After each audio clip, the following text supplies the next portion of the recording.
his background and how he could afford these massive donations started shortly after he appeared. Whenever this was asked in Finster's subreddit, the topic was discouraged. 10 Muses is daddy, and we should respect his privacy, rather than collecting the crumbs of details like we are farming kiwis.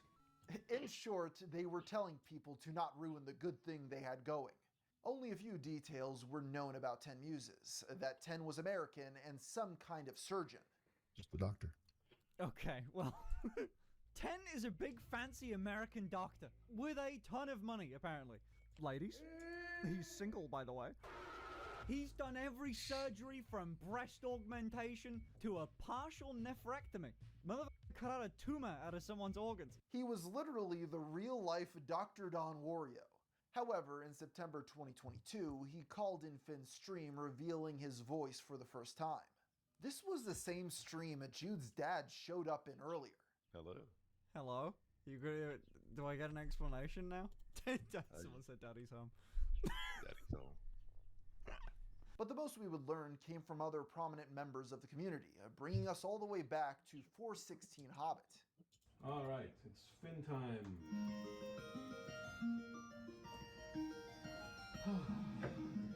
10 and 416 had collabed in the past, with the former voicing a news reporter in the Democracy Fails for Finster video. In November 2022, 416 uploaded The Conspiracy Was Real, which begins with a shot of a log cabin at night during a blizzard. It then cuts to show Hobbit in a wheelchair watching Jude. The video dramatizes Hobbit coordinating donations with 10, who in contrast is depicted at a beachfront property on a tropical island. They're shown texting each other ways to get her attention. He just glossed over my gifted subs. She did.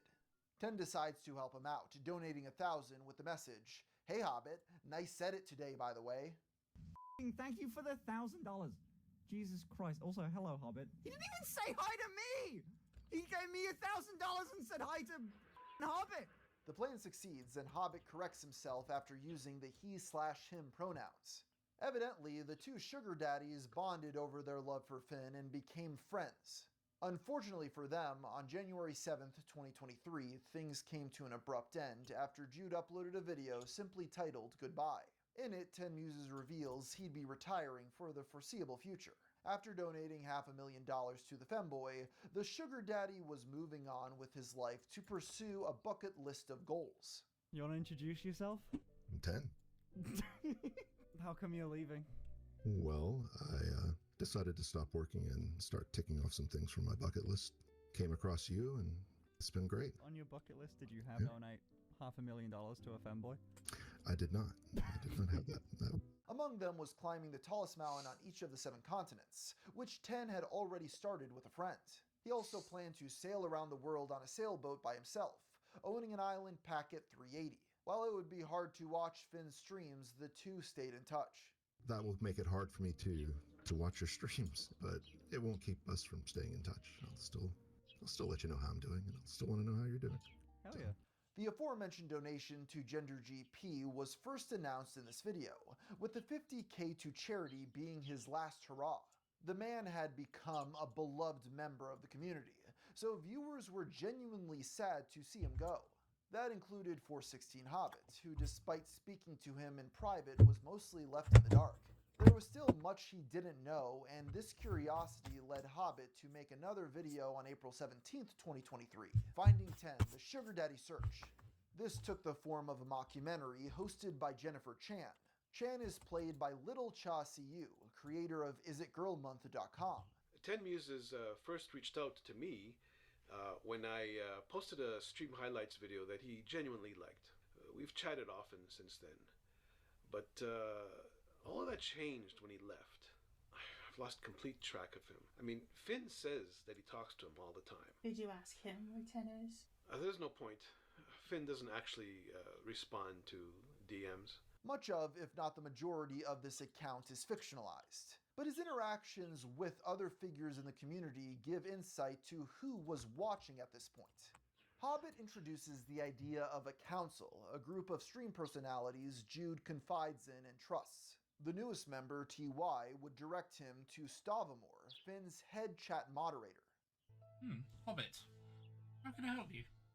I don't think we've ever talked before, Stav. Not face to face, no, and chat gets very busy during streams, so. Well, TV told me you can help me. Do you know where 10 is? I think I need to speak to TV about the protocols. I'll make a note of that. Well, 10 Muses has left the chat. You know this. You saw the goodbye video. If you need to, I can send you a direct link to it. No, it's all right. You know, I know all about it. You know, bucket list, the whole thing. The investigation leads him to fly out to Hawaii in an attempt to track down 10 sailboat. Sadly, this lead turns up nothing. The journey is presumably a tongue-in-cheek travel vlog while he was on vacation. Once Hobbit flew home, he gets back on a call with Stav to confront him on his info. Hobbit. Stav, I'm back. I couldn't find the boat. Well, yes, I'm sorry about that, Hobbit. The information about 10 was updated whilst you were in Hawaii. I didn't want to break it to you then, after you'd flown that far. What changed? Well, Finn said that ship has sailed on stream, and my team thought that meant the obvious. But just as he's about to hang up the towel, he gets an incoming call from 10 Muses himself. You don't seem to understand, Hobbit. You're not going to find me, but I can find you. In fact, I know where you are right now. How? I mean, I think people know I'm in Canada, but I've kept my location fairly secret. I have my ways, Hobbit. Now, goodbye. At the very end, Hobbit pulls out his folder on 10 Muses from a filing cabinet. One of the other files you can see references SodaCat. This bizarre video demonstrates that Finster's audience by this point were creepy old men, who made up the most prominent members of his community, along with a couple of trans people here or there. While clearly in jest, this video reflected how the donor's mysterious departure captured many's curiosity. But there still wouldn't be a serious attempt to identify him until over a year later in July of 2024. Kiwi Farms users resorted to legally dubious methods such as sifting through data breaches. This eventually led them to an answer of who the mystery person was, a 57-year-old Texas investor and physician. Several details lined up, including that this person was an MD with an office listed online. While in my opinion, the Kiwi Farms evidence of this being Finster's benefactor is extremely convincing, as we'll see going forward, I do want to make it clear it hasn't been outright confirmed. So due to this, I made the editorial decision to simply refer to him as the Doctor for the rest of this video, instead of listing his real name. The Doctor is a board-certified diagnostic and interventional radiologist with over 20 years of breast imaging experience. He moved to West Texas in 2002. In addition to women's health and imaging, he is involved in medical staff leadership. To provide one little caveat, there was still plausible deniability of this being the mystery man. Users found this doctor had a wife and multiple kids, with the oldest now being 34 years old. As the Farms would soon discover, his eldest had a long history online under the username Carrie, participating in furry roleplay and writing fanfiction on LiveJournal. But perhaps the biggest twist came from Carrie's Reddit account, in which they learned she now identified as a trans woman. This revelation threw the entire thread for a loop. To some, it could be interpreted as Carrie using her father's account to support Finster. After all, it would make sense if she was more knowledgeable about trans issues. But for others, it implied something darker. If unrelated, it's an insane coincidence that the kid of a secret sugar daddy who paid an exorbitant amount of money to make a 22-year-old live as a woman full-time, even offering boob implants, just so happened to also be trans. Given what little we know about 10, that he is a wealthy businessman and doctor, if the docs was correct, it simply had to be the father and not the son. Immediately after Kiwi Farms discovered this information, 10 Muses deleted all of his public-facing accounts. It's unclear if the doctor and his wife are estranged, but leaks show she signed up for conservative news sites. They even met Jordan Peterson together after buying VIP tickets for an event. Another interesting development was that in June of 2023, after 10's public farewell, Finn showed messages indicating they had hung out in real life. These messages resurfaced after the docs. What the f***? Sorry, been unresponsive, by the way. Ten's last day here was yesterday. Just woke up to him leaving. House too quiet. Miss him. Frowny face. Discussion of this new information was limited in Finster's community. As far as I'm aware, neither Ten or Jude responded publicly, likely to avoid giving it attention. This is where the story of Ten Muses ends publicly, though I'd be surprised, given their friendship, if they weren't at least still communicating behind the scenes. It really can't be understated how much more sinister of a light it paints on their previous interactions. Let me paint you a picture. A millionaire who got his wealth doing breast imaging dropped $500,000 on a young 22-year-old, bribing him to dress up as a woman full-time. It escalated to full-on daddy dom baby girl roleplay, to the point he was giving Jude timeouts in a pink plastic children's chair he gifted. After trying to pay for breast implants, the two met in person. Now, the former Minecraft streamer, who once insisted he was cis and heterosexual, was on HRT and had developed a sexual interest in men. It's been a long journey, so let's check back in on where Finster's OnlyFans and career are at nowadays. A few days after coming out as trans in 2024, Jude revealed his full nether region on OnlyFans for the first time. Him and Ashley also began filming hardcore scenes, released as pay-per-view content, which you have to pay for individually on top of a subscription. Finn refers to his OF model as the Battle Pass, as he enjoyed gamifying the process. This faced backlash due to poor communication, as many felt they were being cheated. There were even allegations he signed with an agency to use AI to respond to messages. It became so contentious that mods started deleting threads complaining about this on Reddit, later apologizing and clarifying there was no agency as Finn was just lazy. Ashley and Jude began filming with other people, including a cis man named Vlad. In April 2025, Finn shot his first not safe for work video with a man, with it being the aforementioned Vlad the Impaler. By then, Finn had moved into a new house and broken up with Ashley, although the two stayed close friends. Jude also had a few notable crossovers with other creators. For example, he met up with Pyrocynical, who wore a furry mask while Finn walked him on a leash. Finn also did a video with Freddie, a fellow British crossdresser, dubbing him his replacement. He used a similar title when dolling up Jack Manifold. When several former acquaintances from his Minecraft days got outed for various accusations, he remarked on how common it was. I have been friends with at least 3 people that have been outed as fucking weirdos. In April of 2025, Finster sponsored 32 one-year-long scholarships for trans voice training with Seattle Voice Lab. Then in November, he announced his long-awaited nonprofit health service for trans youth, setting up the online clinic and .health. Despite these steps, Jude has remained adamant that he doesn't want to be a representative for trans people. I delayed coming out specifically to avoid people thinking of me as a voice for them, when I'm not nearly informed enough to be that. It's personally fulfilling to help the community where I can. I'm not going to stop that because people find me annoying. In January of 2025, Finn announced plans to get facial feminization surgery. He explained it was due to insecurity over how his face looked at different angles, and most of all, overhead lighting. It was in part because Jude had always been insecure about his nose. Here is me from the side.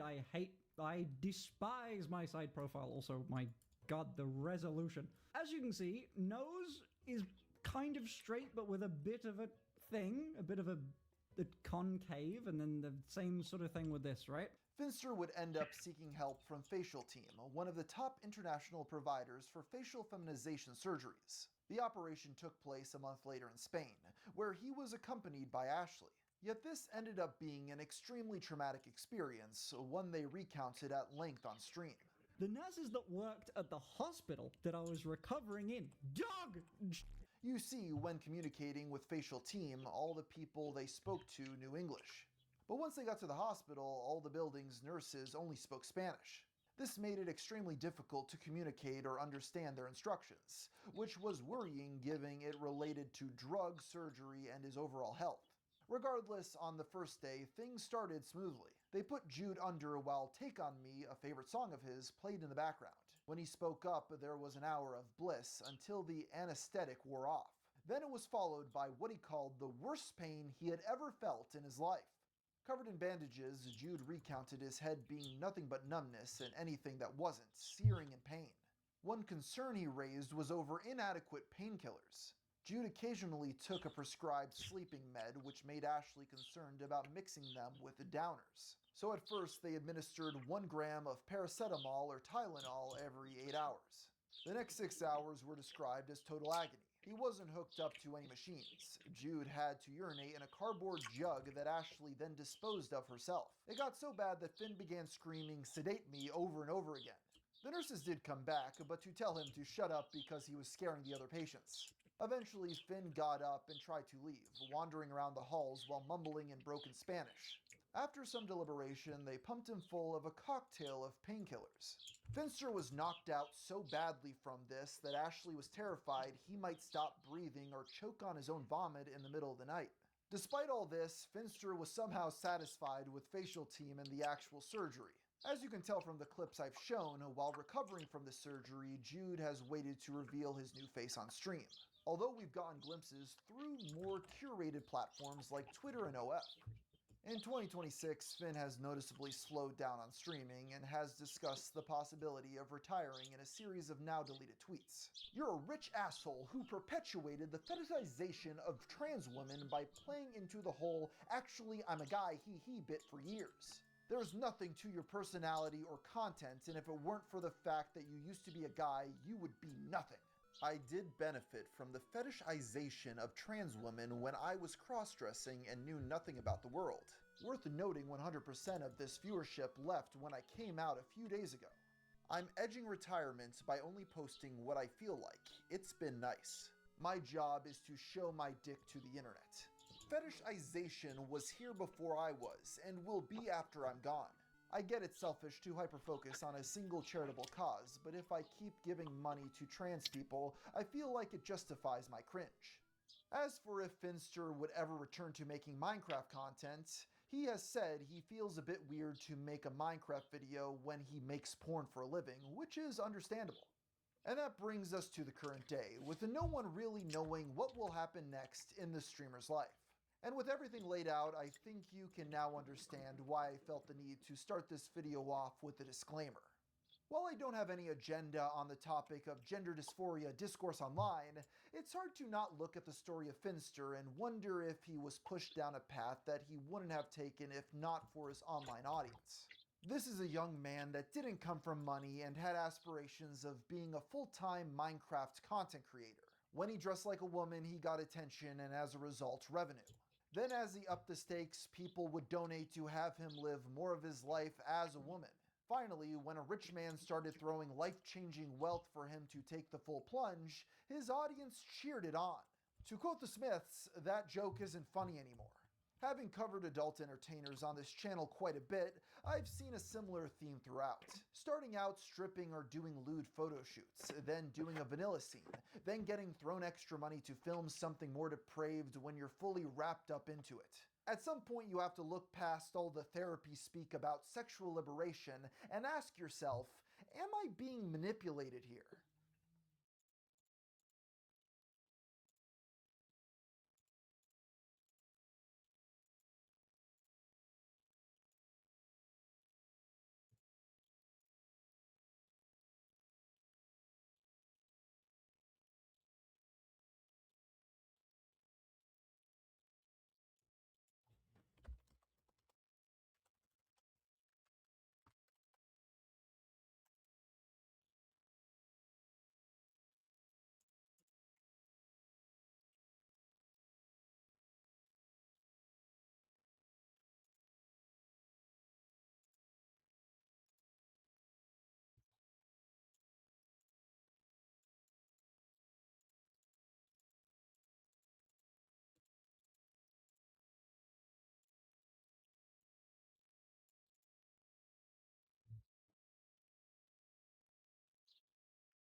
People are so fucking scared in our industry right now. Sales have collapsed more than 70% year over year. There's a collapse. The options are quite limited, to be honest. So we also thought about what do we do? What is our emergency exit plan, right? If things collapse. The consumer personal computer industry is collapsing at the hands of AI data centers. Scarcity has become the norm. Consumer prices have skyrocketed as a result of memory prices climbing 5 to 9 times since October, with storage prices being dragged in tow and US bans on Chinese companies reducing competition. But the endless demand is caused by one thing. The demand for AI compute is just continuing to increase. It is so unprecedented how much compute is being consumed right now. It's always about compute. People talk about how much energy it takes to train an AI model, but it also takes a lot of energy to train a human. It takes like 20 years of life. Probably AI has already caught up on an energy efficiency basis measured that way. We need to increase the world's compute capacity another 100 times over the next few years. And so I think the fact that everything is scarce is fantastic for us. We've heard from plenty of billionaire executives of trillion-dollar companies over the past year, like about how you just need some small capital. But you do need to have, $1 billion. You need to have some reasonable fund. And while we've heard them talk and talk and talk, we haven't heard much from everyone else that the greedy, feckless data center expansion affects. Normal people, and especially those working for consumer-first companies who have absolutely no control over the price of memory, the availability of CPUs and GPUs, or the ability of normal people to own computers. In a sense, AI took your job. Yeah. But not because AI has actually done your job. No, it took it because it's basically taking consumer computers as an appliance. For us, it was always up and down, something between 50,000 to almost like 100,000 units per month. And then you can see from November, December, January, you can see a kind of steady decline. Yeah, so there's another one that I found interesting, which is the Thermal Grizzly contact and sealing frame for AM5, like 40,000 revenue per month. This is where it would be normal at. This is like the normal base level. Going down to below 10,000 per month for this item is the lowest we ever had.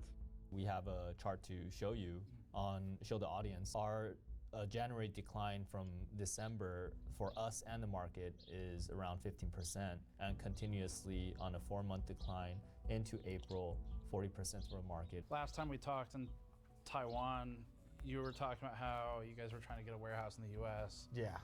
And then try to avoid tariffs, so we'll bring tons of stock in. Yeah. And then that's what we did. And then memory happens. Right. And then now I'm sitting with a lot of inventories that all this was supposed to digest last year. Like everyone had POs, and then they cancel everything. Everybody canceled. Are you talking about like retailers or distributors? Everything, everyone. Yeah, okay. Like the essentially like, it's like some product was selling like 4,000 or 5,000 units a month. Mm-hmm. Now it's like 500, 600. Wow. Okay. It's like it's like 1/10. But these numbers don't just show what's happening to companies selling computer parts to consumers. They show a shift that's happening to at-home access to powerful, independent consumer computing as a whole. And now, more than ever, the mask is off for the mega corporations that control the demand drivers, like GPUs and memory, as they build the infrastructure to rent it back to you. We're in the once-in-a-generation infrastructure build-up. There's no question my ambition has changed. The world moved away from those centralized computing environments towards everybody just using laptops. This is today's computing environment. Yesterday's computing was largely about personal computing. In the future, it's going to be about personal AI, like PCs, just like us humans using PCs today. In the future, you'll have an agent using PC. We're also going to see personal AI. Instead of personal computers, we want personal AI. And we're not the only ones interpreting this as if the AI companies have ambitions of leveraging rising prices to convert the possibility of computer ownership into rentership, just as we've seen with home ownership, as if Nvidia, OpenAI, Oracle, Meta, and Google are digital lords of a feudalistic kingdom, accepting perpetual rent for a spot on their cloud, as ownership is priced out of possibility. Many of our contacts in the industry catering to consumers buying and owning highly personalized PCs also think they see this trajectory. They're not trying to help us. I think for them it would be even great if none of us exists, so they can just do whatever they want. I think it will eventually, component business is going to shrink even more. Sustainable business is going to shrink as well, because a lot of this will become AI-based, cloud-based, kind of a program, so then people don't need to have a system at home anymore. They can just have a handheld that Basically a terminal. Yeah, a terminal to play. We've definitely seen an increasing trend in rental programs or cloud compute services, right? And so as much as we'd love for you to buy and own, we do recognize that the individual's financial situation is ultimately going to be the determining factor. If they need access to powerful compute and they can't afford to go out and build a PC, sure, they might do a rental program GeForce or Now or whatever. GeForce Now, right? The consumer PC industry, as we've known it our entire lives, that's gone. Like it's gone. It's so far gone that the consumers aren't buying this stuff anymore. And that means that the market, you know, in its kind of extremely mature sense, is done.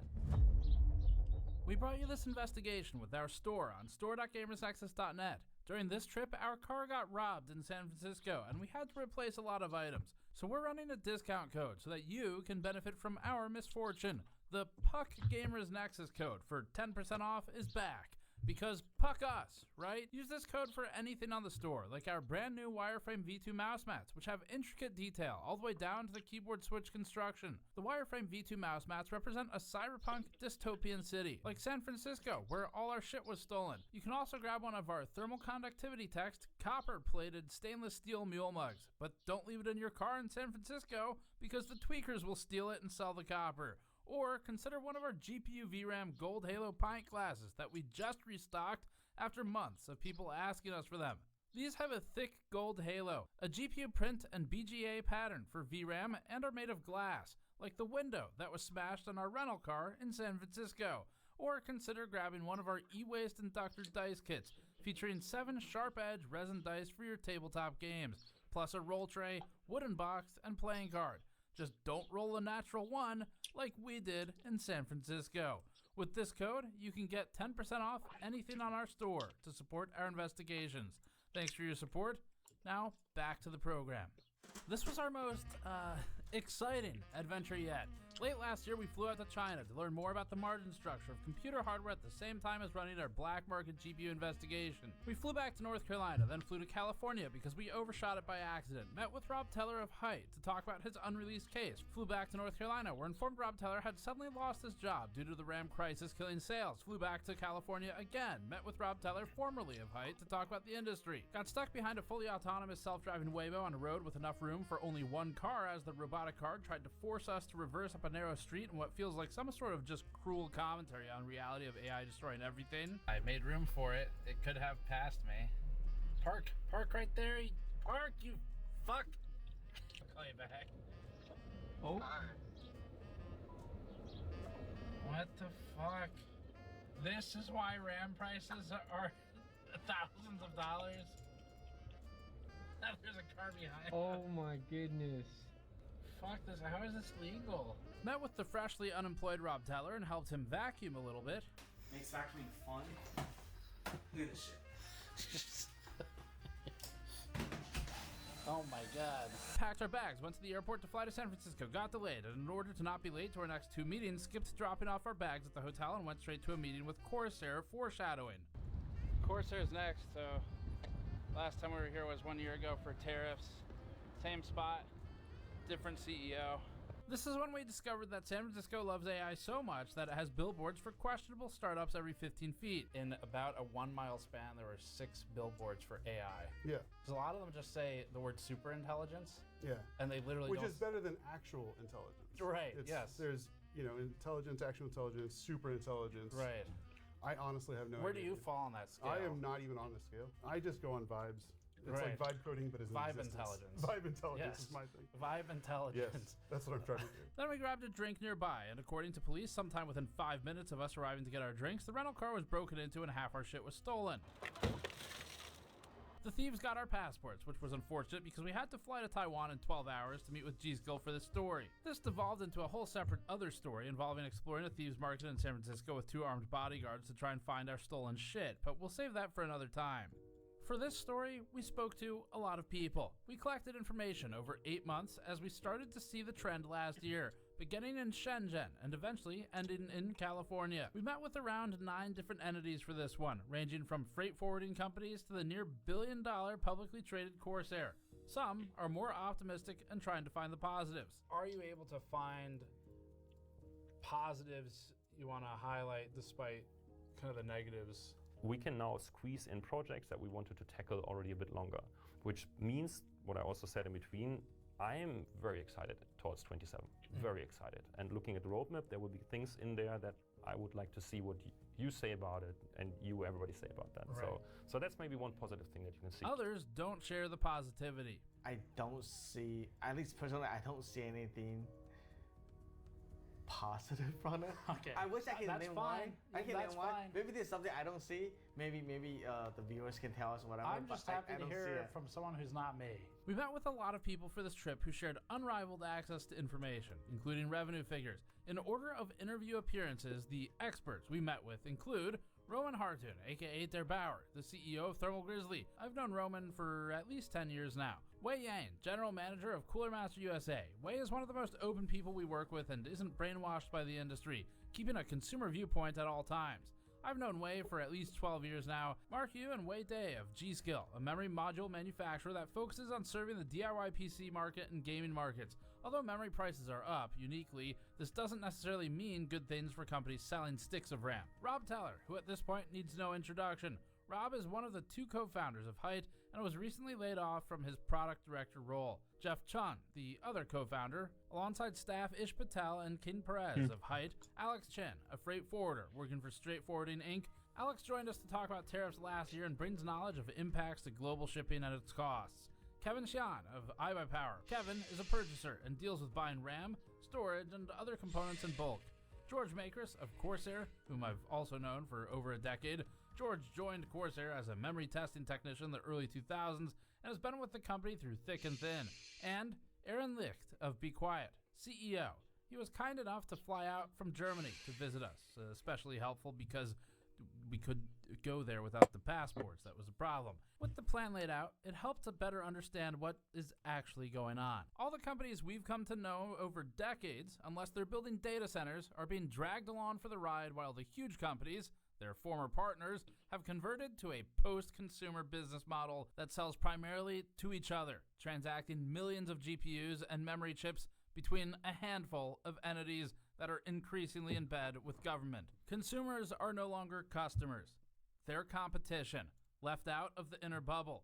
Consumer ownership of powerful home computing is ending. As a result, the consumer industry is in free fall as the experts and engineers we've introduced to the audience for nearly 2 decades now are losing their jobs as their sales collapse. Prices for everything are going up. While Nvidia, AMD, and the memory makers rake in the money, companies that make consumer products with memory in them are also increasing prices. Major OEMs, which are close partners to Nvidia, like HP, Dell, and Lenovo, raised prices on personal computers due to the high cost of memory. Microsoft followed suit by raising the price of its top Surface laptop by $500. Sony raised prices for the PlayStation. Nintendo increased the Switch 2 price to $500 in the US due to, quote, changes in market conditions, end quote. Microsoft said memory prices will impact the next Xbox. Even Raspberry Pi increased prices for its little computers, calling the memory crunch, quote, painful, end quote. The situation is more dire in the desktop PC industry, with companies that don't make products containing memory, like case, motherboard, cooling, fan, and power supply companies, racing to the bottom to try and compensate for the drop in sales by fighting each other over scraps of market share. Companies around the world are beginning to address the issues publicly. US-based gaming company Corsair said the global semiconductor shortage is threatening the PC hardware market. In an SEC filing, Corsair said the high cost of memory modules, quote, act as a barrier to entry for the budget segment of the self-built PC market, end quote, and may negatively affect the company's finances. Fractal Design from Fractal Gaming Group, a public company based in Sweden that makes cases, desktop components, and peripherals, best known for its Torrent and Fractal North cases, said memory shortages are impacting the DIY PC market and consumer products, while noting that manufacturers are prioritizing AI rather than consumers. Fractal declined to join us for this video. Taiwan requires public companies to submit operating revenue every month. Based on public filings that Gamers Nexus dug up, the PC component company Antec, which declined to speak with us despite a good relationship spanning years now, has seen its revenue drop by 40% through March compared to last year. Antec's revenue in March 2026 was down 65% compared to March 2025. Antec cited being public as its reason to stay off camera. Many companies have diversified with data center products. Asus expanded its AI server business while shifting its revenue mix from consumer products to server. In its 2025 fourth quarter report, Asus said it expects its AI server business to grow 4 to 5 times year over year, while its component business will be flat. InWin has shifted from wacky case designs and PC DIY education-focused flat-packed PCs to focusing instead on its new server factory in Taiwan in a bid to stay afloat. Personal computing is becoming unaffordable for normal, actual people, and we're not the only ones with this opinion. Aside from, obviously, the normal, actual people, who already know it's too expensive, the analyst firm Gartner expects PC shipments to fall 10.4% in 2026 year over year, and Gartner said the, quote, sub $500 entry-level PC segment, end quote, will disappear by 2028. At that floor, it's already gone, as our audience knows well. Our first meeting is with Roman Hartun, aka Der Bauer, of YouTube and overclocking fame. Roman is also the CEO of Thermal Grizzly, a manufacturer of thermal paste, liquid metal, thermal pads, the WireView 12-volt high-power solution, and plenty more. Roman gets highly transparent with his sales performance of a few key products for Thermal Grizzly in this one. Historically, this amount of access would be exceedingly rare. It still is, although we did get a lot more of it for this series. Thermal Grizzly is headquartered near Berlin, Germany, and has its own factory there, but also still uses contract factories in China for some of its other products. This makes Thermal Grizzly unique. Most notably, though, thermal paste as a category is on the cheaper side of computer products out of all the companies we're talking to today. So if even thermal paste is down, then that's eye-opening. Yeah, I would say thermal paste, as I said, is quite interesting because it's a bit different to the other items, because it can work in both ways. As a customer buys a new PC, he needs thermal paste.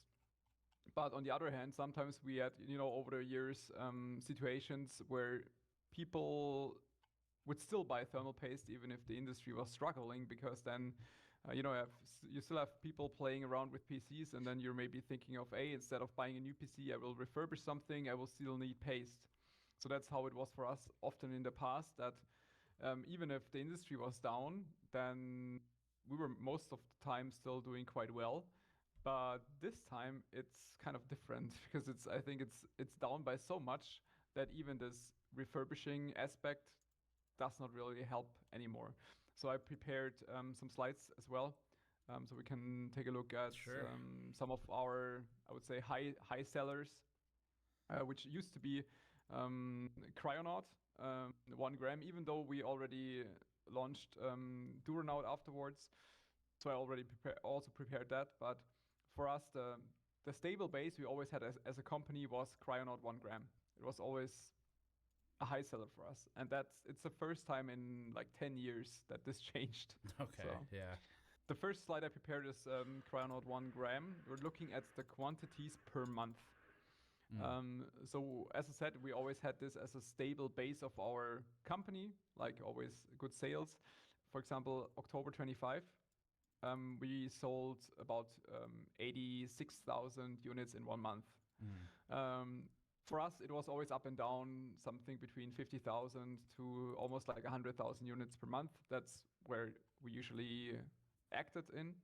And then you can see from November, December, January, you can see a kind of steady decline. We have a small spike in February 26. That is because some of our partners, they sometimes buy larger quantities, let's say 2 or 3 times per year. and then ship it overseas with like sea freight. So we had this case in February, but overall it's a quite solid decline. Huh? And when's the last time you saw numbers like you're seeing in March and May? I guess. Yeah, so March and May 26th, I checked that. The last time we had sales this low was in 2021, Oh, 1 wow. month. Okay. So it's the worst in 5 years. Tell me if you think this affected you at all, but that would have been the same window, 2021, where there were GPU shortages because of crypto mining. Yeah, I think so as well. At that time, it was also like global shipping problems due to COVID and all that. So I also pulled the Duranout numbers. We don't have Duranout 1 gram. The smallest is 2 gram. But you can also see a decline here. Right. So it was always between 7,000 to 10,000 units per month. Most of the time, November 25 was still strong. But then you can see it's a quite steady decline over the months. Yeah, so there's another one that I found interesting, which is the Thermal Grizzly contact and sealing frame for AM5. It's this small metal frame that you can mount on a AM5 CPU to like protect it from thermal pastes, spills, and all these kind of things. And this time it's revenue numbers instead of the quantities being sold. But this is kind of interesting in regard that from our perspective, most of the people would buy this type of frame whenever they would get a new PC. So when they buy a new CPU, they would also buy this type of item. Right. Whereas, as I said, a thermal paste can be anything. A thermal paste can be for a new PC or for refurbishing. December 25 was still quite strong. It's kind of expected with like Christmas time is always pretty high. In general in our business, like November and December usually good months. Right. But like the decline is pretty insane. Yeah. So I mean, normally you would see a decline in January versus December, I would guess. Is this more than typical? Yeah, I mean, you would stay like the January numbers you're seeing there, like 40,000 revenue per month. This is where it would be normal at. This is like the normal base level.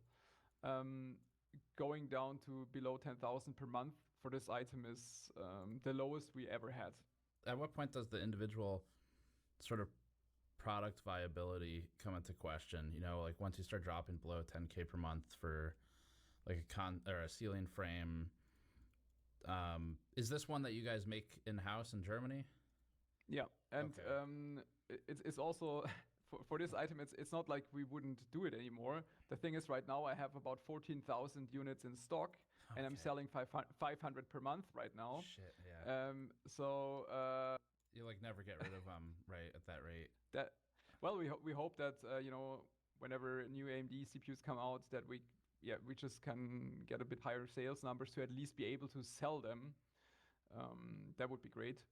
I guess maybe this is a more unique advantage of Thermal Grizzly is that the items you sell generally are pretty small. Yeah, it makes it very easy for us, especially cases. I can tell you that we earn the same on the contact sealing frame, like $7, for example, right, as other brands earn on a case. So I rather ship the small piece than the entire PC, right? What do you think the main cause or causes of this are? I think it's in general just a price hike. I was afraid already about this in November. So internally at Grizzly, we had the first meetings about this in November and December because I saw this coming as well.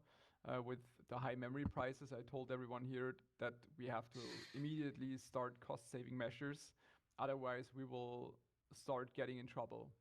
And because I saw, memory kits quadruple in price. And from my own perspective, I would just simply not buy that. And because most of the people here are also gamers, and they all know how it works. They're all like, I'm not buying anything next year. Right.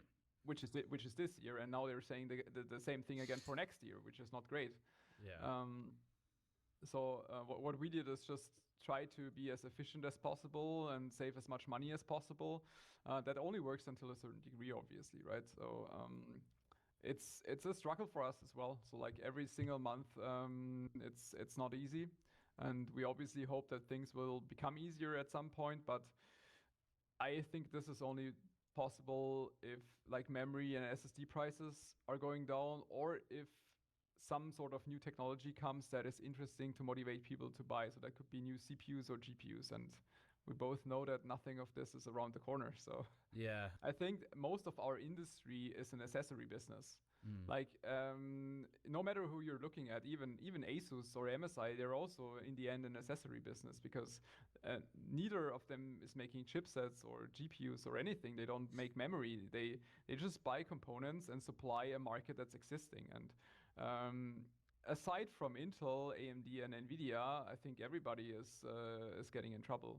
Some more, some less, but yeah, it's an accessory business. Like most of the companies you probably talk to, Hyde, Cooler Master, yeah, we're all in the same boat, unfortunately. Yeah.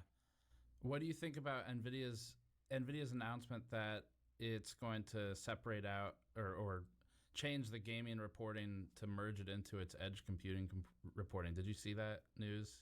Yeah, I also saw that. I think it just is kind of in line with Nvidia's vision, I would call it.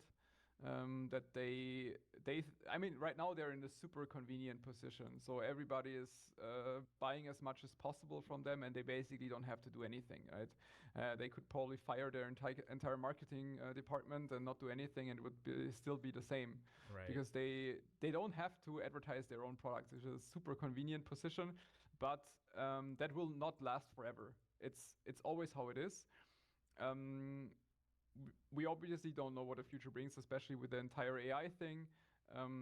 But at some point, demand will not necessarily decrease, but change. Some companies might not exist anymore. Some companies might switch to different chips, and we will then see what happens. I think right now or for the next year, we'll see how Nvidia is doing. But yeah. It's just sad. It's just sad that they're forgetting where they're coming from.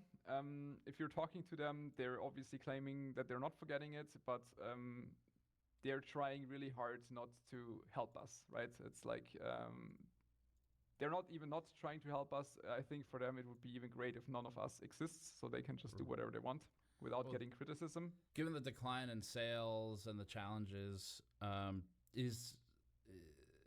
you mentioned starting to make some cost reductions last year, but generally, what are your options? The options are quite limited, to be honest. So we also thought about what do we do? What is our emergency exit plan, right? If things collapse, like what do we do? The problem is that we have rather high running costs because of everything that we have, right? We have so many machines, and they're also creating a lot of running costs. So even if you're thinking about it, like let's say you would hypothetically think about reducing the staff by 50%. That doesn't even help. It's a thing that none of the people here are useless. All of them are super important, super skilled, and anyone that's leaving is a loss for the company, which means we can just produce less. So the options we have are very limited. We can only save costs to a certain degree, which we already did. Like cutting marketing costs, for example, is one thing. This year is the first time we were at Computex. We wanted to cancel our booth, but we already had paid for 90%. Like in retrospective, should not have done it probably, but here we are.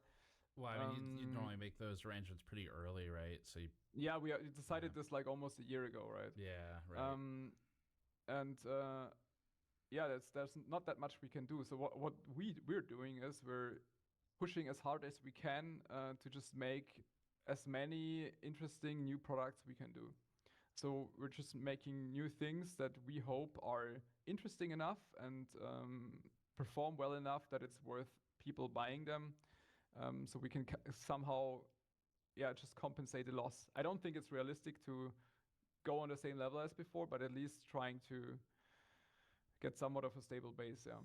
We have a new pace coming for Computex, but that's just we did it because we can do it. but it won't really help us. Like introducing a fifth or sixth pace is not helping you, right? But what we can do is just going wider, having products we didn't do in the past. Like luckily the WireView is helping us a lot right now. It's a great running product. And we're expanding into the water cooling market a lot, right? So that's helping us. And we're actually forced to do a lot of innovation, which is great, I think. We've always been doing that, but now, especially this year, is probably our most innovative year we ever had. Like we're coming out with a lot of very creative products, hoping that this is helping us. It's the only thing we can do. Right. Yeah. Do you see a path to recovery? I hope so. At least from my company perspective, I can say that if everything works out, which I'm hoping it will, end of next year will be easier for us because we had this expansion phase, buying a lot of machinery and stuff, and some of them are financed, and then all of this ends for us end of next year. So if we make it to that level, then things will, at least for us as a company, be much more relaxed. Because we were able to cut our costs further. In terms of recovering as the industry, I would say this is very difficult. Like, I would say one thing people were hoping for is the new GTA, right? But we know that they also try everything to focus this on consoles instead of PC gamers. And I'm not sure what this will mean. And as long as there is nothing new interesting, like new games that require higher computing power, better hardware, new GPUs, then this will be difficult. This will be difficult. Yeah. There are some interesting games, not super interesting from my personal perspective, but they're also not that demanding. You can play them with whatever exists.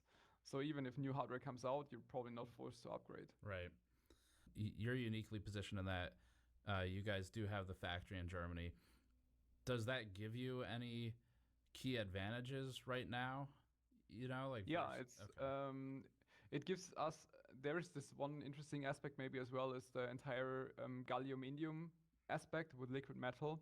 So liquid metal also underwent drastic changes over the years. 7-8 years ago, we bought raw material of gallium for about $300 to $400 per kilogram. If I want to buy this now in Germany, I will pay something between 2,500 to 3,000 per kilogram. So it's almost times 10. Yeah. If you want to buy this from, let's say, China, you can't, because there's like export blocks, export regulations. So you can't buy this anymore. Luckily, we have a good stock of liquid metal, and we can make this in-house, right? We're making this in-house, the conduct node extreme. Right. And for the last 2 years, it was a super high advantage for us being able to make this here, still ship this happily, EU, US, while you can't buy it from China, which is where most other people were getting the liquid metal from. So that's also why liquid metal availability on like Amazon, on other places, is often very bad for other suppliers, but we can just supply it all the time. Because we can manufacture it here and ship it. So that was one of the best gambles that we did. Material costs in general. So gallium, you gave that example. Have other material costs gone up? I think everything. It's like copper is X2, indium is also X5. I think gallium is almost X10. Then tin, which is used for soldering, it's also used in radiators. We wanted to do a radiator project, but also heavily impacted the price there. I think there's every single component, right? Then just logistic costs by like oil and everything increasing. It's increasing the energy cost. Yeah. Are these multipliers versus last year, like X2, X10, whatever? I would say over the last 2 years. Okay. Yeah. And then logistics. Any impact to you guys from the activity in the Strait of Hormuz, the closure, opening, all that? We had one shipment that was stuck there for a long time, but no more. Like, doesn't really impact us anymore. Aside from the fact that we're also selling quite actively in the Middle East. We have good partners there in like UAE and these kind of countries, and we can definitely see a drastic decline there. Not only because of demand, but also because we simply can't ship things there. I feel for everyone in our industry. It will be interesting at Computex. There is this sad group hug meme. That's how I feel the industry is going to be at Computex. The good thing is that it's not our fault. The sad thing is that it's also not our fault, is that we can't really change it, right? Yeah, you don't have no matter what control. we do, if I lower the Cryonaut 1 gram price by 20%, it won't change anything. Right. So that's the problem. We know we didn't have bad decisions that caused the decline, but it also means that we can't take good decisions to really change it. Right. And that's probably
I'm back.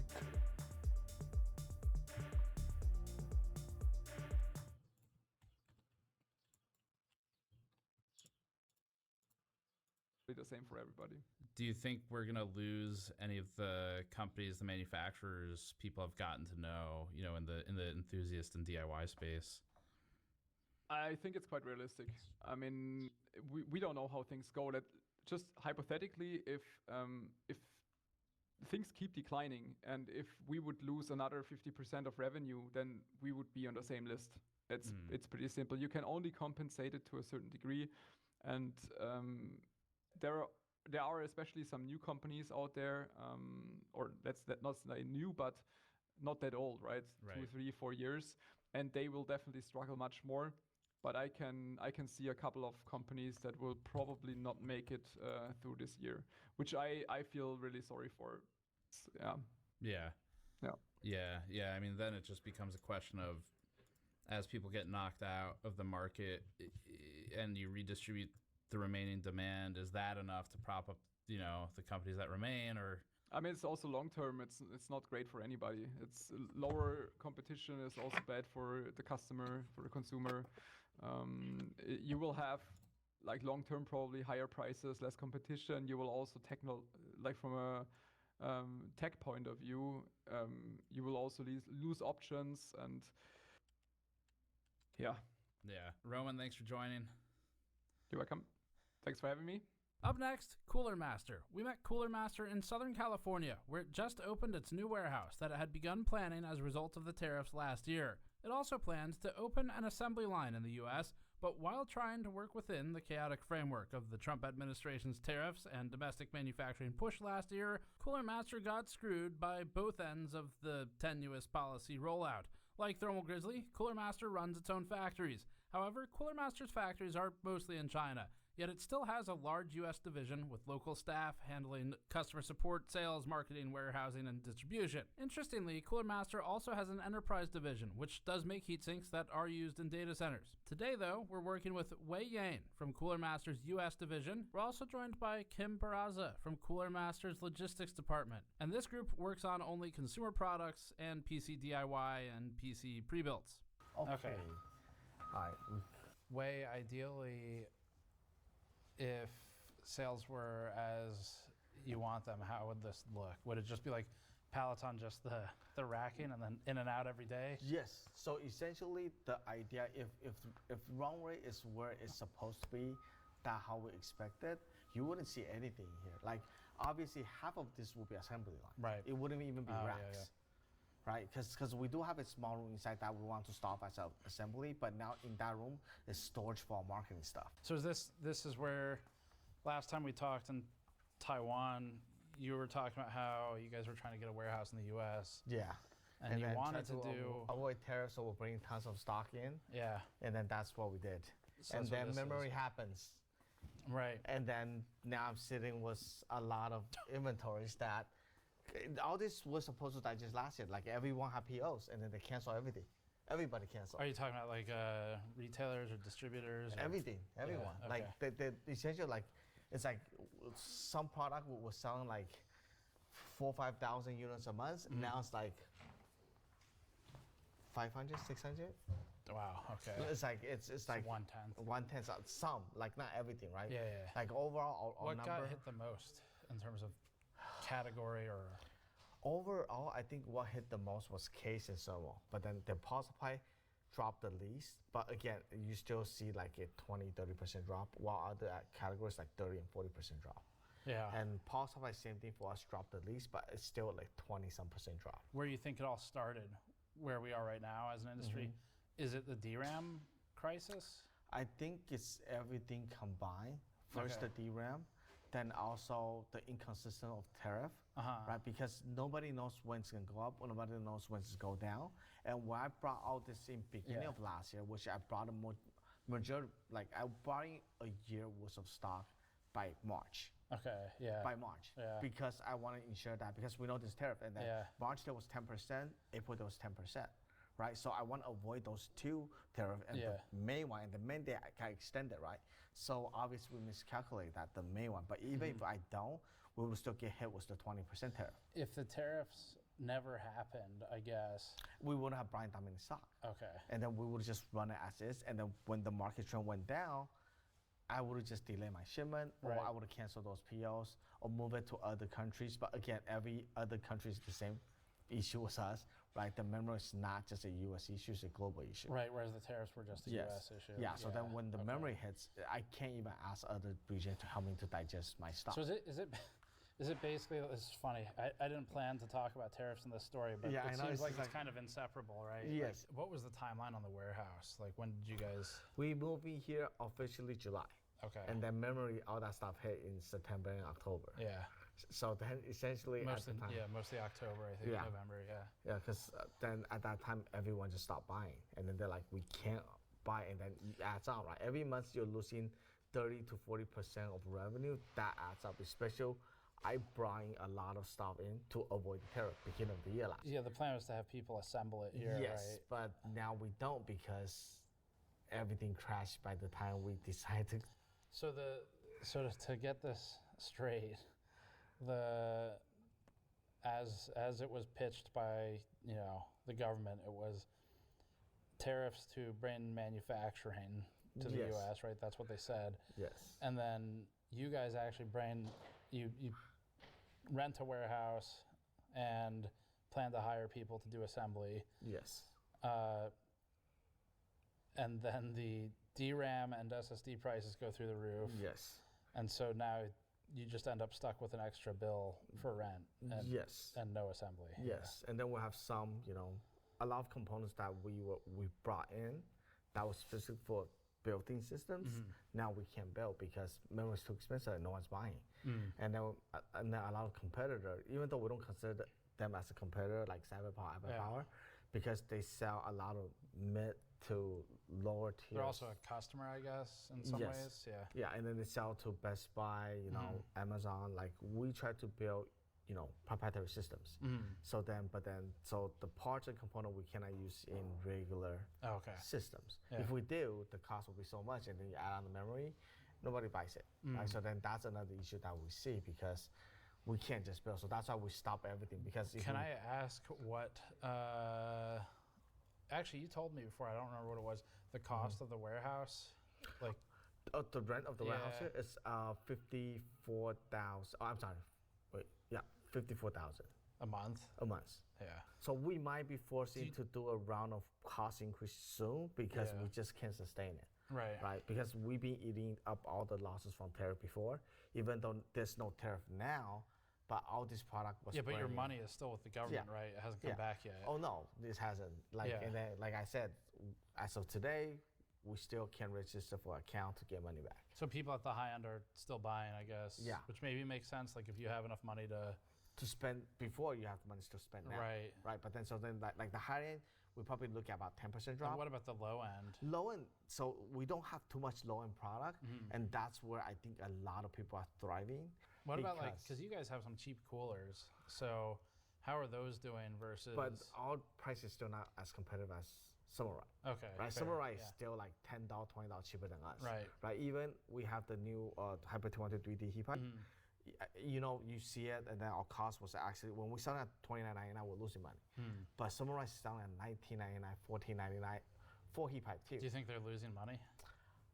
From what I understand, when I talk to other vendors, they say like they don't think they are. But I don't know. Well, they're like a factory brand, right? Which I mean, you guys are too. Yeah. So I don't know how they're not losing money. Yeah. So that's what we even talk to people that manufacture for them. We still don't get how they're not losing money. They have no one overseas. Right. Because when you have no one overseas, obviously, if you hire a person here, you can probably use that person's salary and hire like 3-4 people in China. Right. And probably even more at where our factory is located at. Right. So then, if you look at that aspect, we have people here. We have full staff of sales, marketing, operation, customer support, right? Everything that you have here, even warehouse employees, technical support, customer support, marketing, and then we have it in different regions as well, right? Europe will have our entity. Everywhere we have people staffed there. While brands like Samurai, everything is from China or Taiwan, right? It's just from the hub. And then the cost of manpower there, sure, they could also have a couple hundred or thousands of people at the factory, but then those sales operation costs, it's so much lower. Right? Because just imagine, I have to pay 54,000 rents here. Right. How many people they can hire over in China? For 54 grand. Yeah, like for a month, a lot. Yeah, if you're paying 4,000 a month in China, you can find a really, really high talented person. Right. Yeah. So on average, they're probably getting about $1,000 a month. So 54,000 here means they can hire 54 people there. Right. So that's why I think that's where the hugest difference comes out. How do you feel about the warehouse now that you're in it? I didn't even notice this. You guys got stuff on the floor too. Yeah, because we have not enough space to put everything in. And well, so is that just because the run rate's lower than expected? Yeah, it dropped drastically because we also work with a lot of our system integrator partners. You just went and visited them, and you know how bad their business are. Yeah. So then our system integrators business dropped by 50 to 70%. Some were good. Yeah. But then a lot of them just got hurt pretty badly. So the other location is just charging us per pallet. How much dollar per pallet per day? So they're charging by day. They're not even charging by months. They're charging by day. Ideally, we don't want anything to sit here more than 90 days. Nothing more than 90. That's ideal, right? But Yeah. realistically, anything since over 30 days, it's extra money because shipping costs and storage fee for a case is probably to $5 to $10, depends on the size, right? In total, you mean? Yeah, in total, and then Yeah. who's storage fee. Per Like case. the longer you have, the more fee you're paying, and then Yeah. each case storage fee is probably like $2 to $3, Uh-huh. right? Per month, right? Not per day, per month. Right. So then each month you have it adds on. It's not So each month feasible. for a case, you might Yeah. pay like $2 each month or Yeah, something. $2 to $3 around that range. So I mean, if your margin, if you make whatever, if you make $20 profit on a case or something, Yeah. then you You will lose out in 10 months, obviously. Right. But then again, as the video we showed before, none of our cases are profitable right now. Zero. So the more I sit, the more I lose, essentially, because I'm not making any money right now. Are you able to not make money on cases because some other thing you sell subsidizes? You know what I mean? Like, In the past, yes. Uh-huh. Back in the day, we can use potential our thermal margin to cover our case margin. But now we can't because we're just losing money on both sides. Okay. Or all three sides, including power Right. supplies. And then you have a lot of power supply company that's just selling at their cheap price. I don't even know how they do it. Like a lot of the cost is actually my true cost when they're selling the market. Their price to Yeah. customers is your Yeah. cost. Yeah, so it's like I don't even know how that's gonna work for us. What's the freight situation? Because are you seeing an impact from the oil prices yet? Go get gas and then you'll see. Okay. Right now it's about $6.95 for like 87, right? It's about $6.95 right now. I just literally get gas I don't know. yesterday. I don't live in California. Yeah, so I literally just You're get paying gas. more for 87 than we would pay for premium. Yeah. Where we are. Yeah, so we're paying $6.95 last night. Let's just get Jesus gas, Christ. $6.95, right? And I tried to find the cheapest place already. It's $6.95, Yeah. and then that's per gallon. So then you can imagine how the freight is now here, Right. And then even by boat, like I said, like beginning of the year, we see the freight came down a little bit to about $3,500 to $4,000 Yeah. per 40 high Q. And that's including all the costs, right? The strategy, everything. Like I mentioned, it's all the costs combined. But now we're looking at about $6,000. Okay. So it's not a lot, but it's still a lot if you consider that everything else is increasing, right? Is that for ocean freight? Yeah, ocean freight. When I first started this industry from east to west, per pallet is like $60 to $65. When was that? When I started here, it's 15 years ago. Okay. 2011. So it's gone up, not quite, but approaching 10x. Yeah. Yeah. Approaching 10x. So it's like it's a lot, Yeah. right? Because our calculation has been the same. Mhm. We didn't increase because now that was the inflation, we didn't increase our MSRP because the value is what it is. We're When you not say gonna- value, you mean like from our manufacturing cost to MSRP, Yeah. right? We're not going to sell something that's going to be $400, right? Right. If a 360 liquid cooler has no LCD screen on it, if you're going to sell it at $200, people will think you're insane. Right. But you probably have to sell it at $200 to be profitable now if you include all the R&D and all the stuff in the back end Right. to be profitable. Especially now that material costs increase as well in China. What'd you say it went up by? 6 to 8%. 6 to 8. Overall, 6 to 8%. So that's why it's like, what can we do? It sounds like there's two options. Like you can either more aggressively target the low end, or you can more aggressively target the high end. It sounds like mid range is not really an option. Yeah, because right now, if you don't have money, you're not gonna look at anything mid-range. Right. Cooler Master, we have a lot of middle-end products because Right. we focus on mid to higher end. Even though we do have low-end product like our Q300 Aero, but we lose money selling that case. It's not 15 years ago. People care about value, right? Right. 15 years ago, when we're selling the first, the half X, we're selling at $200, and we're moving 10,000 units a month. Yeah. And that How was many? $200. 10,000. 10,000 a month. Just US alone at the time. Wow. Okay. For the half X. Yeah, that's when the half X back in the day, and we're selling at 199. Right. Like right now at 199, you'd be lucky if you move like 100 or 200 units a month because there's so many competitors. There's so many brands have the exact same style case. Right. So how can we survive in this environment if Cooler Master just copy what people do? Right. That's why we have to create our own product like the Master Frame. But the problem is like, how do we bring value to those products? Well, and I guess to continue, I think where you're going with this is a lot of the value for the master frame was this idea that it's configurable by the end user on a website, and then someone in this warehouse gets that order and assembles it. Yes. Right. But then that's not viable. Right now, it's not viable. Yeah, and even bringing machinery from overseas or whatever that may be, none of those are viable right now. Phase 3 or 4 will be we have machinery here, so that we can actually do it ourselves, right? Right, CNC it. Yeah, because they keep coming like, why don't we manufacture here in the U.S.? We want to, but you're not allowing us to, right? We're not profitable. How am I going to do all this high-end stuff for made in U.S. if I can't do that, right? You know, do you feel like there's a move away from ownership of the computer at all? Like renting or cloud-based computing replacing any amount of personal computing? I think for the younger generation, definitely. For people in my age, I don't know. Like I don't have anything on the cloud. Everything is just, even I have iPhone, I don't use the Apple Cloud. Everything is still my phone. Like I don't.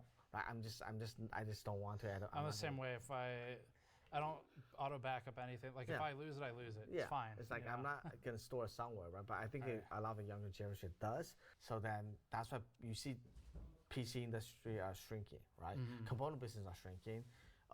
The system integrators are growing. But at one point in time, that I think it will eventually component business is gonna shrink even more. System integrator business is gonna shrink as well because a lot of this will become AI-based, cloud-based, kind of a program. So then people don't need to have a system at home anymore. They can just have a handheld that basically a terminal. Yeah, a terminal to play, right? So then I feel like that's coming, but I don't think it's that soon. Yeah. But again, who knows? What do you think the end game is here? What's like? I guess two questions. Do the prices go back to normal? So do they return to where they were for like memory and storage? And then second thing is,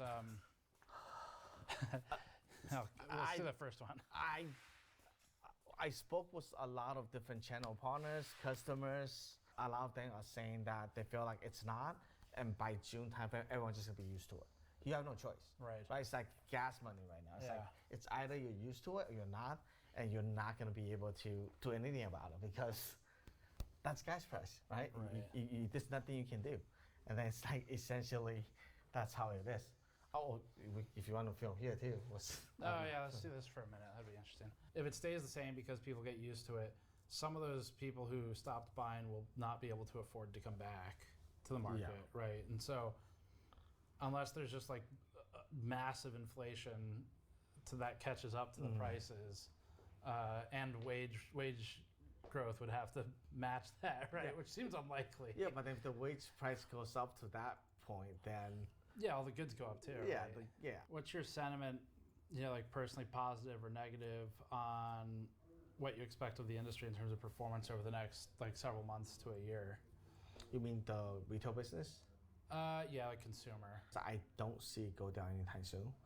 That's the honest answer. I don't think with the current situation, with everything going on right now. Well, and you guys don't sell memory. Yeah, we don't. So you don't benefit from that, right? Yeah, no. Is there anything that right now you feel like could be a short-term positive? I don't see, at least personally, I don't see anything positive from it. Okay. I wish I could name one. I can That's name one. fine. Maybe there's something I don't see. Maybe the viewers can tell us whatever. I'm just happy to hear it from someone who's not me, because like a lot of times, I mean, I can find positives, but I can't find a positive relating to pricing. Yes. Like I'm just not seeing it. That maybe you could twist an argument into like, but now there's going to be more $90 cases, but you're taking all that money you're saving and you're putting it into the RAM. Yeah. Do you think we're in a bubble? I thought we were in a bubble for a while already. I thought we were in a bubble since I think the inflation has been going on. And then especially here in LA, in California, the inflation is crazy. Yeah. Like, I don't know when's the last time you came out here, but then you can see everything's expensive. Yeah. Like, this not even like, I don't want to shout out for that brand, but there's not even a dollar menu anymore. Right. You can get dollar menu at a fast food place. Eating at a restaurant might be almost same price as eating at a fast food place now. Right. What size of company do you think is the most sort of affected negatively right now? Like if you've got large, medium, small businesses, in the computer DIY space?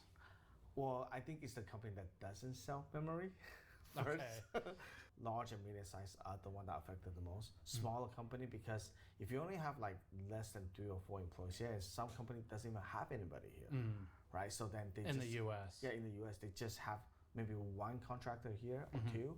Then you're not gonna get affected as much because you have everything running overseas, right? And then if there's an issue running overseas, China is such a big country that you can go from tier 3 city to a tier 5 or tier 6 city, and you can use the same money that you're hiring in the tier 3, hire 3 or 4 people in the tier 5 city. And there's people willing to work. So then for them to maneuver, it's a lot easier. So what are we looking at here? Sure.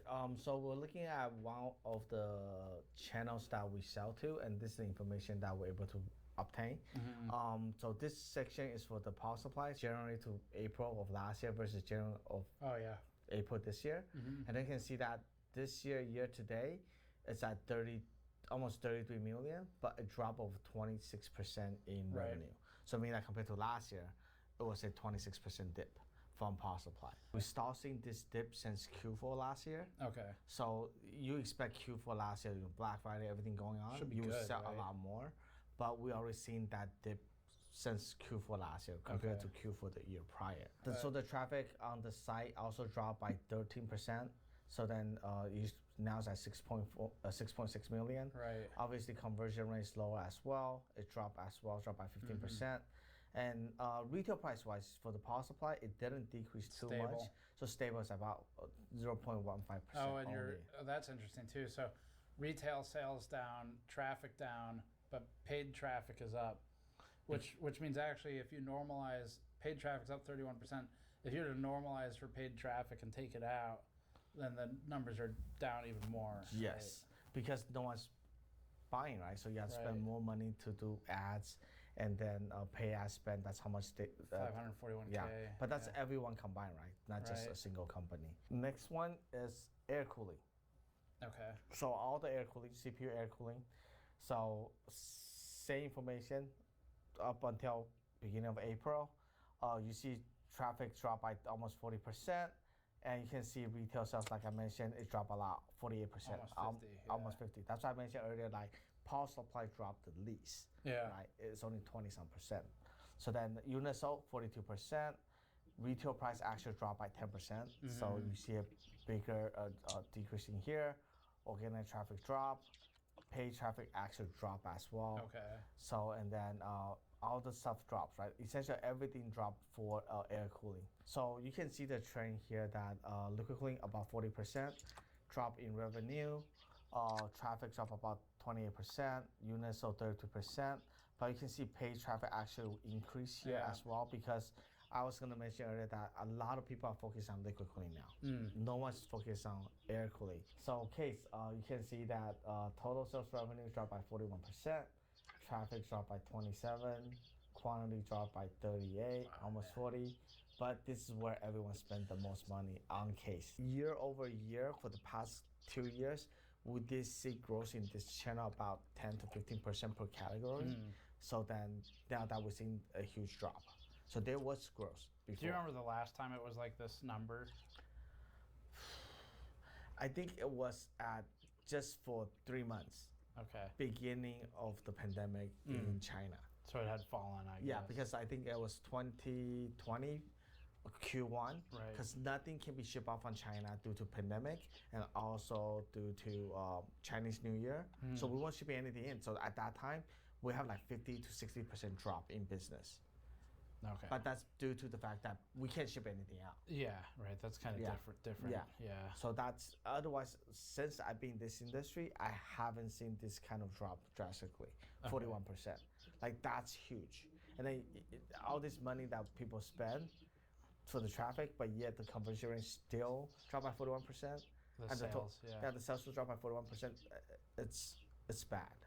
It just shows that no matter how much you push them to build a system, they don't want to. Right. The Q300L? Yes. Right? Yeah.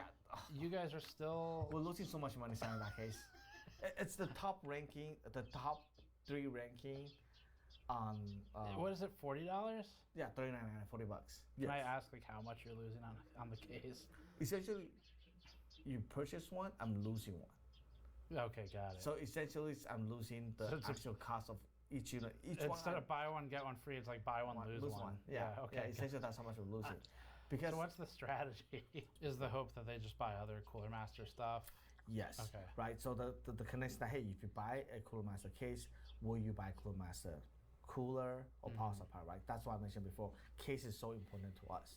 Right. That's why we are in hope that they might buy something else from us. Ocean or air freight? Really, the question is just: have you seen an increase already? And because the oil prices have gone up, so what are you seeing on freight? So last year, container freight was around 1.5K to 2.3K roughly on an estimate. Because everybody imported during the tariff uncertainty last year, a lot of people aren't importing this year. Okay. So regardless of oil prices going up or not, the 40HQ freight is staying roughly about the same. So right now it's around 2.8 to 3.2. It did increase a little bit, right? But that's based off the carriers. So they're trying to control it by blank sailing schedules, which is basically canceling shipments or having fewer ships provided to importers to be able to control that price. Does that just mean they're trying to make sure they're fuller before they ship them? Correct. Okay. Yeah. So right now, like I said, the demand isn't there because people aren't importing. Once again, they try to import before the tariffs. Right. So they're just trying to create that demand. And that's where they're trying to fluctuate the pricing. But if the market isn't there for importing, they can't really increase exponentially. You know, with the Strait of Hormuz closure, I mean, I guess I'm not sure what the status is as this video goes live, but even just today, I think there was a change to the status. So it seems like closed, open, or one's blockading it or whatever. Are you seeing ripples from that at all in freight? For us, no, because we're shipping to the West Coast. For the Strait of Hormuz, it's mainly shipping to the East Coast or to Europe. So they're having to go through Cape of Cod, I believe, to ship that way, which is taking longer to ship. I think it adds like 10 to 15 days. Oh, wow. So it's not affecting us directly because we're primarily just shipping to the West Coast. Even to our East Coast customers, we ship west and then do rail to them. Yeah. So it's mainly affecting the East Coast. I know what did get affected is our inland freight. So gas prices right now are crazy, especially in California, right? A shipment that would cost us $400 to ship to the East Coast increased about 10 to 20% now because of diesel going up. Oh, wow. Okay. So now it's about $600, and that could be 1 pallet, 2 pallets to ship. So that did affect us, and it is affecting us right now. So is that like if you take something from this warehouse, put it on a truck, and send it to like Micro Center East Coast or something? Yeah, diesel, oil, that affects everything. That affects the economy. Oil goes up, prices go up just overall. Do you guys factor that into the price you're selling stuff for at all? We haven't. So we're kind of just eating that freight cost right now. We're hoping freight does lower. We're hoping the war ends soon. I don't know if it is based on the way things are going. But yeah, as of right now, we're just eating that freight cost. But like we mentioned earlier, Q2, or not Q2, the second half of the year, we are going to look into hiring prices. So if freight just stays stagnant from this point going forward, that might be something we'd look into. Right. Just to throw back the tariffs a little bit, Wei and I were talking, we were realizing a lot of this is, I thought in this video we would have no real reason to talk about tariffs. And the more we were talking, the more it's like inseparable, because you guys and other companies brought in a lot of inventory to get ahead of the tariffs, and now you have that inventory. How, since we talked last time, how has that situation changed? They continued to fluctuate. The tariffs did get challenged. Yeah. Right. So they got taken off. Right. So now we're working on getting that money, or trying to get that reimbursed. That's gonna take a while. There's the IEPA tariffs, right? The IEPA, Yes. Yeah. Last time when we had the reimbursements back in 2022, it took almost two years to get everything fully reimbursed. Okay. Yeah. So it's not gonna be something that's. What was that for? I don't really. It was the initial 25% that Trump had done. Oh, yeah. from the for first certain term? items, yes, from his Okay. first term. Wow. Okay. Yeah. Does it seem like there's any more or less demand right now, or especially in the PC industry, just given the the economic conditions? So we did have a meeting with one of our freight forwarders just 2 weeks ago. Their market is also down, not just with us, just overall because of the economic situation. So I can't give you an exact percentage of how much it dropped, but they are losing freight volume. Right. Okay. So what did you want to show here? Yeah, so I'm going to show you a couple of brands, but obviously we're not going to show which company it is, but a couple of companies, they are managed to be able to gain in this market, right? Earlier we showed that power supply dip about like 20-some%, 26% I believe, but here's a company that you can see that they actually grew by 52% in market share.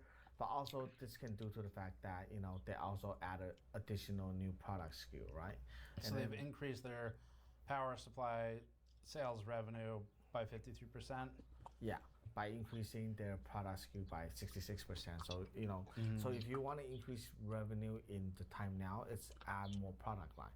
That's more potentially at the right pricing, or just add more products so then that people can notice you. What's the downside of that for the manufacturer? Well, then if you're a true manufacturer, then the downside is that for us, each time you switch a production line, it's about 2 hours. You've been to the factory tour, you've seen it. Yeah. And then each time you switch an assembly line, it's 2 hours. Then that's 2 hour downtime. And especially if we manufacture ourselves, then you can't feasibly do that, because then we have to care about our global product as well, right? Everyone else is making. So the more product you have, the less time you have focusing in other products. Makes sense, yeah. Right? So then like have 25 power supply SKUs, not a lot essentially, but then again, then you're deterring away from the focus of the other power supply, especially if they increase by double, right? And their revenue double, essentially increase by 52%. So it's kind of close, right? 66% increase in product, 52% increase in sales. So that's another strategy people can look at, targeting certain product line in the market that potentially you can gain some revenue, then do that.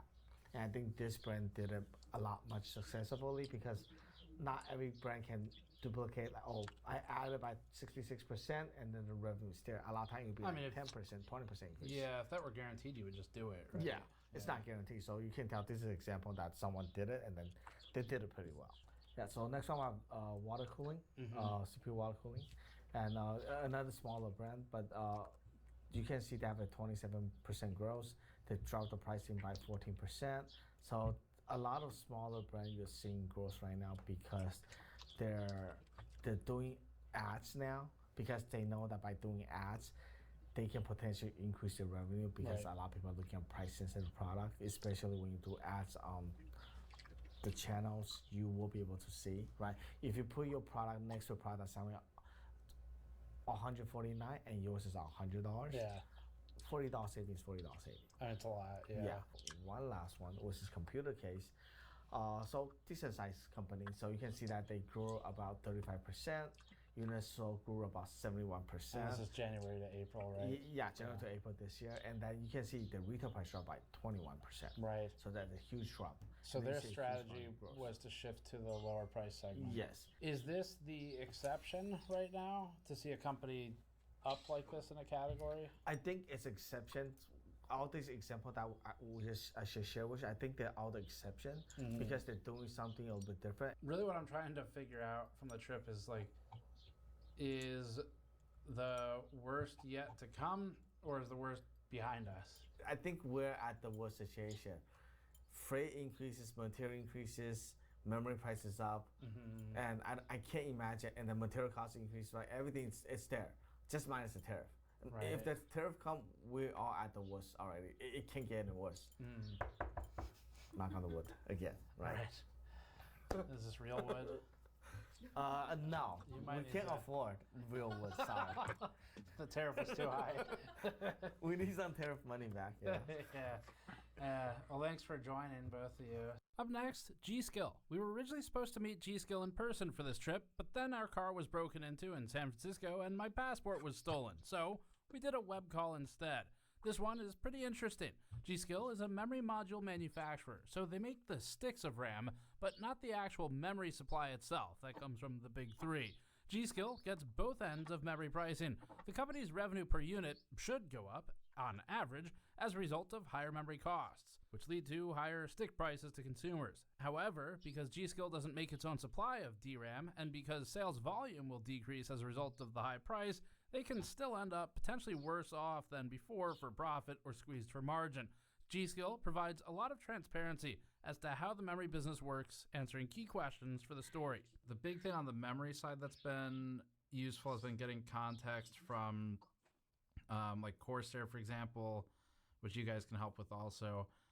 On I think people have this assumption that if the cost of like a Trident Z kit goes up by 5 times, then that means G-Skill is making 5 times more money, you know, like, which is not really how it works. So yeah, to be honest, even on socials, there's a lot of like people assuming that we're just making bank off of this. But to be honest, we're at the hands of our suppliers. It's a lot about where the cost comes from. It's not like we decided to increase our prices, as you've said. Willy-nilly just because, you know, there's a shortage and we want to make more money. Right. We're actually hurting. Well, everybody's hurting. But this is very unique in that it just jumps so high, like in multiples within 2 quarters. Right. Yeah. If an AI server deployment uses a ton of memory, does it tend to get filled by companies like G-Skill, or does it tend to get filled by, you know, companies that either are direct supply or specialize in that type of thing? Yeah, so pretty much anything that goes to data servers or like the big guys, they buy directs mainly because they can lock down the pricing through contract pricing.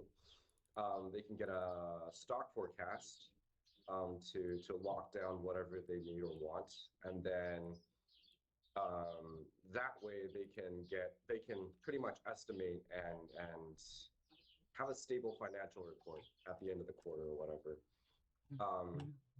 So that gets locked down, and then Samsung, Hynix, Micron, whatever, they would plan around that, and then any excess would go to other customers or clients or down to us.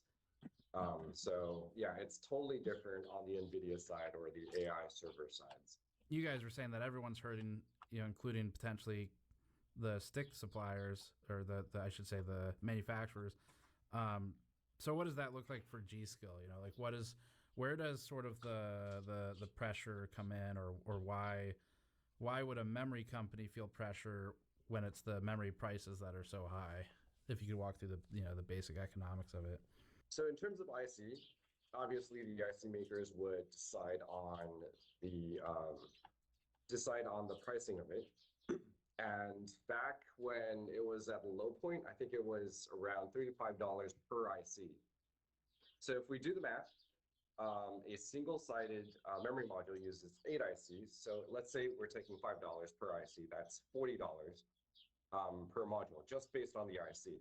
So let's say if we have another $10 on top of that to cover the PCBs, the other components and stuff, that would bring it to $50. And if we add in our overhead, like our admin overhead, our testing overhead, our manpower, shipping, and you might also add in a couple of bucks for, like, for example, Newegg, Amazon, Micro Center, their earnings, that might add another $10, let's say, for example. So that's $60 per module. That's $120 per kit. And then plus whatever sales tax, right? Right. So that would be the end user price. But we are seeing that IC pricing jumping to, how much is it right now? It was back in February, the all-time high was $55 per IC. Same time it was low of 35. So let's say $50. Yeah. $50 per IC. That's a 10 times jump. And so you would be seeing a $400 per module cost just on the IC alone. And let's say you add in the extra $10, that's $410 for just the BOM cost, the material costs. And then, maybe 420, 430 to ship everything over, and that's the end user price. And then UA cost as well. And so you would see from 120, 25, 120 up to $450 just because the ICs jumped 10 times. And we're making the same amount of money, but because it's so expensive, not a lot of people are buying it anymore. So our earnings go way down, if that makes sense. That does, yeah. Especially if you're not able to scale the margin percentage. Right. Yeah. So the economy of scale, when the price goes up linearly, our sales volume go down like exponentially or geometrically. So that really hurts. Has it been like this in past shortages that you've been at G-Skill for? Like our bosses, when we talk to them, no, they haven't seen this ever. Like within the last, I want to say 30 years that since G-Skill's been established, we're facing a long-term shortage, and pretty much supply any retailers that have stock, if they still have stock, is facing stock issues right now. Do you guys, when you're buying supply for memory, are you buying from the same sort of fixed supply as GPU VRAM might be coming from? In other words, do they all come from the same, they're manufactured differently, but do they come from the same kind of pool of wafers ultimately? In terms of memory, let's clarify that there are 4 main types of memory in production at any time that are not interchangeable. One is DRAM, which is like DDR5. The other is LP DRAM, which is low power for laptops, mobile, and like NVIDIA servers. They use LP. It doesn't matter the form factor, it's the IC that matters. So LP is different from the normal DRAM stuff. And then you would have HBM, which is mainly for servers now for the AI accelerators. And then there would be the GDDR stuff, the graphics GDDR. That's in a different manufacturing line. So pretty much the wafers get cut across these 4 types. And what's causing this certain shortage right now is that the HBM is eating up all the manufacturing lines and all the wafers, because that's what's making them money. And it makes sense as a business. So pretty much they would take wafers and supplies from the other lines. So now we're facing a shortage from DDR. And that's what is hurting us right now. But even within DDR, there is a certain tier.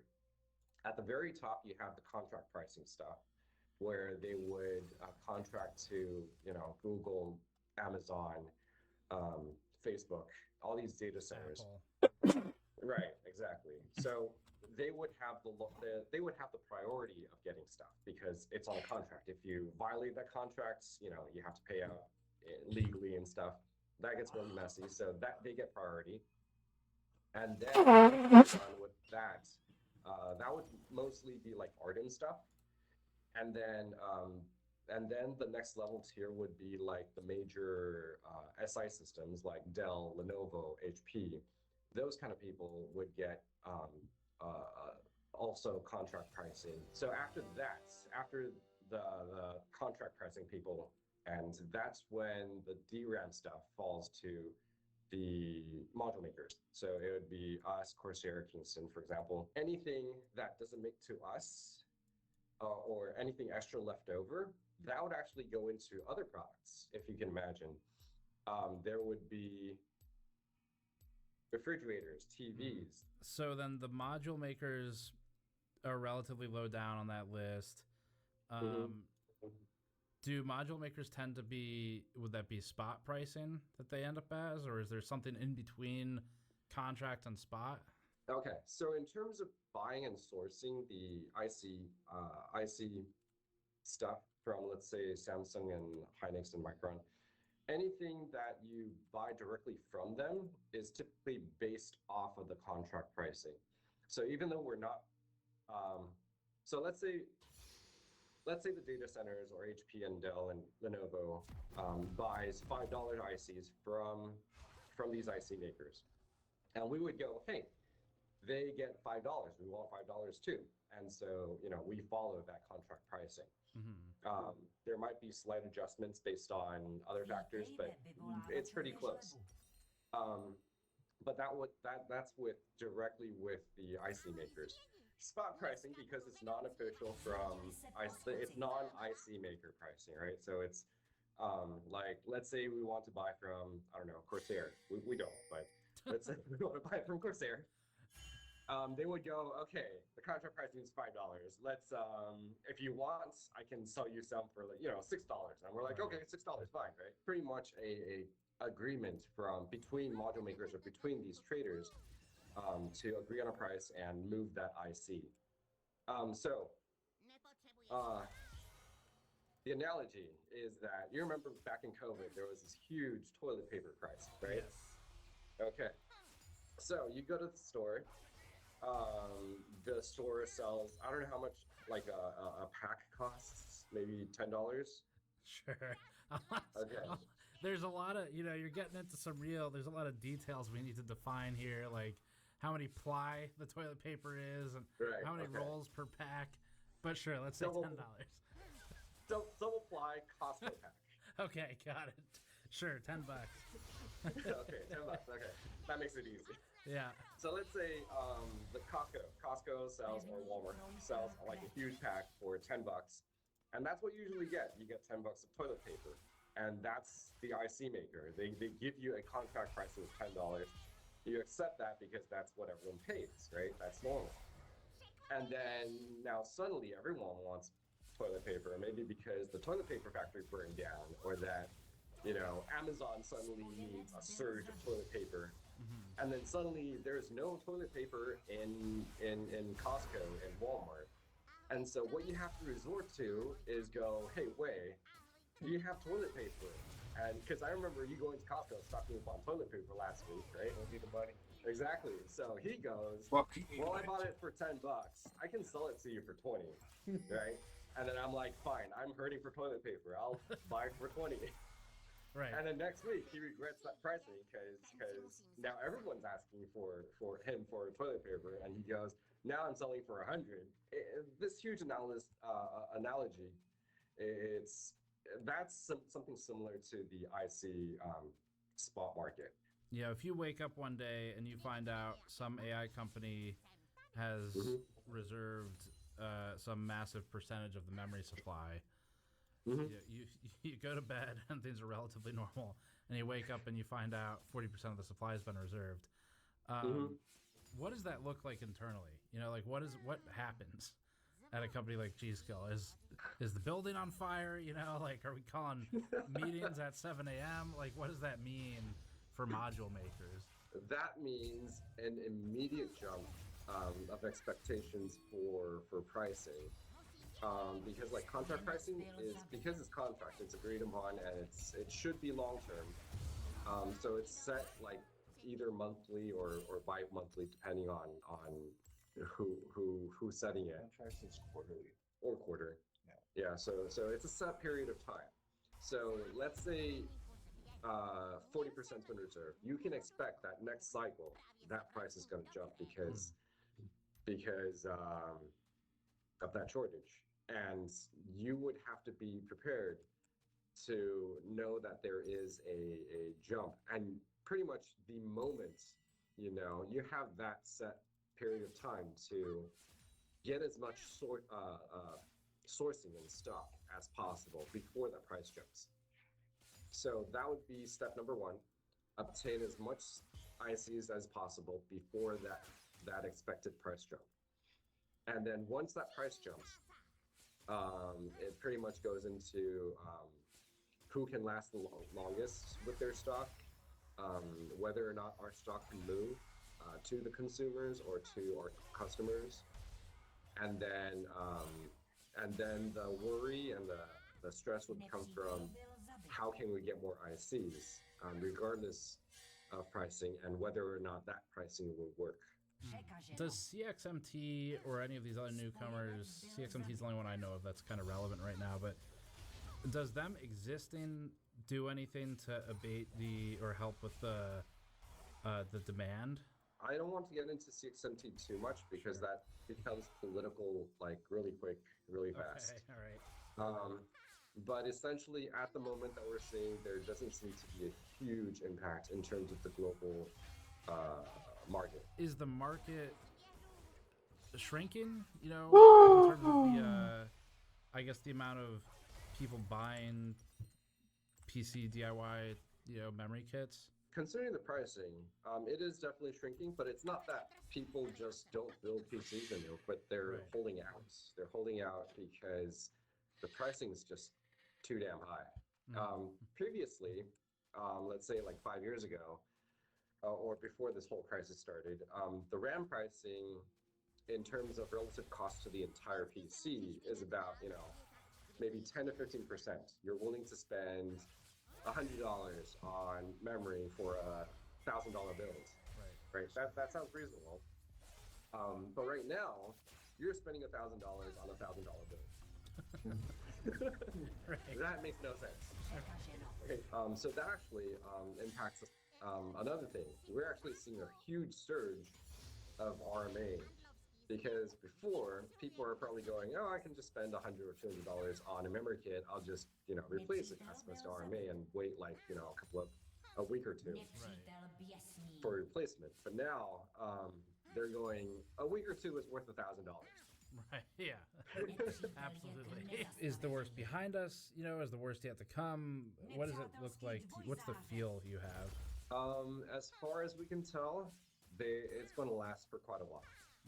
We don't know how long it's going to last, but at the moment, there's nothing that we see at the moment. And obviously, things change, like maybe next year or 2 years from now.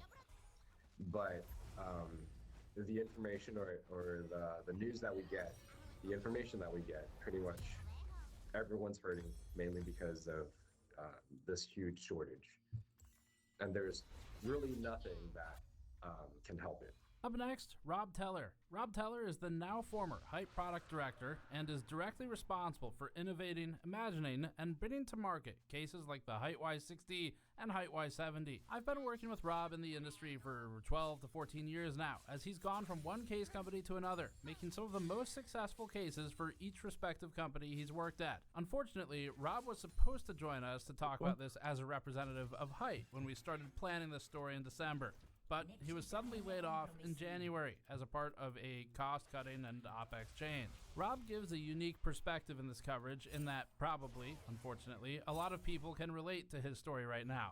Rob hasn't found a job in the industry yet, but has a lot of insight to share. 3 months ago, you departed Height. Yeah. We tried to shoot this back then. The industry wasn't quite where it is now. I guess first question really is, what happened?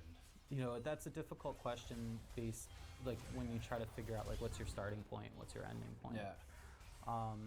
And there's definitely going to be entropy as to how fuck your grind, bro. What I would say that has happened is a new technological revolution came along, one that is not as dependent on you, the consumer, having the technology in your home.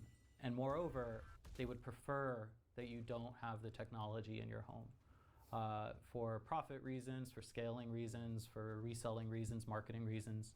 It's a lot easier to sell someone a compute subscription than it is to deploy these different tiers of consumer hardware at different price points, different buying seasons. And it'd be real great if we could just sell you a compute subscription. And I think that's kind of the core of it. The AI-ness of it, I mean, it's kind of like high definition television or DSL or 4K. 4K. It's a packaging. It's an inclusive term that's supposed to get you up to a certain point. In a way people don't normally think about. In a sense, AI took your job. Yeah. But not because AI has actually done your job. No, it took it because it's basically taking consumer computers as an appliance. That's how I think about it. That I mean, it's displacing them. yeah, and you know, what's difficult to tell now, even in the last 2.5 months that have passed, is are we seeing the effects of the technological breakthrough, or are we seeing the effects of market manipulation to make you think that the technological breakthrough is actually impacting that? And that's what's really curious about right now. But one way or another, what can be sure is the consumer PC industry as we've known it our entire lives, that's gone. Like it's gone. Every company that I have worked with, worked against, or worked for is all struggling, and that's an understatement. Sales have collapsed more than 70% year over year, and we are now far enough into this whole thing with enough blockers that no right-minded business leader will say next quarter is going to be better, this Computex will be better, maybe these tariffs will loosen, maybe this round. We're so far gone that the consumers aren't buying this stuff anymore. And that means that the market, in its kind of extremely mature sense, is done. We've kind of completed the cycle. Yeah, and this has happened in other industries. I don't feel informed enough on any particular industry to make a good comparison. The only thing I can think of is that, at least with automotive,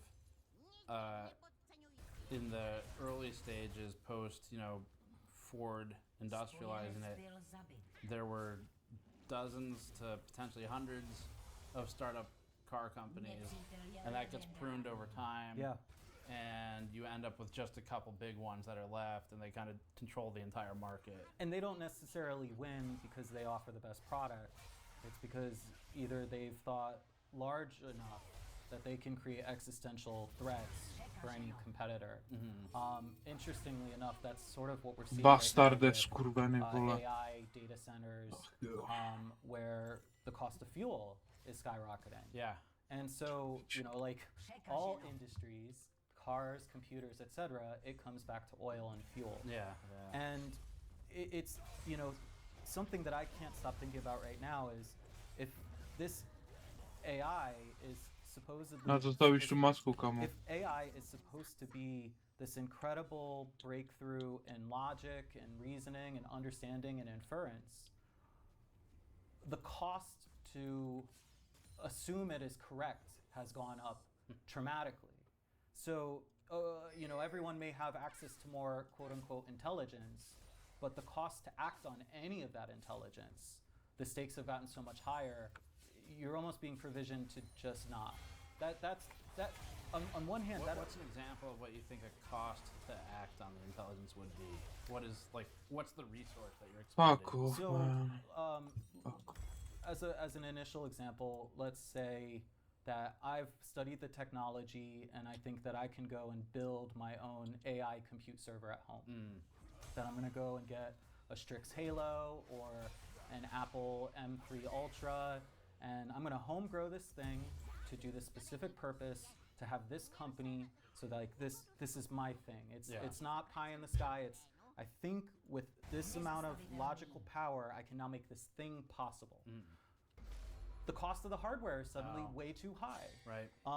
That's the first metric. The second metric would be, say, travel. Let's say that you can intelligently figure out the logistics of travel or where to source things internationally. Well, hold up right there. We've got tariffs. Hold up right there. Fuel prices are through the roof.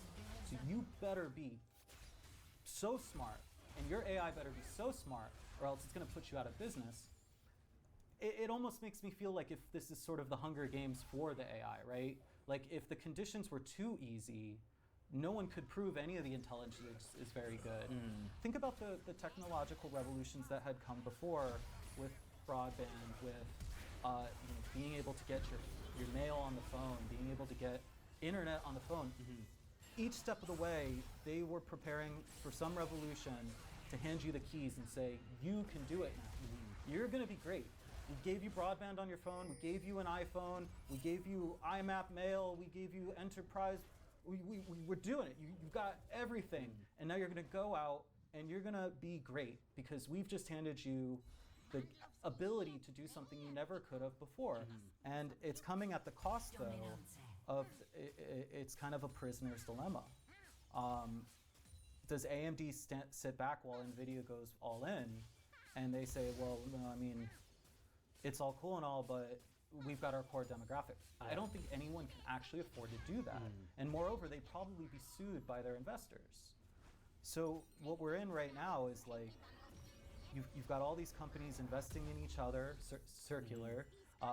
Ironically, that makes it so that if the consumers aren't buying, nothing changes for a certain amount of time. Doesn't matter until the money runs out. They're insulated to a certain extent for them to keep doing things. It's almost like a helicopter. It's just going around. And they've escalated to bringing that money in now from governments, you know, and playing with the idea of military contracts and things like that, where now we've run out of TAM. So we've got to broaden the total addressable market. And then the stories that are coming out, right? Like ChatGPT, we're gonna buy 40% of all the memory. Totally non-committal PO. So I don't know where that memory is actually showing up. But oh wait, actually we're not gonna do that. And oh wait, we're not making as much money as we thought. And oh, our CEO is kind of a loser. And like, oh, Claude just ate our lunch out of nowhere. From the Super Bowl to now, Claude just... Meanwhile, you've got Claude guys saying they've got this new incredible model that is going to scare the whole world. The whole storytelling of this is just getting so fantastical. And it's not unlike when you would hear the stories about real graphics in 1998. They're going to scare you. It's going to look so real. It's the same as it ever was. They're trying to, if you're paying money, you're the customer. If they're making profit, you know, they're the ones who are winning. It's really not any different. Cooler Master's making the point of the most successful segments right now are budget and low end. And to an extent, Jeff and Ish from Height expressed the same. They think sub $100, that's where it's at. And so the question I have for Cooler Master and for Height was, if you're telling me it's kind of hard to go on camera and tell an audience of people everything is getting too cheap, right? And obviously the RAM is in there that's blowing that out of the water. But I guess the question is, maybe, I feel like you can connect those dots a little better. When I was pitching it today, the guys I was talking to couldn't seem to quite close the circle on, okay, everything's getting too cheap. How is that still bad for consumers? What you just said is indicative of how bad the industry is because no one can face the fact that their companies will not likely be in business next year and probably shouldn't be in business now, right? Imagine saying something so pithy that your boss watches it and is like, yeah, why are we burning this money? I would make more if we just shut it down right now. Right. Compute, you know, it works like anything else. If you don't have it, you are not capable. If you have some of it, you are extremely capable. And if you have more of it, you're not necessarily more capable. So for someone who doesn't have a computer to get a cheap computer, they are pretty much as capable as someone with a $20,000 computer. Right. That's what we're seeing right now. And the real problem, I would say, for consumers is, you know, especially on the DIY PC, what were you doing with the hardware? Yeah. And now, you know, there's a good excuse. They bought it to play games. All right. Games are pretty much at their limit of what you're going to be able to do visually, the storytelling. Like, you've got that machine. Yeah. Now the real money is for the people who could figure out how to do more with more. You know, if you sold a consumer 512 gig of RAM, they're not any more capable. They're not reading their email any faster. Right. They're not figuring out how to make better decisions or do anything like that. And that's kind of the reason that the consumer market is kind of like plateaued. Yeah, I love the concept of it. I love the handcraftedness of it. That I built this. This is mine. I built it for my purpose. I made it in my vision. It's a reflection of what I think I can do with this technology. But economically, I can imagine how it looked bad. Yeah, for the companies, you mean, for the companies. Yeah. And when you see such an existential threat, you don't just solve it with N+1. You are ready to overhaul everything because you see the end of the tracks. Mm-hmm. I think that's what's happened. Right. I still see a lot of data. Mm-hmm. And I know that the #1 public company in our space, Corsair, they've verbally stated on the last several earnings that their profit is coming from peripherals. Yeah. Components are not it. Yeah. So, it's kind of like NVIDIA saying most of their profits coming from AI, not components. Like, you could see it right there in that Corsair is profiting from a thing that you don't need to build a computer. You could be using it with a netbook and still buy it. That's a problem. If Corsair is considered the de facto #1 or #2 in cases, cooling, power supplies, etc., and they're literally saying, we're not making our money from components. Right. They're not saying we're not making it from cases, we're not making it from coolers, they're saying we're making it from webcams, these little LCD keyboard things. Controllers. Yeah. We're making it for people who go on Instagram and they think they're going to make money selling you products. Yeah. And they're going to buy our products to sell you products. Multi-level marketing. Yeah, it's... I'm not hearing anyone who is leading in this industry saying that they are making their money from this industry. And then you've got the guys who are completely specialized, who are they've spent their entire effort just trying to innovate on their small segment in the industry. They're not making money.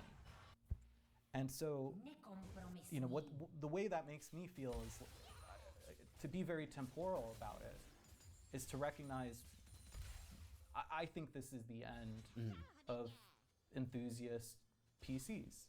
And that's not even to mention just how fucking trash Windows is, right? Like think about how much we as a consumer and industry put up with, just how terrible and how much Microsoft takes advantage of the industry and their consumers. I think for people who are in this hobby, specifically the types of people I'm thinking of are /r/hardware users. I think the pushback, the minute they don't like your videos. I know. The minute that enthusiast DIY PCs continues to exist for that minute longer, Rob Teller's wrong. Sure. Right. And so, if you expand on it, I mean, are there qualifiers? I could definitely elaborate on this. Yeah. Because where I'm going with it is I think there's a lot of room for people to push back on that. I think the first step is we have a conversation, and I can be 20% wrong, but everybody becomes 80% smarter about it. And I think this is an important conversation to be able to say things where it needs to be scrutinized. I'm probably wrong about a lot of things that I'm saying. And then I'm going to be right about a few other things. But having this conversation means we all get to be a little bit more conscious about what's going on. Right. I have been in this industry 23 years. I started working with NZXT when I was 13 or 14. And during that time, I have seen what is a gaming PC evolve. I've seen people tell me what it's going to become, and it doesn't. And I've seen the amount of customization and the offerings change based on how dependent the entire computing market is on our custom PC industry. Let's call it that. The idea that it's a DIY, off-the-shelf parts. And up until now, I would say that we were living in the golden age of custom DIY PCs. You could get about any component in any size, at any price tier, at any color, in any how many different tiers does ASUS have about the thing? You could build the computer exactly how you wanted it. So you want a power supply with the connectors on the side? Do you want them on the other side? Or do you want them where it could turn? We have maxed out every aspect. And now there's the culling of, well, what are most people buying? What is the most efficient? What's the most desirable? And so you'll start to see it condense on that.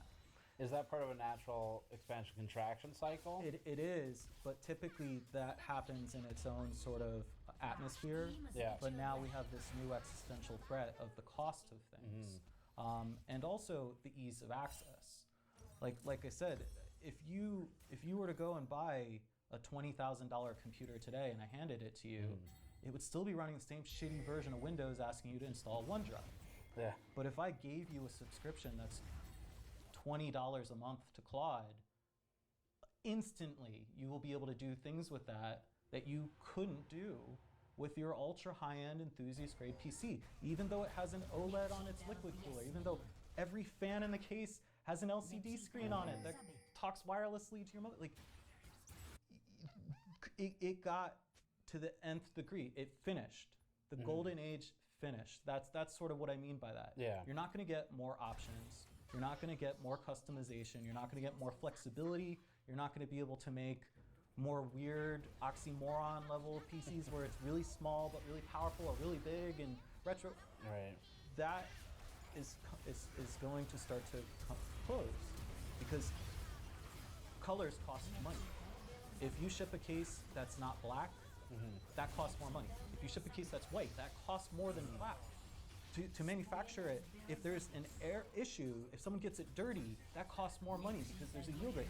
So if you want a pink one, that's going to cost even more money. And to bring a pink to manufacture a pink, where the powder coat costs more money, where your yield rate is lower, where you have to have a ton of different BOM items because it has to all be pink. It can't be pink with black screws because the people buying pink cases would be very upset about that. So you do that, you bring it in, you pay the tariffs, then you're paying high interest rates to put it in a very expensive warehouse, and it doesn't sell for 5-6 months, and you have to start lowering the price. You are now underwater on that. And that will be impacted not just due to case prices, but memory prices, SSD prices, shortages. And then even the idea, if you think you're gonna lose your job, even if you can afford to buy it, you're just buying less things.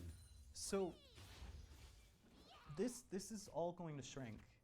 And I don't think it's gonna come back in what we see today, because we're also exiting all sorts of other golden eras of industry, right? The mass production industry is probably going to start to change into something that's, where you have 3D printers, we're not all buying these things. You're not all dependent. That mindset is changing.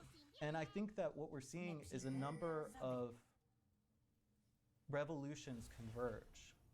And what we see today as DIY custom PC, it's not going to improve from what we have now. And so when I say that, I don't mean that to be doom and gloom.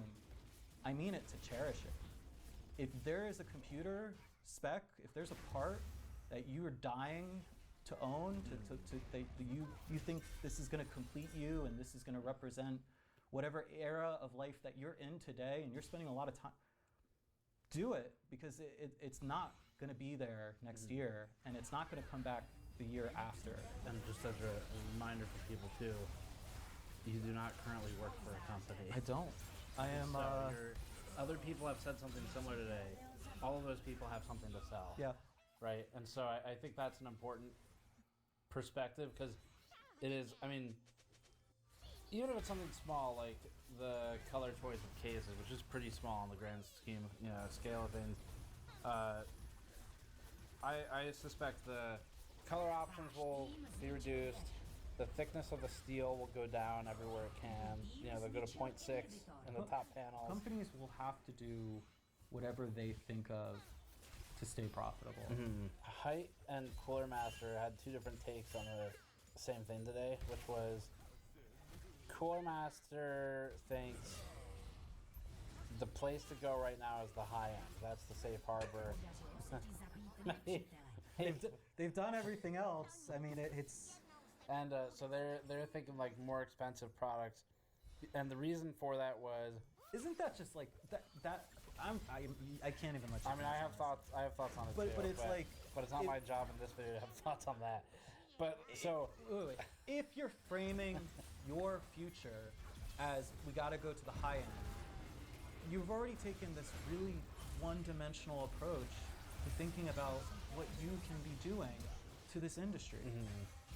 You are following what you think you're able to do. And an innovator goes and looks at this and they pick up this thing that everybody else zoomed right past and said, oh, it's already as good as it can be. And they say, no, I'm going to do something different with this. And it's going to appeal to the people who want something.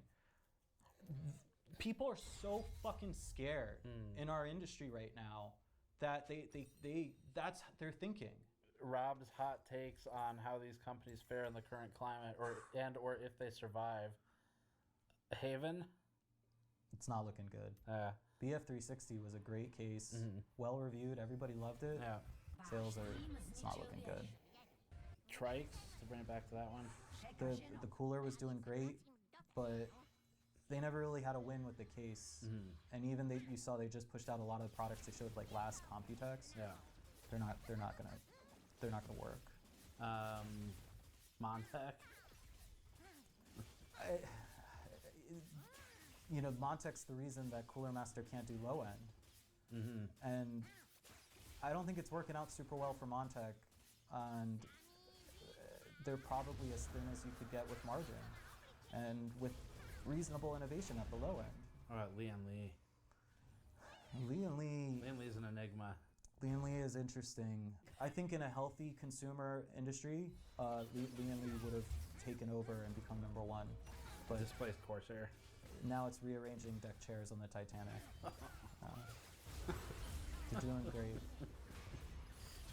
No one arranges deck chairs like Lian Li. Right. Yeah. Like, I mean, Asus, they stick around, I think, because they do all kinds of shit. They will all be fine. Yeah. But like, I mean, NZXT. It's on one hand, you could almost you looking at where we're headed as an industry. Rental PCs kind of make sense to someone who's trying to profit from where the industry looks like it's going. Yeah, so the person trying to profit. Listen, we could do a whole video about the rental PC thing. So where do you think this goes next? Well, you've got Computex coming up, and typically Computex is the big event for industry, and that's a lot of companies are eager to show off their products. It's indicative of the health of their brand. We're making things. Maybe the stuff that's been selling for the last 9 months hasn't been so hot, but look at the brand new whatever with the screens and the lasers and the automatic with the remote controls. Last Computex we were already going in with tariffs, and we could already see the effects of the tariffs. And so when we went to this CES, that was already when we were slashing budget. And going into this Computex, from what I understand from hearing from people, unbeknownst to you at the time, I guess. Yeah, you were part of that budget too. I was a big part of that budget, and I don't blame anyone for making that decision. Like I said, if I'm looking at the market and I can make the greatest product imaginable and it doesn't sell, I'm not worth what they pay me. And so that makes sense. I think that you'll go to Computex and you'll see everybody putting on the show. We did the thing. Here's our version 2, and we've worked on. But behind that, it's going to be desperation. The best consumers for the products in our industry were the people that worked in our industry. Almost no one works in this industry without owning custom computers. It's usually built exactly how they want it. A lot of those people are losing their jobs, or they feel that they are about to lose their jobs. That right there cuts a large portion of money out. I'm saying all this not because I want to be right about it being really bad, because I think this is the last opportunity for us to realize how good it's been before company X, Y, and Z says that they're closing up or they're going out. DIY gaming PCs have represented to me in like so many different ways the bleeding edge of humanity, the bleeding edge of my personal capability that I could assemble such a thing from the specs that I devised and that it runs reliably, and that when I want to build a new one, I know how to make that better, and I know how to make it look a way that I want it to look, and be a little quieter and be a little more accessible, that I have all this consciousness to have these considerations to improve my experience. And then on the professional side, to take those experiences and spend hundreds of thousands of dollars of other people's money to make those products and my vision, and be able to connect with hundreds of thousands, if not millions of customers out there who also really like to experience it the way that I like it. That's coming to a close because economically that market isn't supportable anymore. And I think that there's a great lesson in here, without getting into the weeds about is AI good or AI bad or inevitable, any of that nonsense. I think it's really important for us to appreciate the things that have brought us great joy, taught us things, and helped us to connect with other people. And I think it's really important to acknowledge that now. Next up, Height. Height has found footing and success in recent years with cases like the Y70, but it's still a new company to the industry. Height is owned by parent company iBuyPower, a system integrator, and has faced challenges as a result of the RAM price spike, landing right when it launched its new X50 case. Unfortunately, as a result of the timing with a major investment, hundreds of thousands of dollars in tooling, lining up with a massive purchasing downturn due to external factors with RAM prices, Height has had a rough 6 months.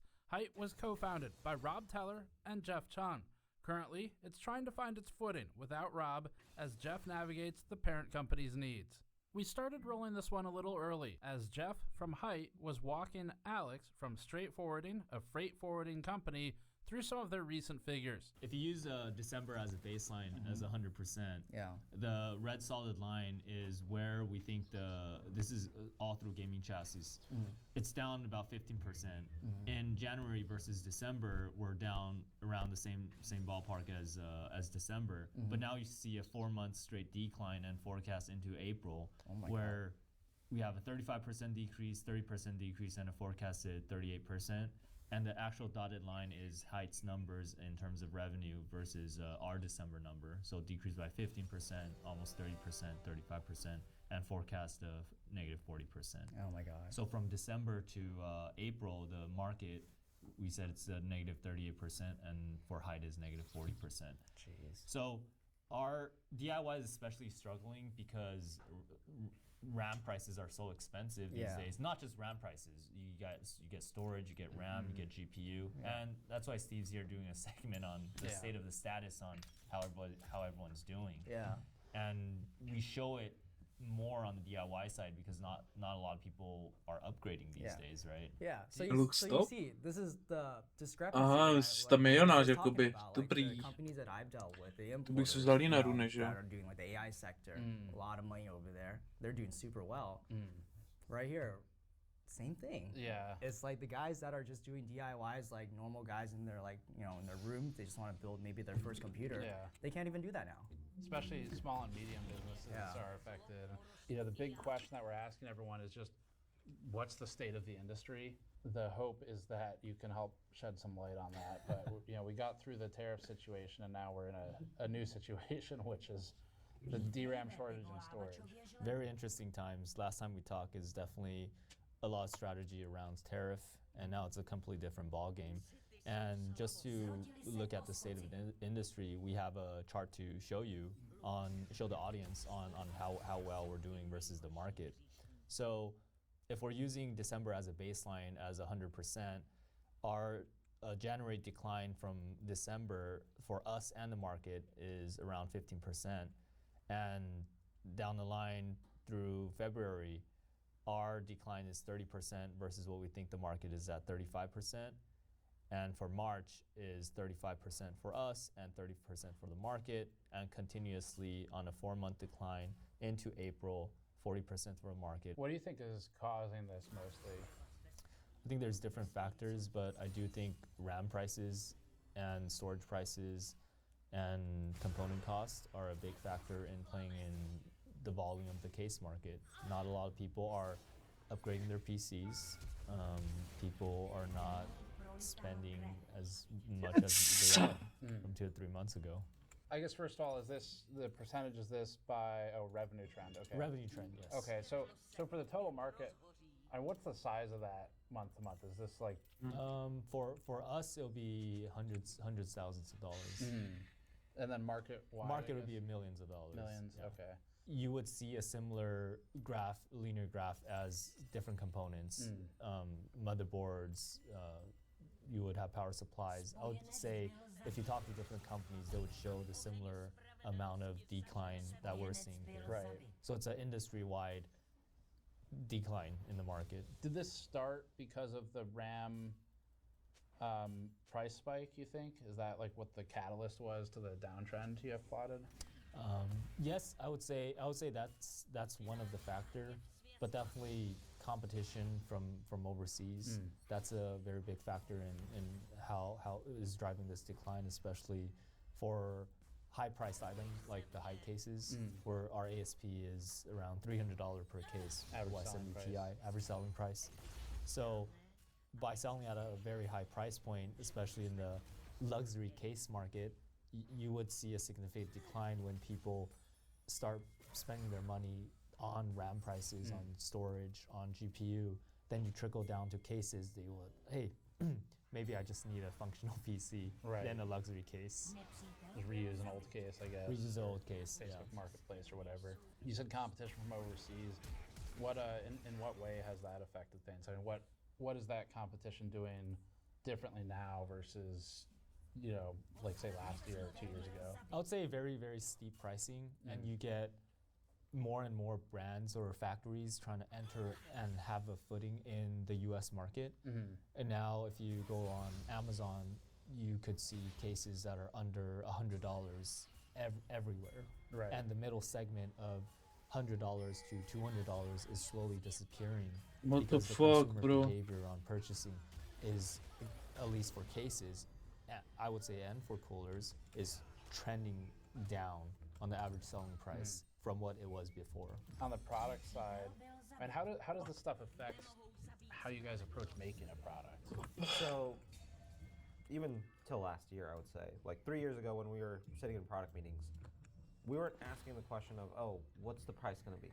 We started off with, what do we envision the user experience to be at the highest end? If we were buying and using this stuff and building ourselves, what does that experience look like? And that was the baseline where we started to dream. And I think dream is the appropriate word to use, because it doesn't matter cases, coolers, whatever venture we entered into, we were always thinking, what is the best we can make? And that was where we started with all that development. And it was about dreaming big, trying to do the best things possible, and then figuring out, okay, what does it actually take to make that? Is that even possible? If it's not possible, what do we need to do to make it possible? All that requires runway, funding, revenue, right? So it's all a cascading effect, but back then it was, we have a dream, we want to make it possible, let's figure out the cost that we'll need to charge to do that. And the market was receptive to that. They wanted something new that was fresh because they were able to spend on it. Now, I'm sitting in these meetings and it's a different phrasing, it's a different point of view. It's not just, okay, what's the craziest thing we can make? It's, I am a consumer, I have already spent hundreds of dollars on other components.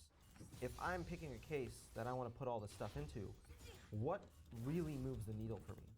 If I only have this amount of money, what design changes? What product features do I need to prioritize that are really going to make me feel valued as a customer and respect me for spending my money here versus elsewhere? And so the whole narrative has shifted from designing the craziest things we can to designing what people really want and need right now, because the market is dictating that. Right. We're seeing this shift in the market where that middle mainstream segment is basically shrinking down. You have the enthusiasts who have always wanted this, right? That's their one true hobby, or they can just straight up afford to buy whatever they want. And that, we still see that is continuing to be the case, right? If people want to build a PC, they have the resources to, they're still doing it. You go on Reddit, you see tons of builds every single day with 5090s, absolute balls to the walls builds, right? So that customer is still going to spend there. But everybody else is now being thrown into this position where there's lots of competition, where kind of Jeff mentioned, factories are coming out with really cheap cases. And as a consumer, you're going, do I really need that $300 case? Or can I spend $100 here and be okay with how it looks because I need to spend everything else actually giving me FPS? Are you saying that some of the cheaper competition comes from a company that might otherwise be the factory you would go to?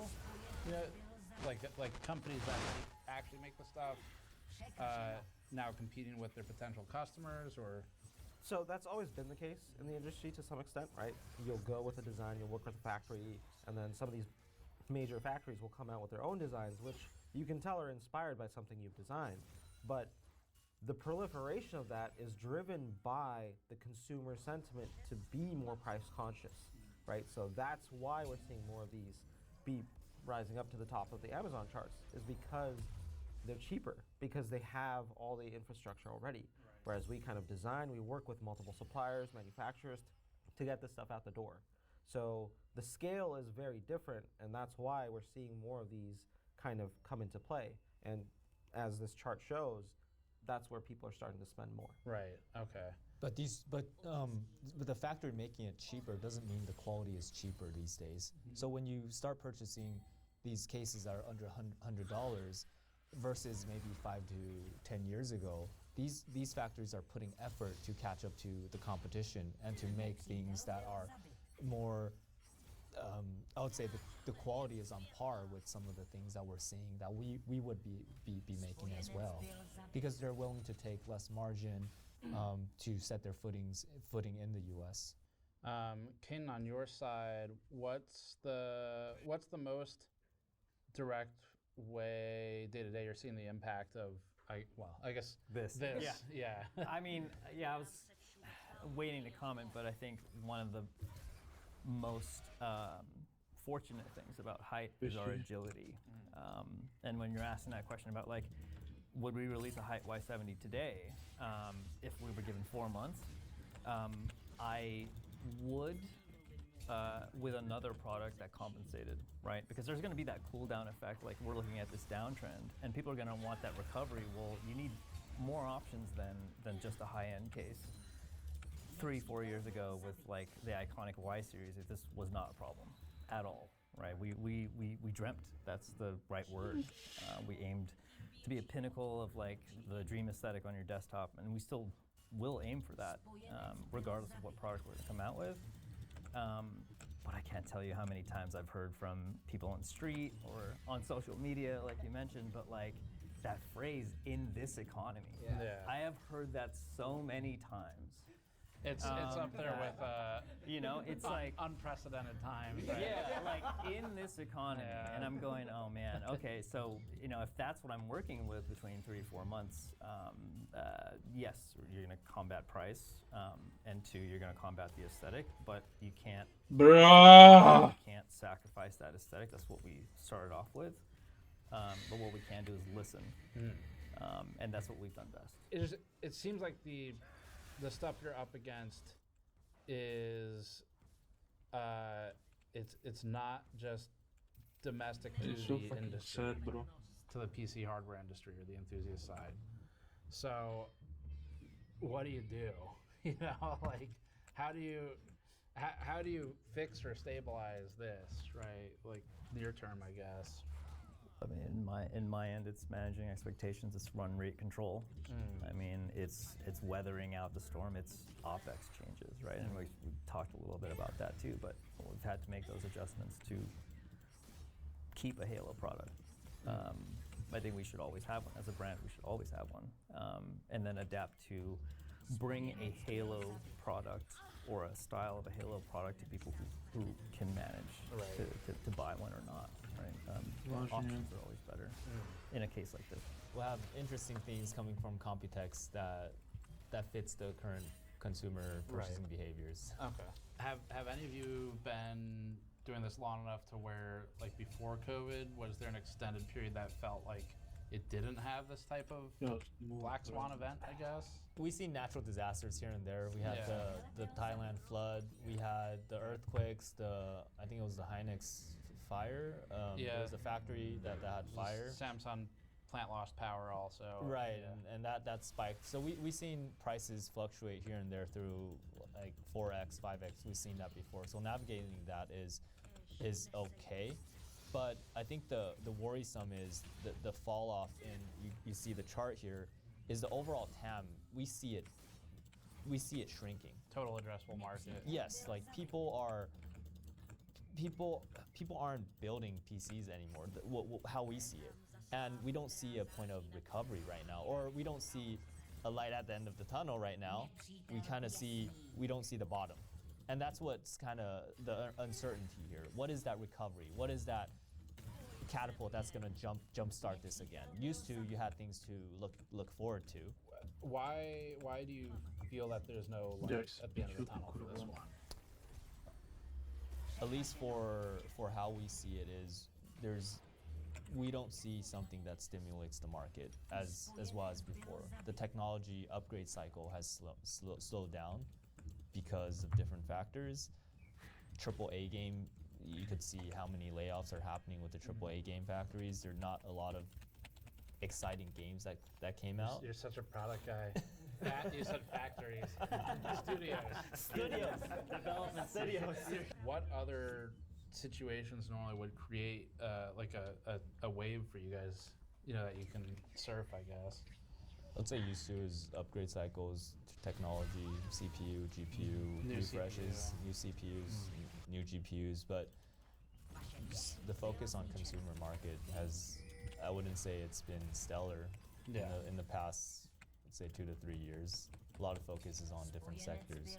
So it's slowing down of people wanting to upgrade. I think a good example is when we launched the Y60, the NVIDIA graphics card was three slots. They were expanding to 3 to 4. 3 to 4, and then we immediately, because we had to be nimble and move fast, we had to develop the Y70 as soon as possible. Right. Because now the 3 slot to 4 slot in the Y60 was just suffocating the air. Right. So we do have to design based on their releases as well. And part of it is also the whole industry, at least our industry, is kind of centered around, okay, CES is one of your big moments, and then Computex is the second win that you get every year. January. And so it's January and June. Every single year, you're guaranteed to have at least something.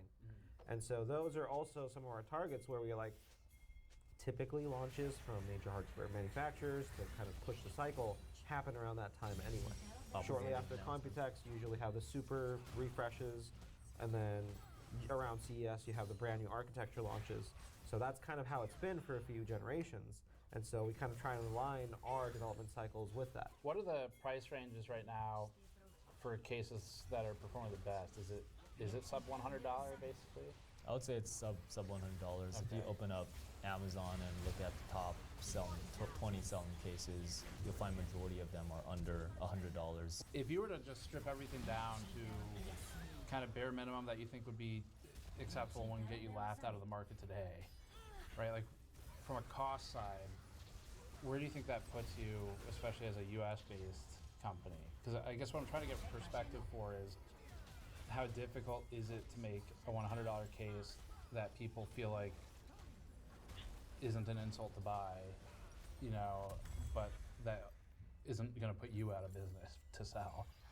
I think it's an operational exercise in looking different factors. If you want to put a hold on that, trying to enter that segment of under $100 versus our operational spend. So it's a trade-off, right? So we need to see if that $100 case is gonna make us profit to survive. But in this economy, there you go. You got me. We need to ride out this wave and try to make products that fit the consumers. Right. Where are places you can make cuts without feeling like you're sacrificing the total quality of the case? We all have different ideas. That makes it interesting. It's a brainstorm exercise on where to, for marketing, for example, the things that we put into the box, the inserts, every single one of those inserts could cost money. So now we're talking about this, like down to pennies on how much do we really need this. That's say for the packaging, for example, Do we need a full color sticker? Do we need how big is that sticker? And what foams are we putting inside? How big are the packaging? If the packaging shrinks by 1 centimeter, can we put in 3 more cases per container? Oh, that's a good point. Yeah. It's down to those details and what's acceptable to that packaging on your drop test. That's interesting scale. That's stuff you see too. I was waiting for him to say that because I'm like, there's gonna be freight costs involved. Like, there has to be. You know, that's just how the game is played. Yeah, so if you could fit 5% more of the cases into per container, now you're saving per container cost that you amortize your shipping. Right. And the faster you ship out more products, you amortize your tooling, which can range from $300,000 to $500,000 per case. Yeah. And then from like a design and innovation standpoint, okay, everybody's moving towards faster Type-C ports. Is that really something that the customer is going to benefit? How many Type-C ports do I include on the I/O? Is the blue cherry switch that we put inside our power buttons, how many people actually appreciate that every time? How many people leave their computers on and never press it, right? How many people just want a button that feels good enough? All the details we put inside, like we are very obsessive about congruency in terms of design.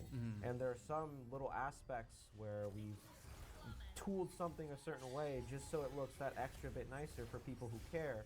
How many people actually care? How many people are actually going to see that? What does it cost for us to go down to that level? Supplementary to that is we're looking at explorations with like the X50, for instance, going glass, non-glass, right? Saving there, or vertical or horizontal GPUs. So does reducing the amount of SKUs help in a meaningful way? Like, if you have an existing product and then you say, you know what, 5% of people are buying this color, maybe we just Yes, absolutely. Absolutely. We look at the colors. We EO out a couple colors. A lot of that was trial and error to see what colors stick to the market. When sales drop precipitously, how does that affect your decision making for how you're using your warehouses and third-party logistics and things like that? Because that's I guess like a monthly cost or something. Well, you definitely have to speed up the time to digest your products because now cash flow's starting to come into play. Your storage costs can range from hundreds of $1,000s per month by storing a lot of air because we do cases and it's large. So every single pallet that is not sold to the consumer is adding up monthly costs and interest to us. So to be able to digest these quickly, I think is the key right now. And a lot of companies, I'm sure that what you would talk to is going to run into the similar issues. Is we forecasted based off of coming in from a high season of November to December. We didn't see much change. We saw a little bit change in January, and we started seeing a cliff dive from February, March, and then it's middle of April right now, which is not looking too good as well. Strategically, is there a point at which it makes sense because of those costs to just get rid of stuff at even a loss on the manufacturing cost just so you're not paying to store it anymore? Yeah, because the monthly, if you break it down even precise to how much it costs per month to store that particular item, it could outweigh the value of that item by itself. So now marketing comes into play.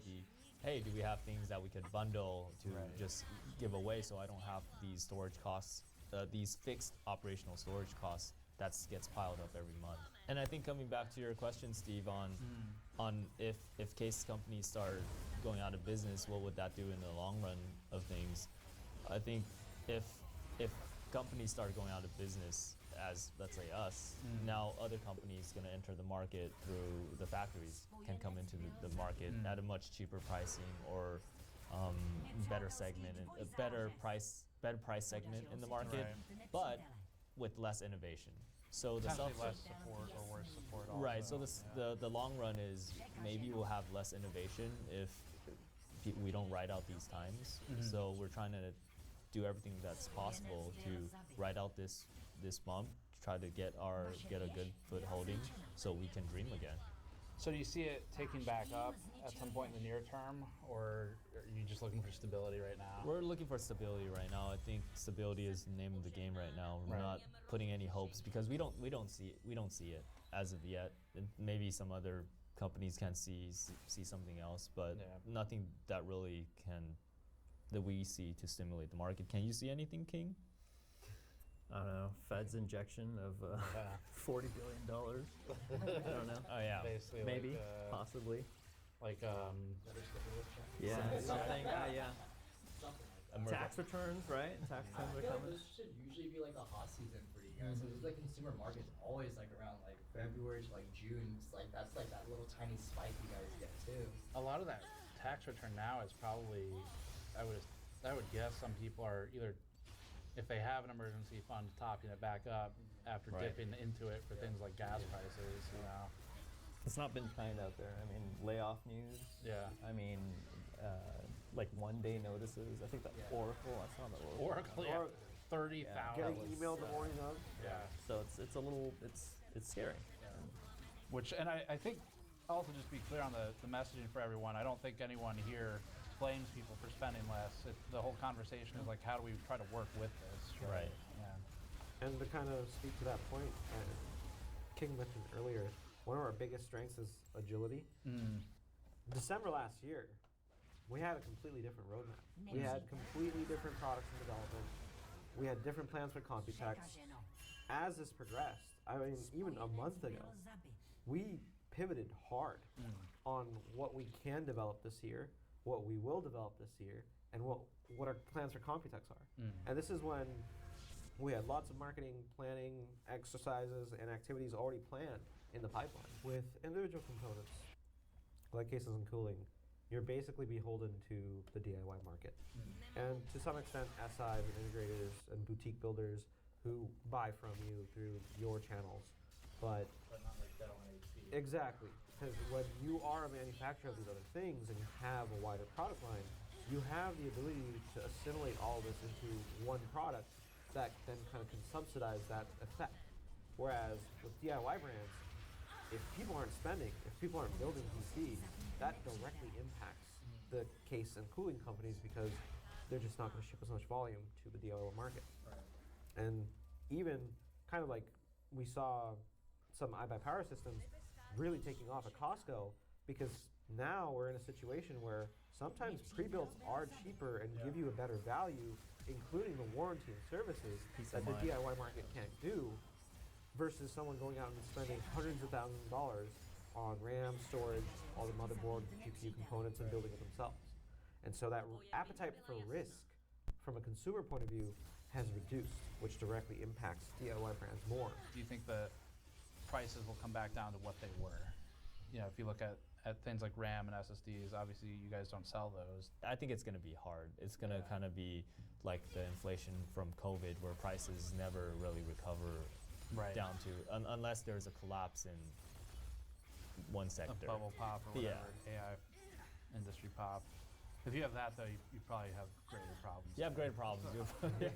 It's going to affect a lot more than RAM prices. Right. So our business is built on the foundation of you buying and owning your systems, right? So ultimately, we want you to own your systems because that's the service and the product we provide. But we've definitely seen an increasing trend in rental programs or cloud compute services, right?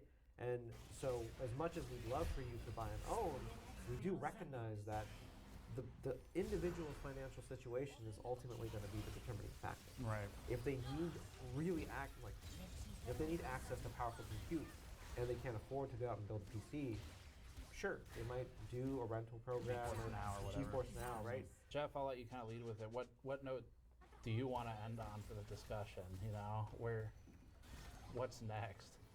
If we were to set a MSRP to design a product, the Y70 and Y70 Touch would never ever come to market.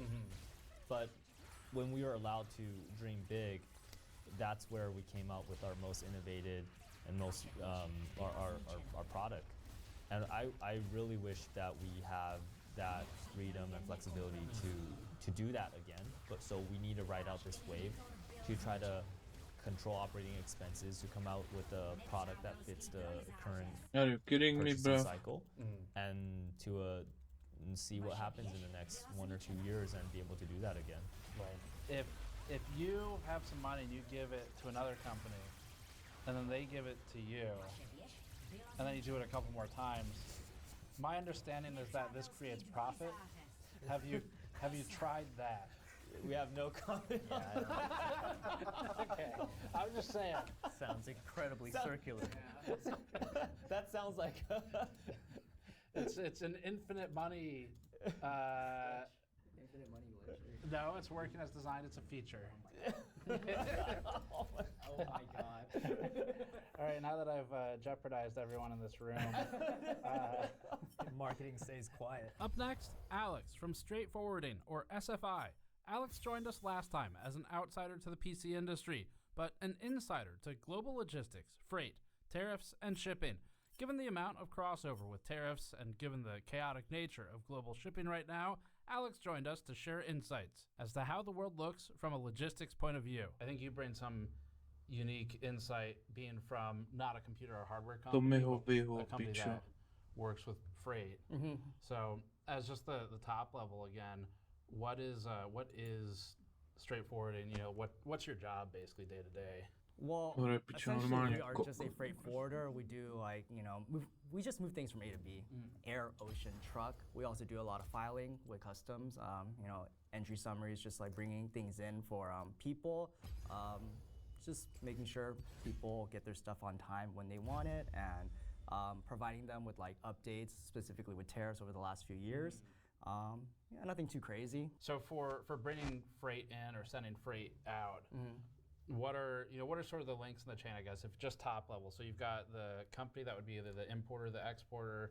You have some people in between. I guess you're one of those. Yes. And then you have wherever it's going. So what are those in between steps? So the first step that's in between is the freight forwarder. So those guys are just the people that move things from A to B, straight logistics. It could be air, ocean, or truck. The next step is for the custom brokers. Those guys usually deal with just importers only. They are just there to file paperwork for the importer and the custom broker. Okay. Yeah. What in the you need fucking jail, bro. What's stop, changed bro. other What than the fuck? everything that changed in the 3 days after we talked?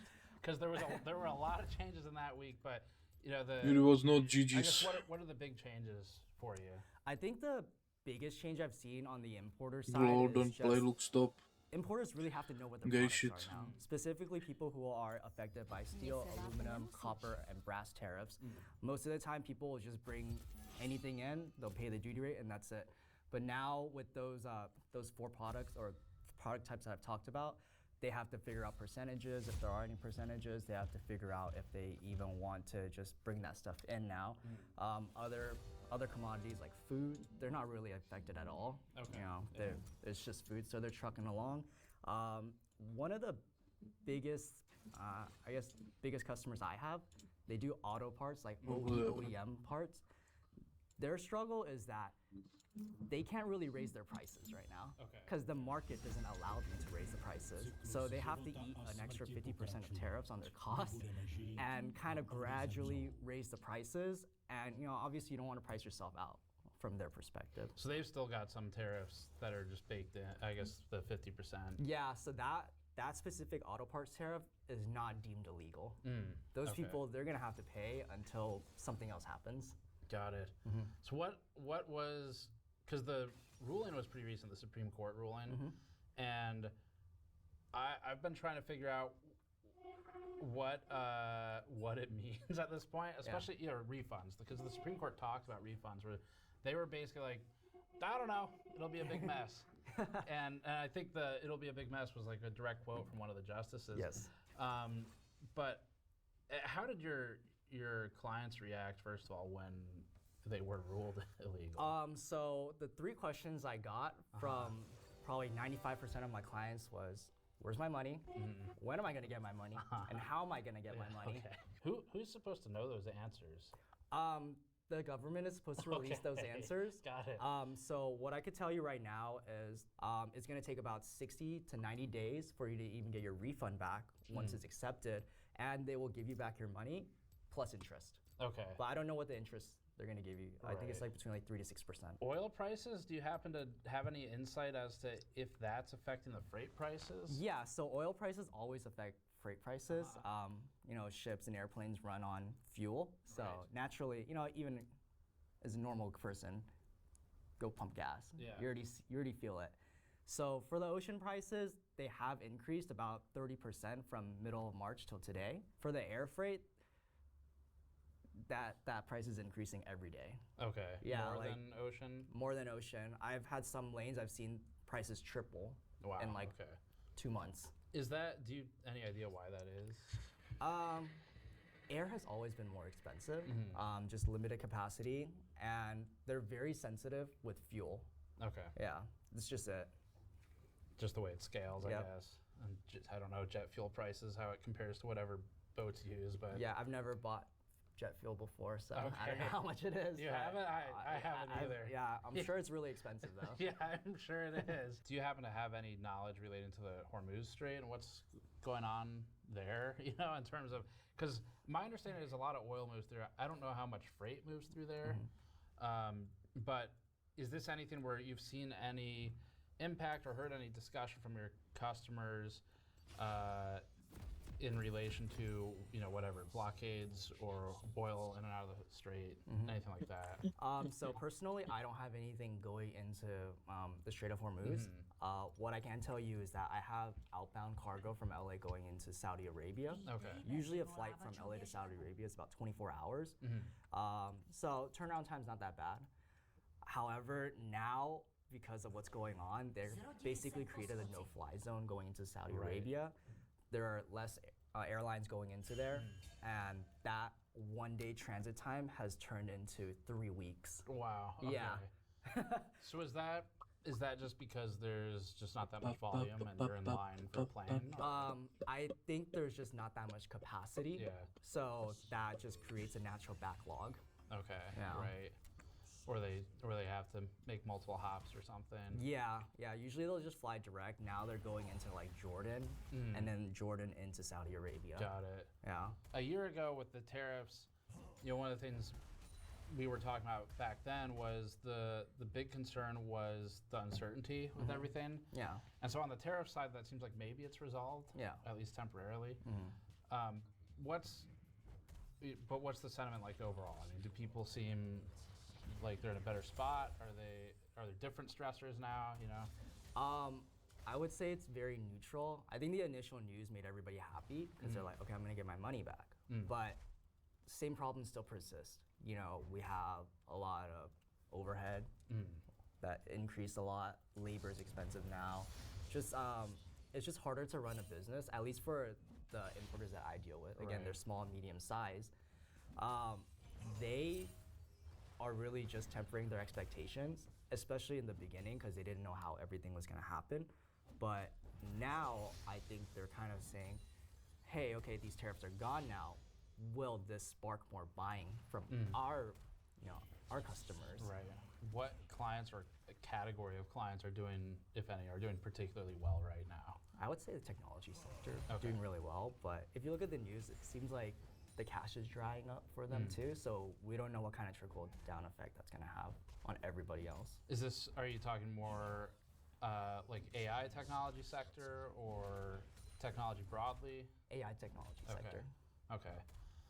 So even we are the technology sector. Yeah.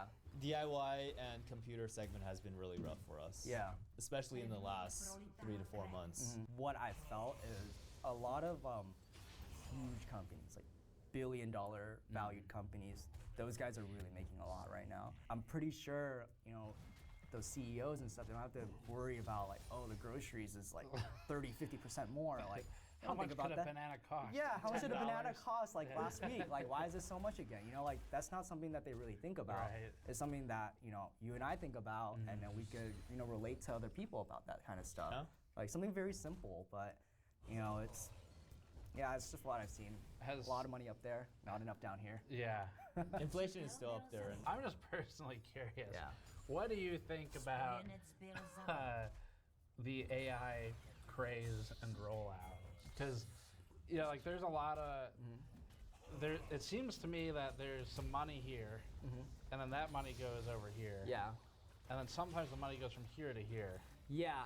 And then it does it again. Yeah. So, I mean, this is more of a money forwarding question rather than a straight. Yeah, I know where you're getting at. I have seen a little bit about that. Yeah. It does concern me because it does seem very like Ponzi scheme-esque. Yeah. It kind of scares me, but it's more of a wait and see thing for me. We don't know if this is gonna turn out like all the previous companies like Enron or whatever that have done something similar. Do you feel like social media has made your job harder? I ask this because every 2 days I have my boss sending me a new TikTok or WeChat video that tells me about refunds of status or tariffs. So that's a great point to put up. Yes, it has made it a little bit harder, but only in the beginning. So between April of last year, April of 2025, and maybe like August of 2025. I think after all the news cycles that happened, I always told my clients, just wait. I haven't gotten anything on my side yet. Yeah, awesome. Thank you for. Of course, Steve. Thank you for having me again. Yeah, thank you so much. Up next, iBuyPower. Kevin joins us from the purchasing team, with Kane joining us representing both iBuyPower and subsidiary Height.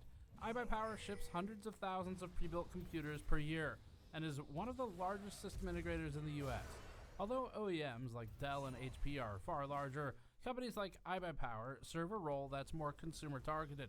Kevin deals with purchasing RAM, storage, and other components from suppliers, and so has a lot of knowledge about buying RAM in the current situation. Or, as Kane put it, in this economy. Do you have any idea as to why SIs and pre-builts have seemingly kind of fared better in terms of pricing and stuff like that? Yeah, I think what's going on is that for us SIs, obviously, there's a lead time towards like us having to procure these memory and SSD early on, right? There's also a build time. For example, for us, some of the stuff that you may be seeing out there, whether it's on retailer website or on our own website, may have been stuff that we've procured back in like January, right? Yeah, so there's definitely a time gap or a delay versus SI versus the DIY market, right? By the time that we have assembled these systems and shipped out to the retailer, right? Like the DIY market probably have already increased in price, right? While these retailers, they're just receiving in some of the maybe older pricing systems, right? Yeah. So there's like more of I guess the volume helps you soak that for longer. Yes, correct. Yeah. Is my memory correct that you handle purchasing? Correct. Yes. Okay. Yep. What does it look like when you go to buy a bunch of RAM to put in pre-builts? So typically, obviously, we'll work with our vendor like on a quarterly basis, right? Like we'll let them know our demand, right, and try to, get a contracted pricing or like a more stable pricing throughout the quarter. I would say since last October, that has all gone to train, of course, right? Like with the memory SSD price increase, basically, we're dealing with pricing on a week-to-week basis, right? We collect pricing weekly. Sometimes we have to give feedback or give our decisions whether or not we want to purchase these within like 24 hours or 48 hours, just because I know the others out there in the market, they're also looking like for a memory as well, right? So having to adapt to these like quick decisions that we have to make weekly and basically just spot buying. Typically in a normal condition, like maybe a couple years ago, if you need to buy a memory, is it a pretty safe bet that it's just available? Yes, I would say so, yeah. And, it's basically, we'll get it within 2 weeks, right? Like we'll buy it from someone like Taiwan or wherever, we'll get it within 2 weeks, yeah. What about now? There's a lead time to it. Sometimes even if we, commit a PO to certain vendors, right? They probably also, not to blame them or anything, they have to probably change how they adapt to getting the ICs and stuff like that. And they'll let us know like, hey, there's a lead time to it. There's it's probably 3 weeks or 4 weeks later we'll be able to deliver it, right? How does that impact the day-to-day operation or what the end user buys or pays? Like, what's the real-world impact from an extra couple weeks? From a day-to-day operation, I would say it affects us a lot, right? Because if, let's say, a memory we're getting 4 weeks later is at A price, right? Maybe 4 weeks later there are other pricing that are out there, right? Whether it's higher or lower, right? But sometimes you've committed it, right? Like to these vendors, right? You don't want to back out on your commitment. We don't want to back out on our commitment as well, right? So sometimes you just have to eat up that cost, right? Or eat up that inventory, right? So at least on the operations side, that's what has changed and made it more difficult. From an end user perspective, versus in the past we could say like, hey, we're certain that, hey, this is the price that we can offer to you, right? Sometimes we have to look at, our total inventory pool and then just do an average cost, right? Comparing to what we have on hand, what we have coming into us, and make sure that we can still offer the best pricing that we could with the average price, right, to the consumer.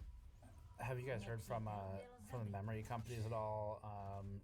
Or I guess the stick makers, I should say, not not the module houses. Yeah. So have you heard from them at all about? I guess there's two things I've heard recently. One is that they are having trouble getting contract prices.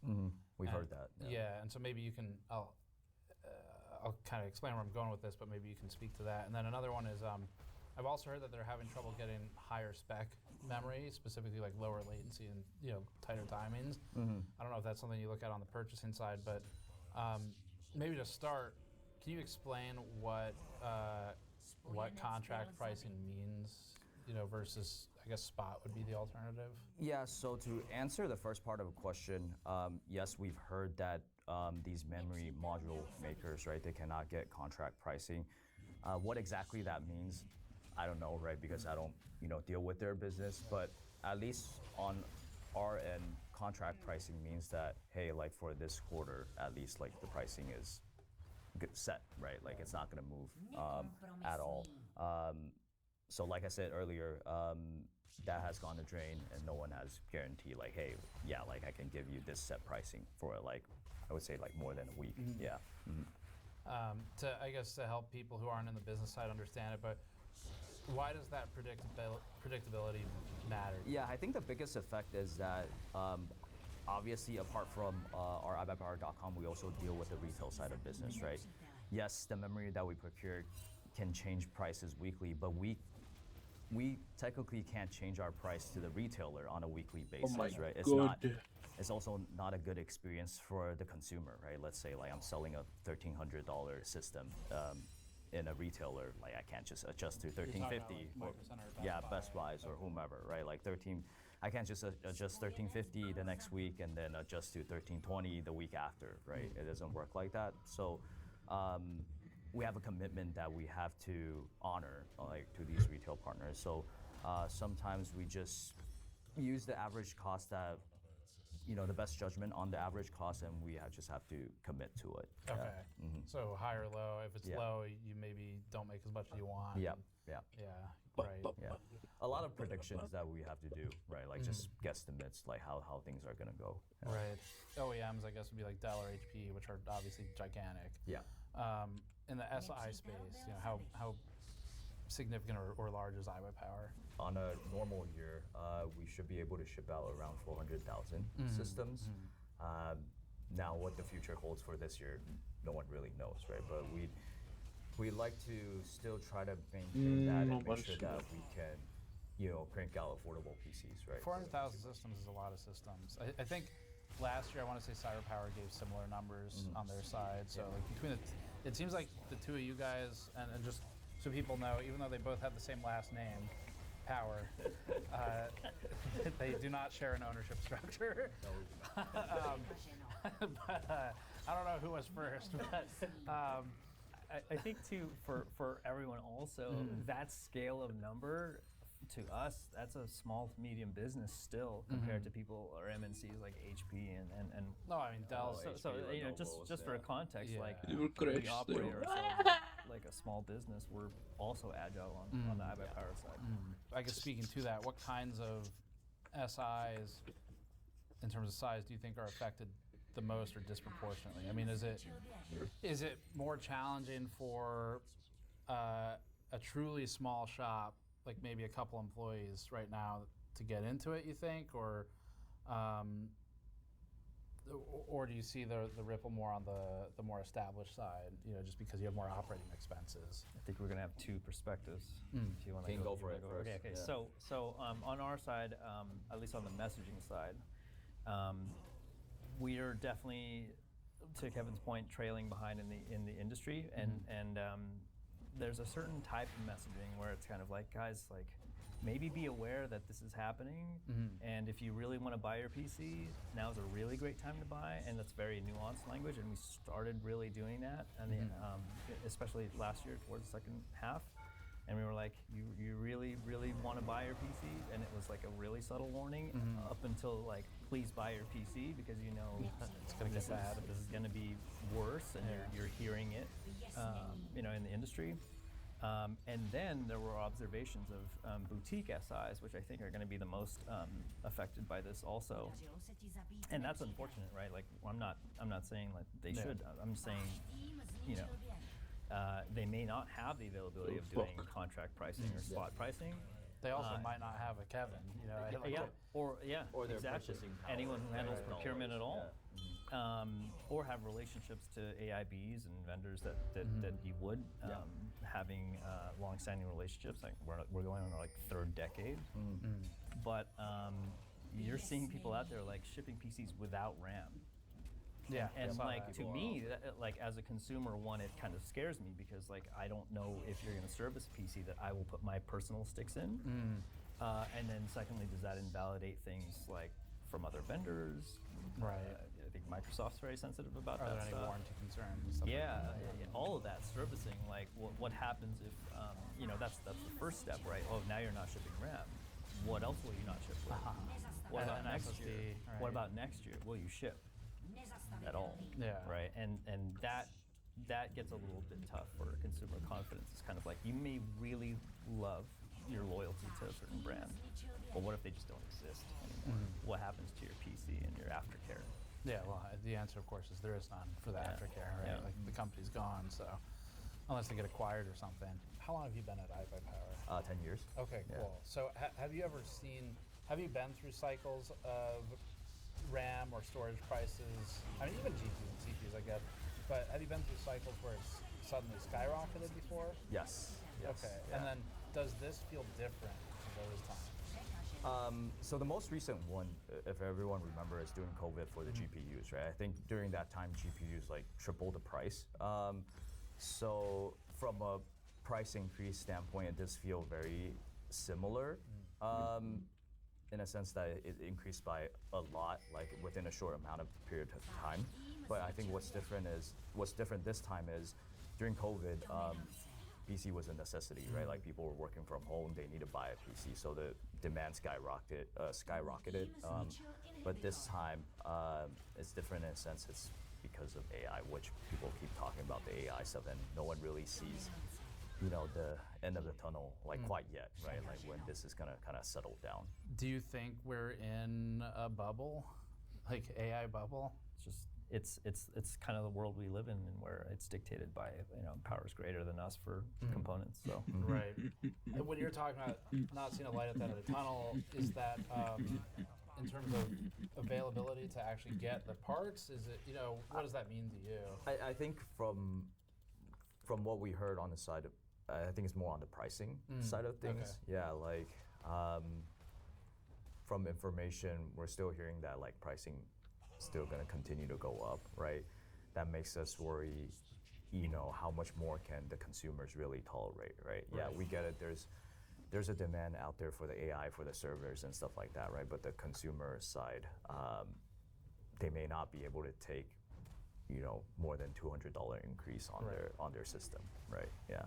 One of the stories I've seen recently, there was a really small blip down on memory prices, DDR5 prices. And so people were sharing this PC part picker averaged, price graph. Yeah. And you can see it's like 7x, and then it's like that, right? It's kind of like if you look at a 5-day stock chart, and they're down 10%. Yeah, fuck those guys. And then you click max, and it's like, up 22,500%. Yeah. So I mean, what do you make of that? Because I saw a lot of headlines about we haven't commented on this or looked into it yet, but about the prices coming down. One of them I saw yesterday was RAM prices have fallen 5%, and then you do the zoom out, and it's like, cool. Still, $900 more expensive than it was. Yep. You know. Is that a sign of it improving to you? Is that just like a blip where it's? Personally, I think it's a blip, because, sure, there may be one or two vendors out there that, lower the price by 5%, but how much availability is out there for this, down 5% stock, right? It could be just 10, 20, right? But people see that 10 or 20 pieces that got lower 5% and think that, hey, like it's decreasing. Right.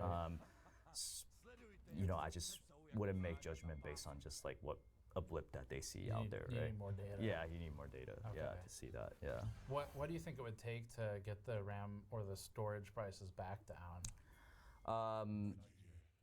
I think demand softening is gonna be a major factor, to it.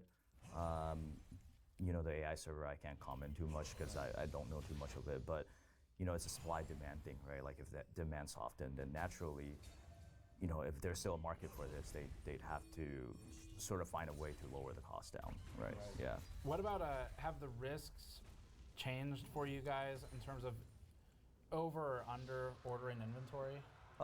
Definitely.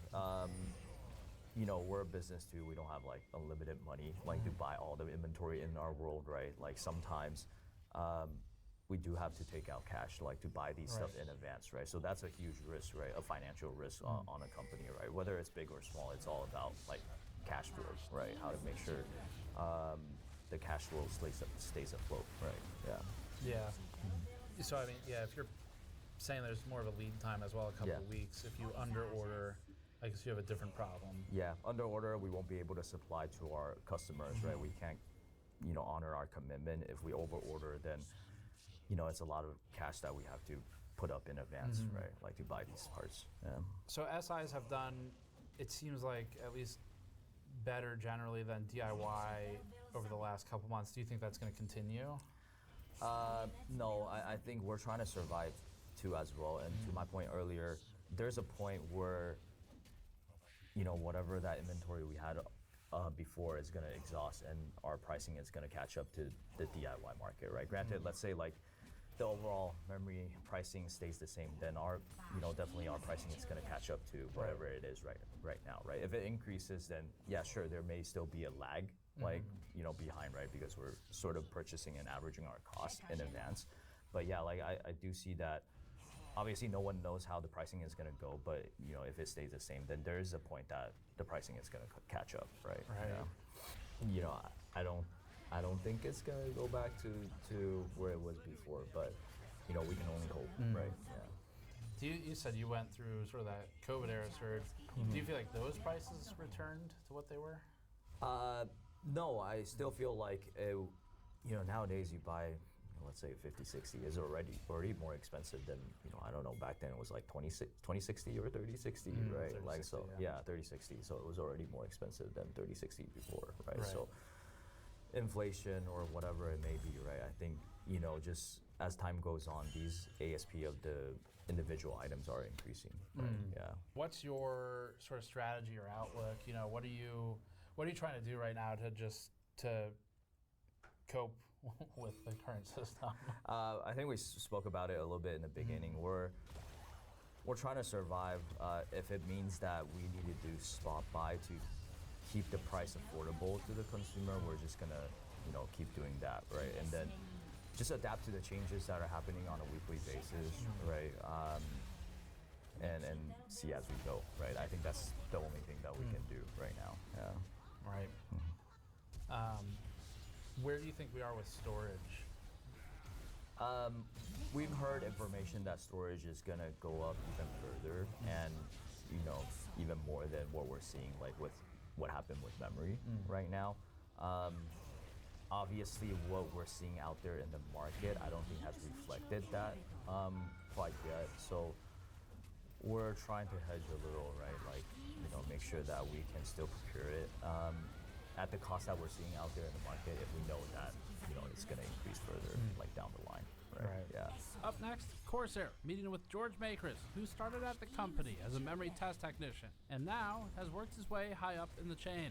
Corsair has changed a lot since we met with them last year twice for the tariffs discussion, as Andy Paul, then CEO of Corsair, was winding down his role to retire after decades running the company. Since then, Corsair has changed leadership. Like G.Skill, the company sells and makes RAM sticks, but not the DRAM supply itself.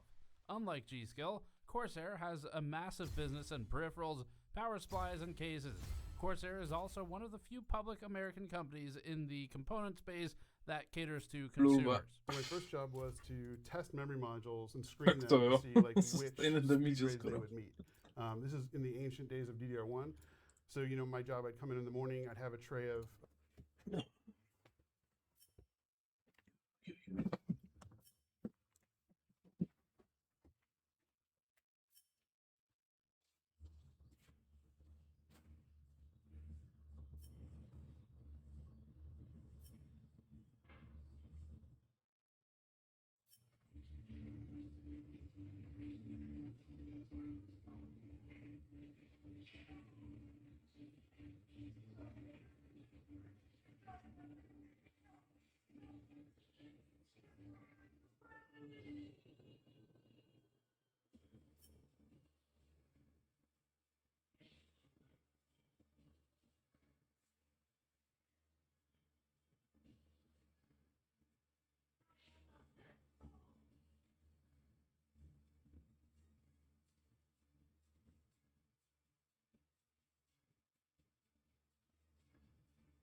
Okay, baby, let's go, let's go, let's go.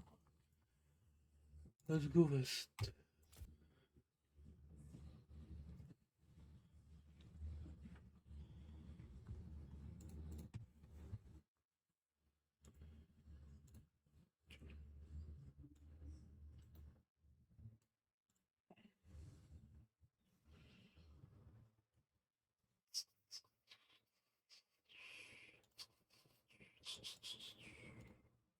Of memory chips or memory boards to test, plug them into actual motherboards, overclock each motherboard to a new speed grade, and then run it. We had a little device that sits in a PCI slot called a RST Pro. An RST Pro device would test the memory to see if it failed or not. And if it went through about a 45-minute test and it passed, you'd overclock 2 more megahertz and then keep going. Once it would fail, I would take a little piece of sticker and write, 265 and 241, whatever it would fail at. And at the end of the week, I'd have a tray full of memory with all the speed grades. And so we'd know the yield. We'd say, oh, these new chips from, Samsung TCCDs or something like that would be, all of them would match. They would all do 275, 70% yield. So we knew we had a 275 pretty good yield rate on those. And so, checking memory speeds to make sure that they would pass new speed grades and then telling execs, hey, we have a solution for a, 4400 part, or we have a solution for a 3800 or whatever it was. And that was kind of my job, or Cast 2 or whatever. I'm guessing that's not how it's done anymore. It's a little more elaborate now. Yeah, we do IC individual, so instead of testing a whole memory stick, we will test ICs. If you could help explain where companies like Corsair or G.Skill or whomever else kind of land in the supply chain, I think that would help, because you guys don't have the fabs that make the memory. Right. It's it's Samsung and SK Hynix and Micron are the 3 big guys that make DDR5 fabs. They make the chips, right? They're actually the guys who have the fab that builds the chips. We don't do that. So like Micron had Crucial was their retail brand, right? And Micron would sell chips, but then they would also sell modules into the customers as Crucial. We don't have a fab. We don't sell to anybody. We buy chips from these guys. The 2 ways to do it, like you mentioned, whether contract or spot market, there's more ways than that, but realistically, those are the 2 big ways people hear about. Contract means you go to Hynix or whoever and you say, hey, I need a guarantee of this many chips for this long at this price. And you sign a contract and they say, we'll guarantee you, 10,000 chips a day for $17 or whatever the number would be. And you, as long as you buy it for 3 months and you pay that much and you pay this up front and whatever, we have a contract, right? When memory prices are not crazy volatile, those contracts are pretty common. You'll see, you know, small PC builders or big PC builders, Dell, Apple, those guys have contracts all the time. Yeah. Right? They'll get contracts on storage, they'll get contracts on that. And the next tier down, the boutique guys, Origin or Falcon Northwest or whoever, those guys will sometimes have contracts, but not usually because they're not in a high enough volume. Sometimes Cyber Powers and those guys will have it too. The way to have a healthy business as a memory company is you buy, build, and sell as fast as possible because volatility means that as opposed to speculate. As opposed to like speculate, put it in a warehouse and hope it gets more expensive because that's the metaphor that people use around here sometimes is like a bakery, right? You don't want to sell day-old bread or 2-day-old bread. You want to bake your bread and sell it that day. Right. If you're out of bread by 1 p.m., great, you're done. All your fresh bread is gone. If you, at the end of the day, if you got a bunch of loaves of bread, no one's coming in tomorrow to buy stale bread. All your competitors have fresh baked bread, right? Right. So that's kind of the metaphor people have used, or the analogy, I guess. The way we've typically been able to be profitable over time is be really good at the logistics of buying, building, and selling quickly. Because people talk about, oh, it's volatile, prices can go up. And we make a lot of money if the price goes up tomorrow. Right. But we also lose a lot of money if the price goes down tomorrow, right? Because the replacement cost is not the only concern. But if I buy today at $30 for a chip and the price goes up to 35 tomorrow and I sell 2 days from now at 40, then I look great. I made $10 extra, right? But the price could easily, and most times, the price can easily drop by $1 or $2. So if I buy it $30 today, but then you buy it $25 tomorrow, you can undercut me. You can sell cheaper than me. And so I have to sell at a loss. I have to lose money on that. Right. So typically, because the price has gone like this. Sit on it and hope. And I guess if you do that now, you don't sit on it. You just don't. You get rid of it as fast as you can. Because if you try and play that game and time the market, you won't. You just won't. So it's like the stock market then. You don't try to time the market. The only people who make money in the stock market are people who buy stuff and just forget about it forever. Right. All the Wall Street bets guys. Have you tried that for memory? Like, have you tried? Do you have a bunch of DDR1 sitting somewhere? I do. Okay. Because I'm a pack rat. I have it might be Tupperware. a good time to sell it. I'm just saying. I have old modules still in the packaging. There's no it's in the market. Being in the packaging retains the value. I'm hoping it's like like Star Wars collectibles or something. Yeah, right. No, it's realistically you try and get rid of it as quickly as you can. It's the only way to be, memory is a low margin business in general. You're going to make in a good time 5-10% maybe on margins, and that's not. I'm not saying our margins, but I'm just saying in the memory business as a whole. Broadly. And that's and that even depends on how you do the accounting, right? But realistically, it looks great when memory is going up and up and up and up. You can say we bought, we built, we sold. It keeps going like this. If you think that's going to keep going forever, you go wrong. It just we don't know. Nobody knows when it will stop. It could stop tomorrow. It could stop 2 years from now. But at some point it does, and it's like a a musical chairs thing. You don't want to be the guy holding a warehouse full of memory when the price does come back down, because that will put you out of business. And we've seen our competitors have gone out of business. I mean, there's a number of memory companies that tried that and don't exist anymore. Right. Do you think it'll go back to some form of the way it was? Has the sky fallen? Is the sky in the process of falling, or will the sky not fall? So as somebody who built my first computer in like 1996, so 30 years ago now, I don't think the sky is falling. I don't think the hobby is gone. The hobby, I think, is powerful enough. I've heard this story of, cheap PCs will kill the DIY business. The Steam box will kill the DIY business. Gordon was reporting on that stuff in the 90s. Right. Yeah, Gordon used to say, is the industry going to change? Yes, it always does. We were talking before, the best motherboard in the world used to be like $199. The best GPU in the world was $499, $399, right, at one point. Maybe that was 12 years ago, 15 years ago, but then it changed. Now GPUs are $1,000, $2,000, $3,000. Motherboards can be, a really good motherboard is $300-400. You can still get a good motherboard for $150. Yeah. I mean, it depends on what you care about on your board, right? Do you need a bunch of USB 3Cs and stuff? So it's a matter of perspective. Is the hobby dying? No. Is it changing? Yes. Do I think memory will be the same price it was a year ago this time when it was $120 for a 32 gig kit? I don't think so. I don't know. I don't think it would happen quickly. Historically, it's also been very. Yeah, but this is a record level of volatility. So volatile is normal, like up 10%, down 10%, sure. Up 400% is not typical. However, like we've seen other things scale like that during crypto power supplies and GPUs went nuts. And that type of thing happens periodically. There's a kind of irrationality to it where there's some speculative buying, and there's a gold rush thing where everyone's buying shovels and Levi's, and that's the type of thing that happens. And we're in that kind of a thing now with AI, right? I mean, I don't think anybody is going to say that they think AI is not a little bit irrational. And but I also don't want to come back and say, oh, it's all a bubble, it's all going to be gone. I don't think it is. Like, this is, I think there will be AI usage for the rest of our lives. Do I think that AI should sneaker companies become AI companies? No, I don't.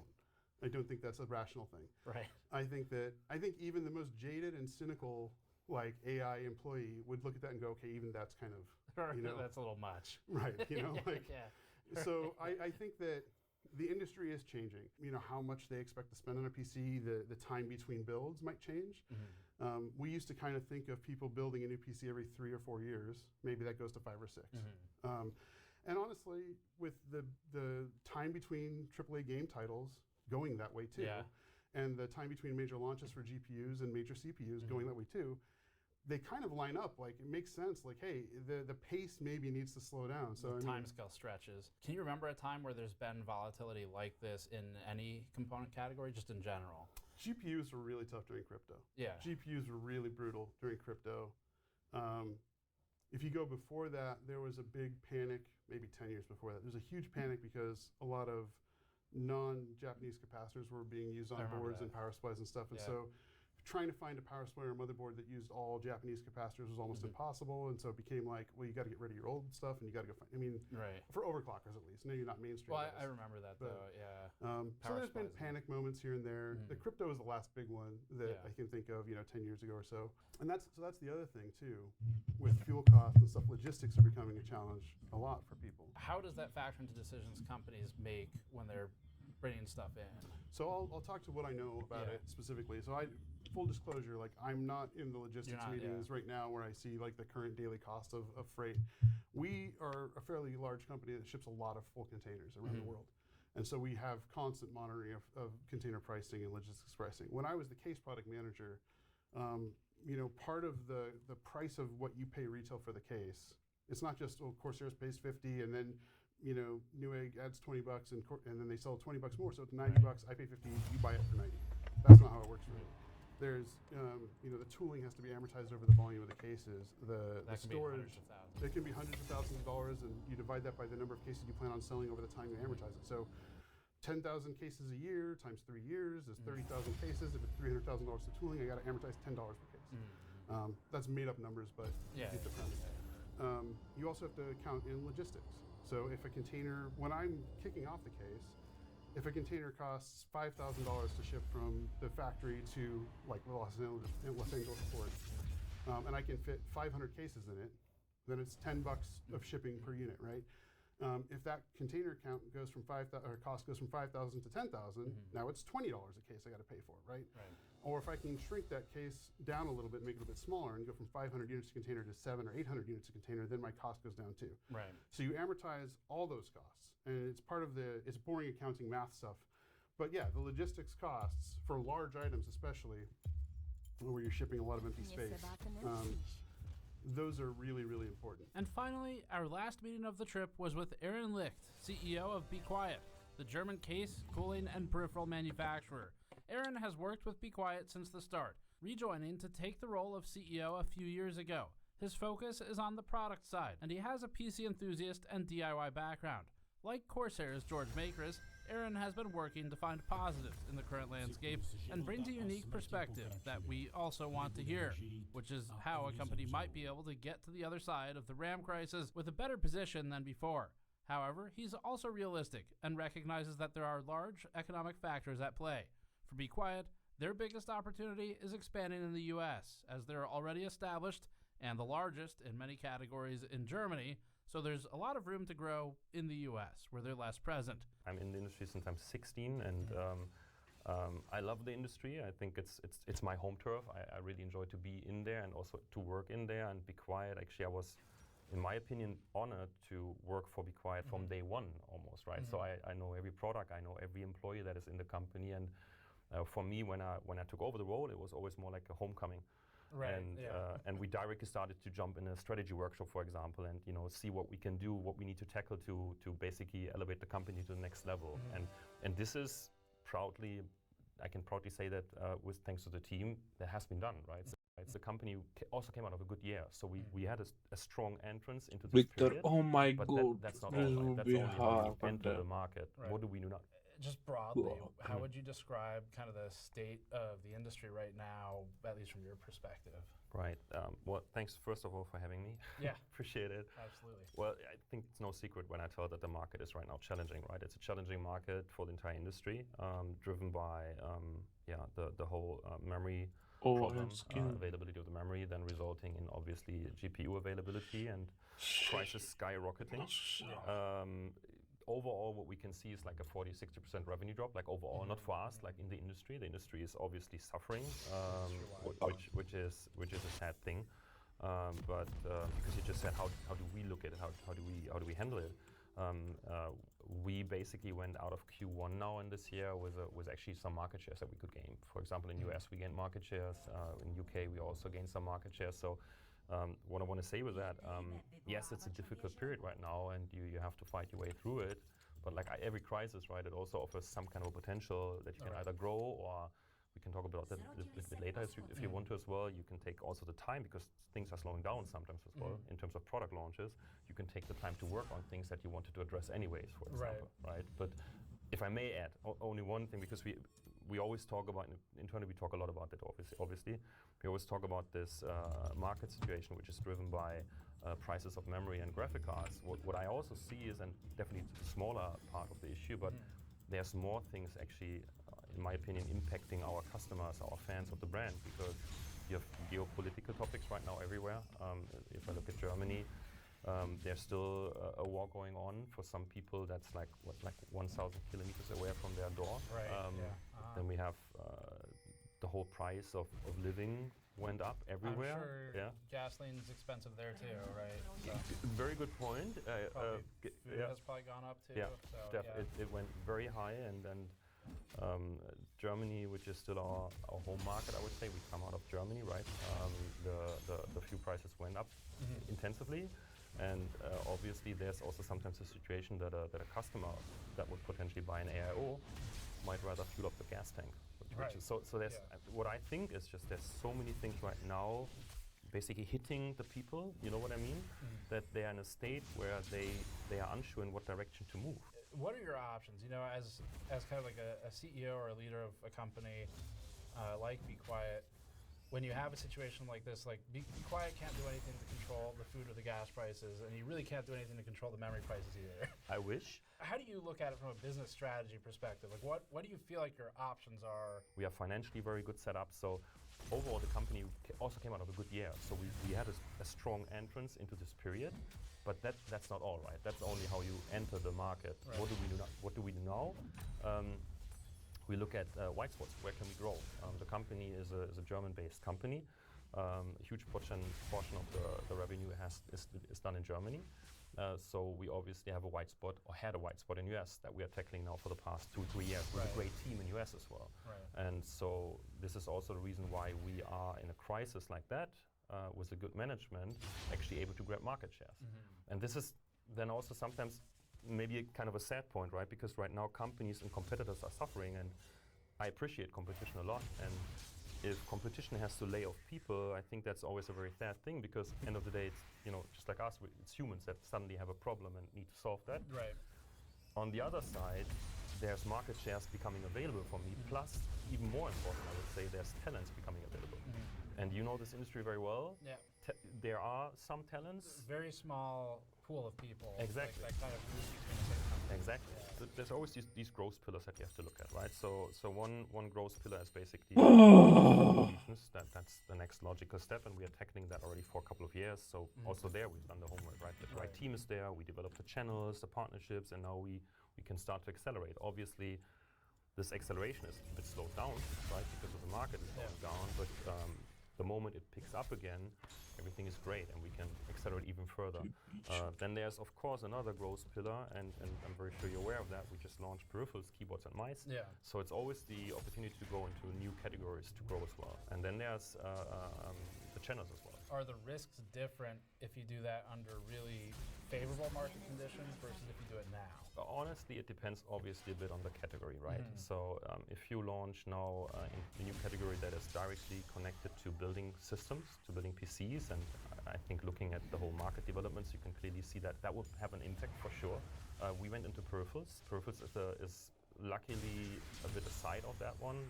You still can buy a new keyboard because you want the newest technology, new switches, or in our case, you want really silent switches, for example. In a situation like this, how or does that affect product design? Bomba.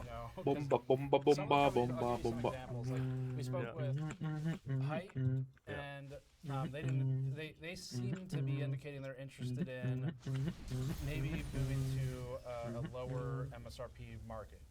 As you know, they're like kind of $300 range for a lot of stuff. Cooler Master had kind of the opposite opinion, where they seem to be more interested in going to the higher end. What Cooler Master felt was that the mid-range is like dead, they just can't sell anything in it, and so it's either compete really cheap or compete at the high end. Right.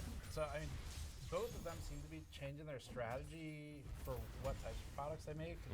Anything from Be Quiet side? Does it make sense now to move to an area with a product where there's a high volume behind, like which is normally the cheaper side? Right. So if you look like a case which is $60, I would need to look up the data now, but potentially there might be a high volume behind it, which is potentially also system integration driven because they are always looking for like a base case $40, $50, $60 or something. Right. We, as Be Quiet, we are not interested in that segment, and we are also not interested in going into like this high volume segment because end of the day there's a lot of costs around it, and B, it doesn't match our brand philosophy.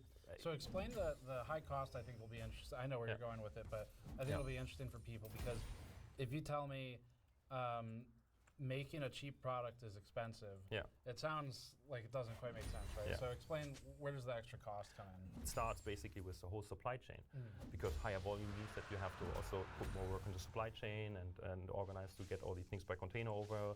The sales team has to work more on that because they sell more units end of the day, right? Marketing team has to do probably more work, but then also at the very end of this whole process, we have the customer that might have a question about the product, and we want to also deliver top-notch service and want to be available for the customer. So if you push out a high volume of a cheap product, and people will ask more questions about it, or maybe even have a problem, you have a high workload there as well. So I think that's always something that you should consider doing that. Increases back-end cost. Exactly. What about like on fine-tuning choices in a product? So for example, SKU complexity. Ty pičo.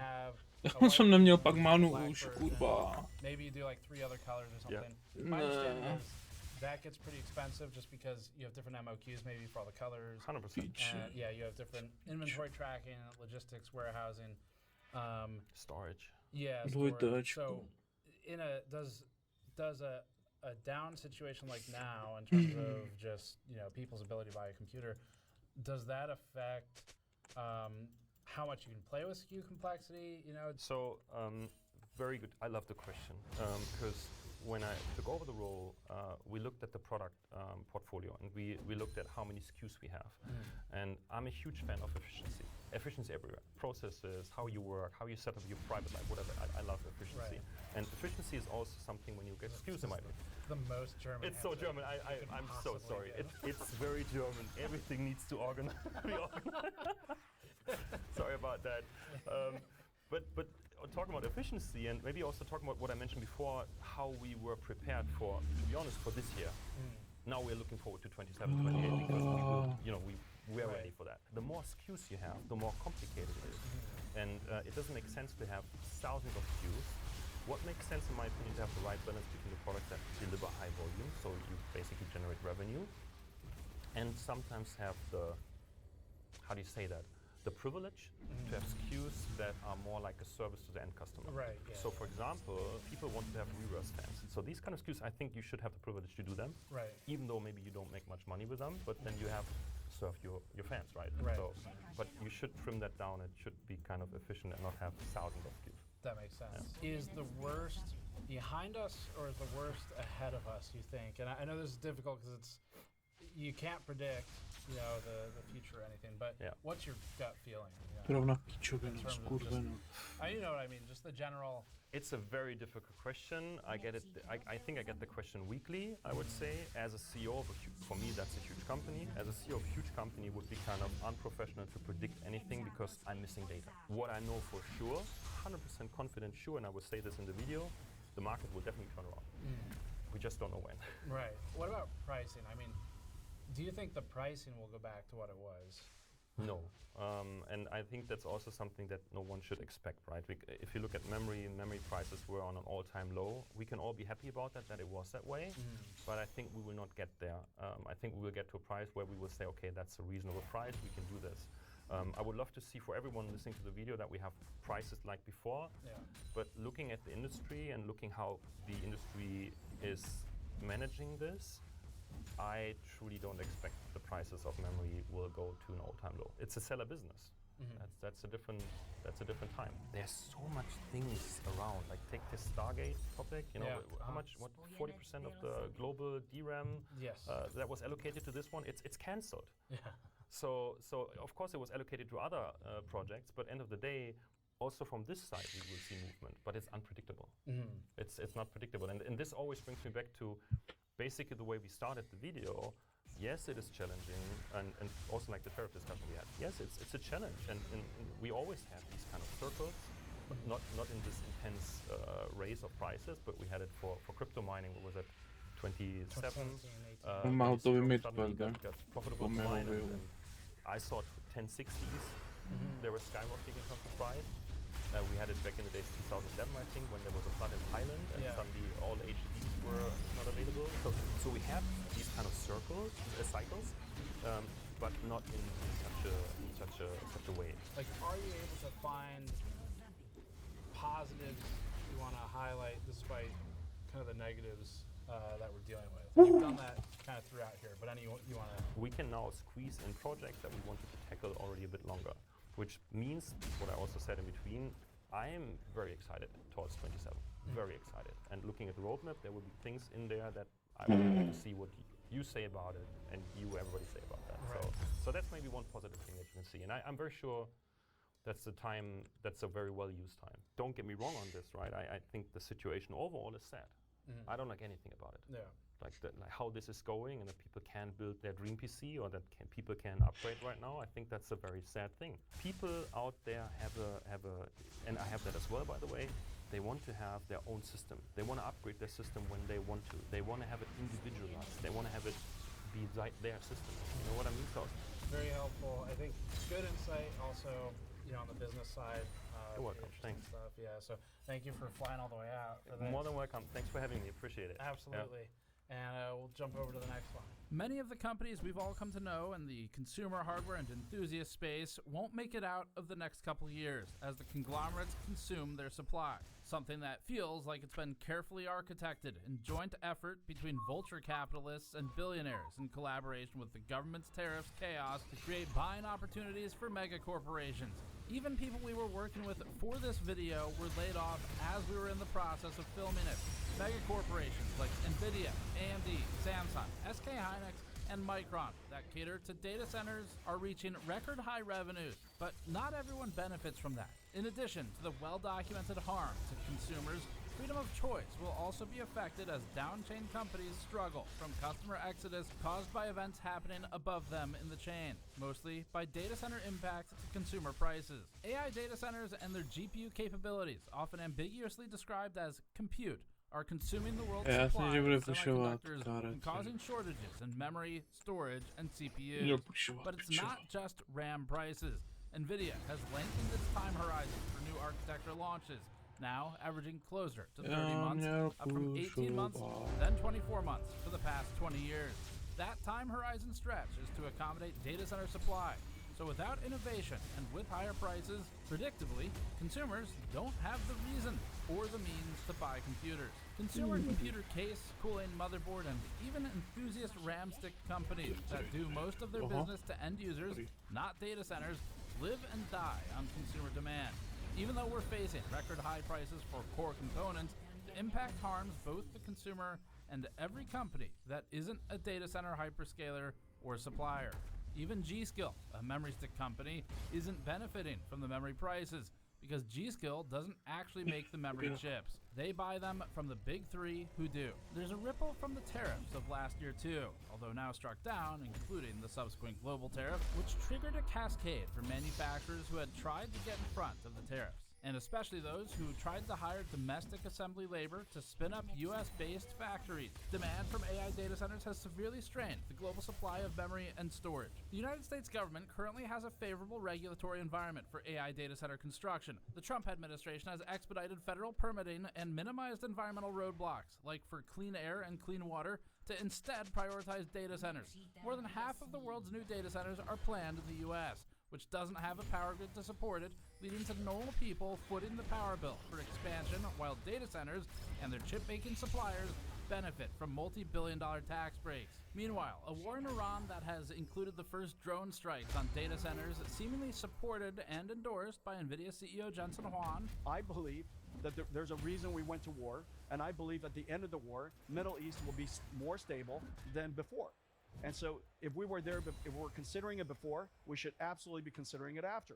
And so I'm 100% in on that. Is constraining oil availability and spiking freight costs, while also driving up gas prices at the pump, further restricting normal people's finances and making it impossible to afford anything, much less a computer that's already priced out of reach. Big tech is working with the government while the going is good. Many companies, including NVIDIA, Micron, Apple, AMD, Google, Amazon, Samsung, and Microsoft, pander to the federal government in the form of contributions, donations, lobbying and political support, and public praise. This follows tech companies cozying up to the Biden administration for CHIPS Act money previously. NVIDIA is at the heart of the AI data center ecosystem. Within the last 5 years, NVIDIA's gaming division has been outclassed by its data center business, and dozens of other companies built their businesses on the back of the gaming business, most of which don't have a backup plan for data centers. In NVIDIA's fiscal year 2021, its gaming and data centers businesses brought in more than $9.8 billion and $6.8 billion in revenue, respectively. By fiscal year 2026, NVIDIA's data center business shot past gaming, surpassing $193 billion in revenue compared to $22 billion in gaming.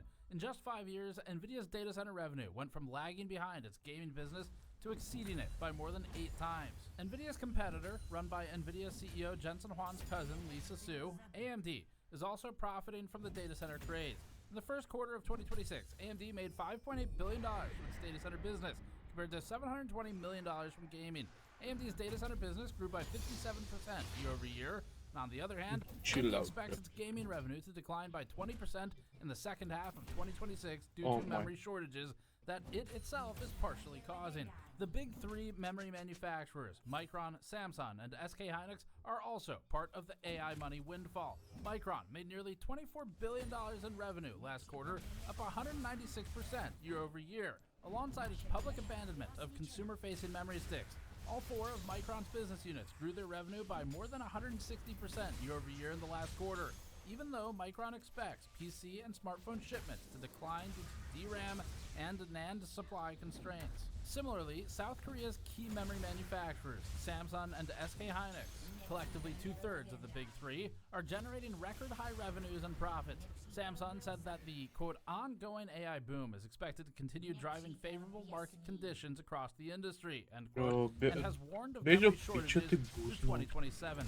SK Hynix expects the, quote, favorable pricing environment, end quote, for memory to continue while supply is tight. All 3 companies have been busted for price-fixing collusion in the past, which we covered in our DRAM cartel documentary. It's clear at this point that this is going to be an ongoing coverage chapter of what we do here at Gamers Nexus and on our GNCA channel. We have more travel planned, including to data centers around the United States to close out a prior contract. But because our work has gotten a lot more complicated, a lot more detailed, and has involved a lot more on-the-ground travel and investigation, we need your help to pull it off. Please head over to store.gamersnexus.net to support our efforts here directly. Even if none of the items we have interest you, there's a donate button in the bottom left of the store. That gives us the greatest cut out of all the options. Of course, YouTube Super Chats are an option, and so is Patreon. But we prefer if you get something for your money, so if you want to grab an item on the store, that'll also help keep our warehouse team busy. Our soldering and project mats have been highly popular.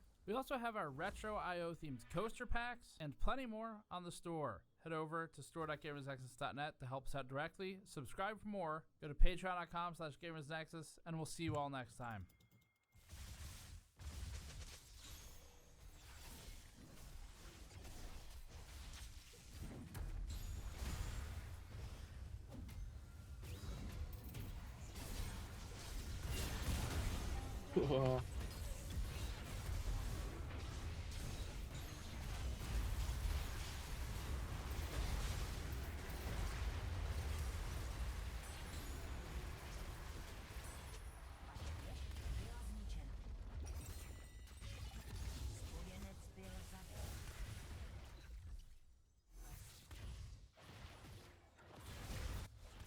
That's fucking sad, bro.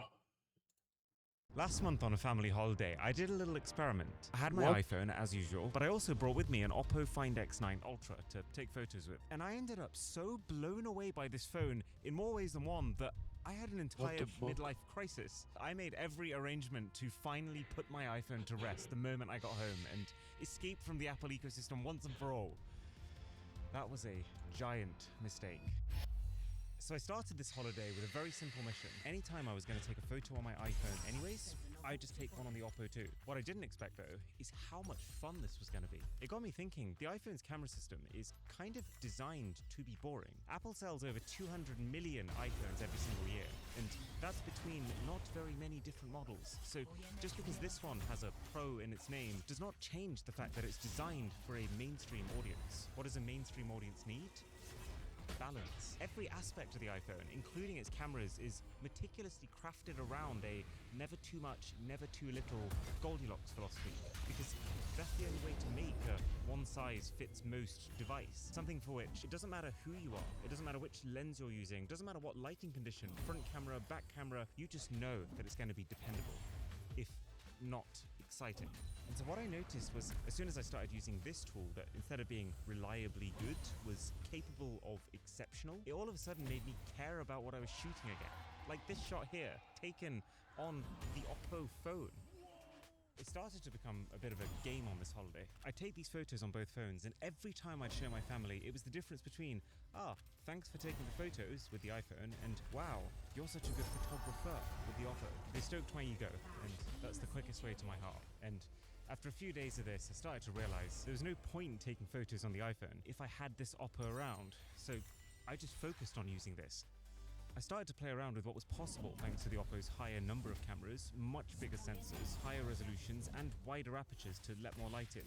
I was taking stunning footage like this, which, let's be honest, was just never going to happen before. Not to mention this 10 times optical zoom camera that can go a lot further than that and feels borderline violating. You're taking shots that look like this, only to completely forget that this is how far away you shot from, and the 6x zoom preset that produces my absolute favorite close-up macro shots of any phone ever. And so you can imagine at this point, having gone from son who owns lots of phones to son who actually takes such good photos that he must take ours too, I started to wonder, why am I even using this iPhone? Why am I not using a phone that's tailored to what I love and just permanently aura farming with every clip I take? Plus I actually capture content for a living, so wouldn't switching to something with crazy good cameras, and by the way a battery that's nearly 50% larger too, actually just be a work perk as well as a life one? And what's intensified this feeling is the sheer gap in intelligence that I've noticed between the two phones. For example, I'm someone who strongly prefers to type things out instead of typing. I like getting my thoughts out quickly, it just feels efficient. Plus I get a lot of time on a keyboard. So on my iPhone, I'm constantly setting reminders using my voice, using dictation to give big chunks of feedback to my editors, or even when on a walk, where I always seem to have my best ideas, brain dumping into my notes app as new things occur to me. The problem is, Apple kinda sucks for this, and it's only when you live with both Siri and Gemini at the same time that it dawns on you how much better an Android phone right now understands what you're saying to it. Gemini's not perfect, but it does get the words right, and you have way more control over the grammar too. So you end up with sentences that you could actually send to someone without looking like you've learned English yesterday. Plus, Google specifically just announced that they are doubling down on their speech-to-text quality later this year with the new Rambler feature. Masz 16 level. I'm that Rambler! Yeah, I think it's And with reminders, I just kind of come to expect that if I ask Siri to remind me of something, It's going to completely butcher it, but that is now tomorrow's problem to figure out what I originally meant.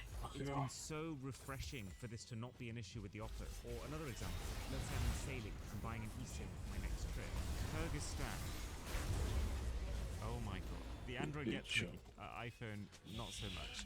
Point being, there are all sorts of benefits from the lurking presence of a higher intelligence on Android. Like yesterday, I was searching for a specific photo of Drisha and I. Being able to just type something vague like couple and trust that your phone actually gets that you mean 2 adults, maybe a baby, nothing more, is so useful. Now, of course, Apple will get smarter software and a better Siri. Probably soon, they have to announce big changes at this year's WWDC. They will make iPhones with better cameras and longer battery life.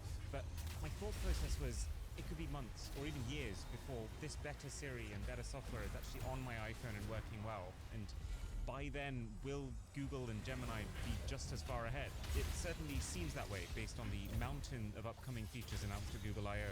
And frankly, I don't think Apple is ever going to close this camera and battery size gap. It doesn't make sense for them to because of the Goldilocks zone that they need to stay in to remain mainstream. So I dove in. I went through every single app I use on my iPhone and downloaded them one by one again. I painfully peeled away like 16 years worth of photos from iCloud and started paying for Google Photos. Called my banks to re-authenticate my cards for Google Pay. Re-logged into every single account and created new ones for those that I'd initially foolishly signed up for with Apple. Damn you guys. So easy to do that. This process was a reminder of just how locked into the Apple ecosystem you can become without really realizing it's happening. And that's without even talking about the whole shared iCloud library and iMessage stuff. Thankfully in the UK, most people just use WhatsApp. It's things like, if I want to keep using my AirPods with this Oppo, I'd lose about 10 of their key features, like whatever I'm watching, pausing when I take one earbud out. How with the iPhone, you can actually use the microphones inside of your AirPods as a portable lav mic to pick up your voice a lot clearer when you're taking video. And it makes a massive difference, as you can see, as we now flick to using the iPhone's inbuilt microphones. Shut up, bro. Shut up, bro. So both Drisha and I can both connect our pairs of AirPods to Shut up, bro. None of this is possible on the Oppo, at least on Oppo's current latest software. My MacBook would lose the ability to instantly paste something. Sure.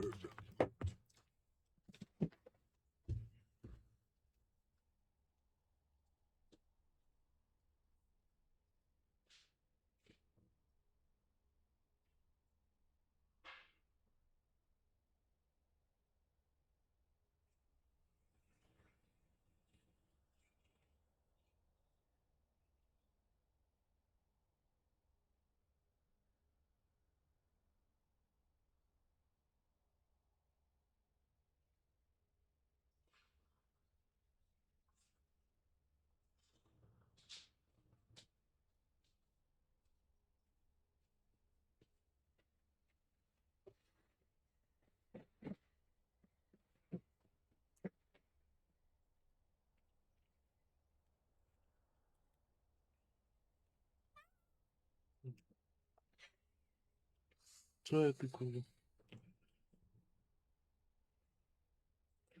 Jsi koupila nový? Pěkný, že? Mhm.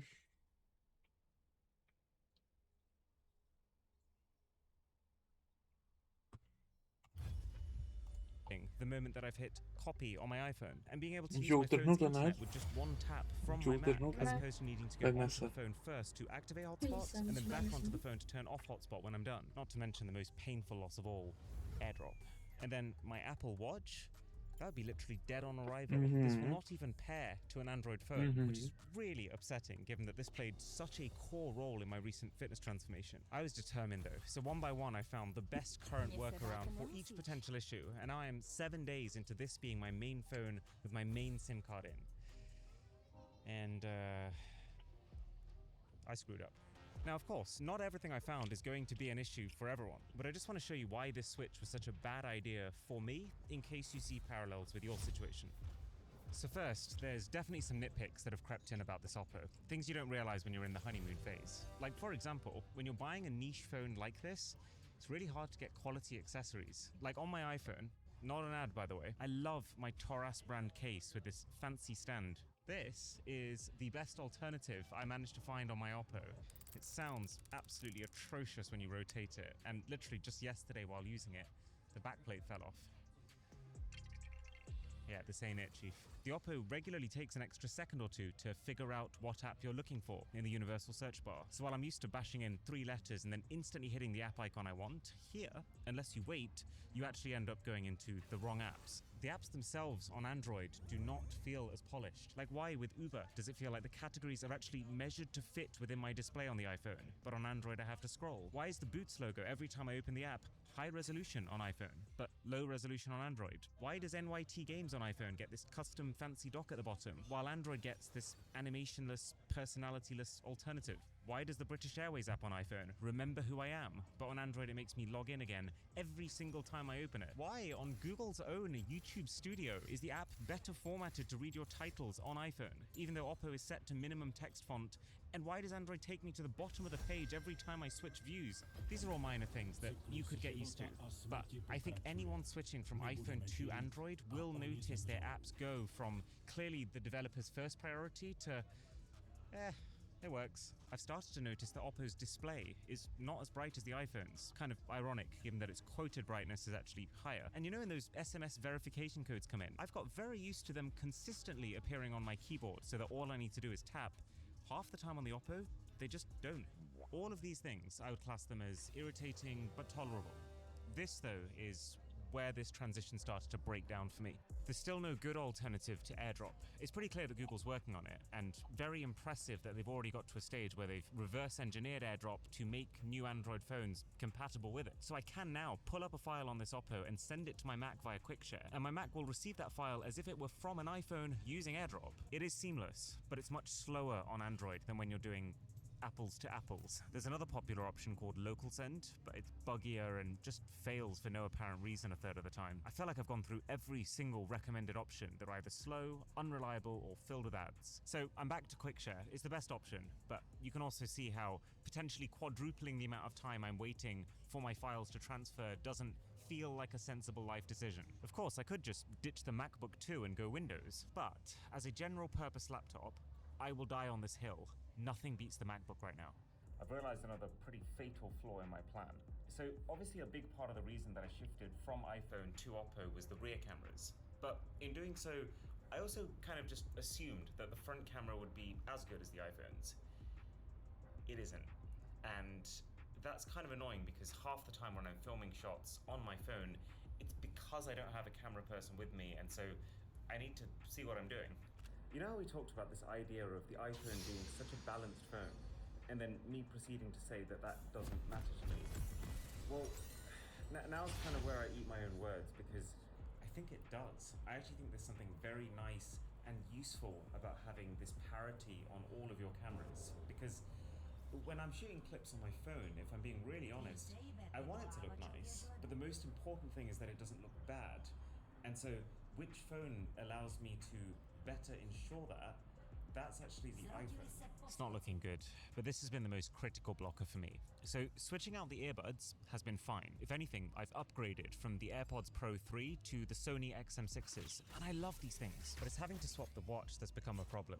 At the start of this search, I was excited by the idea, because the Apple Watch has its flaws. This switch up was my chance to fix them. But then I started to go through the options. I checked out Garmin smartwatches, but their user interface is so laggy and unpolished. There's the Google Pixel Watch, but after I tested it at the Sidemen charity match and it claimed that I'd burned over 2,000 calories in 2 hours, I don't have a lot of faith that I could rely on it, especially since calories are one of the very few things that I need from my watch. There's the Oppo watches. You know, in theory, those should have very good synergy with the Oppo smartphone. But wait, no one uses this product. Literally, there isn't one review on Amazon UK, so there's just no way that this watch is going to be well supported within third-party fitness apps and on gym equipment. A function which I use all the time, by the way, to make sure that I'm getting the stats from both the watch sensors, but also the settings of the machine, so you get the most accurate results. The Whoop Band seemed promising.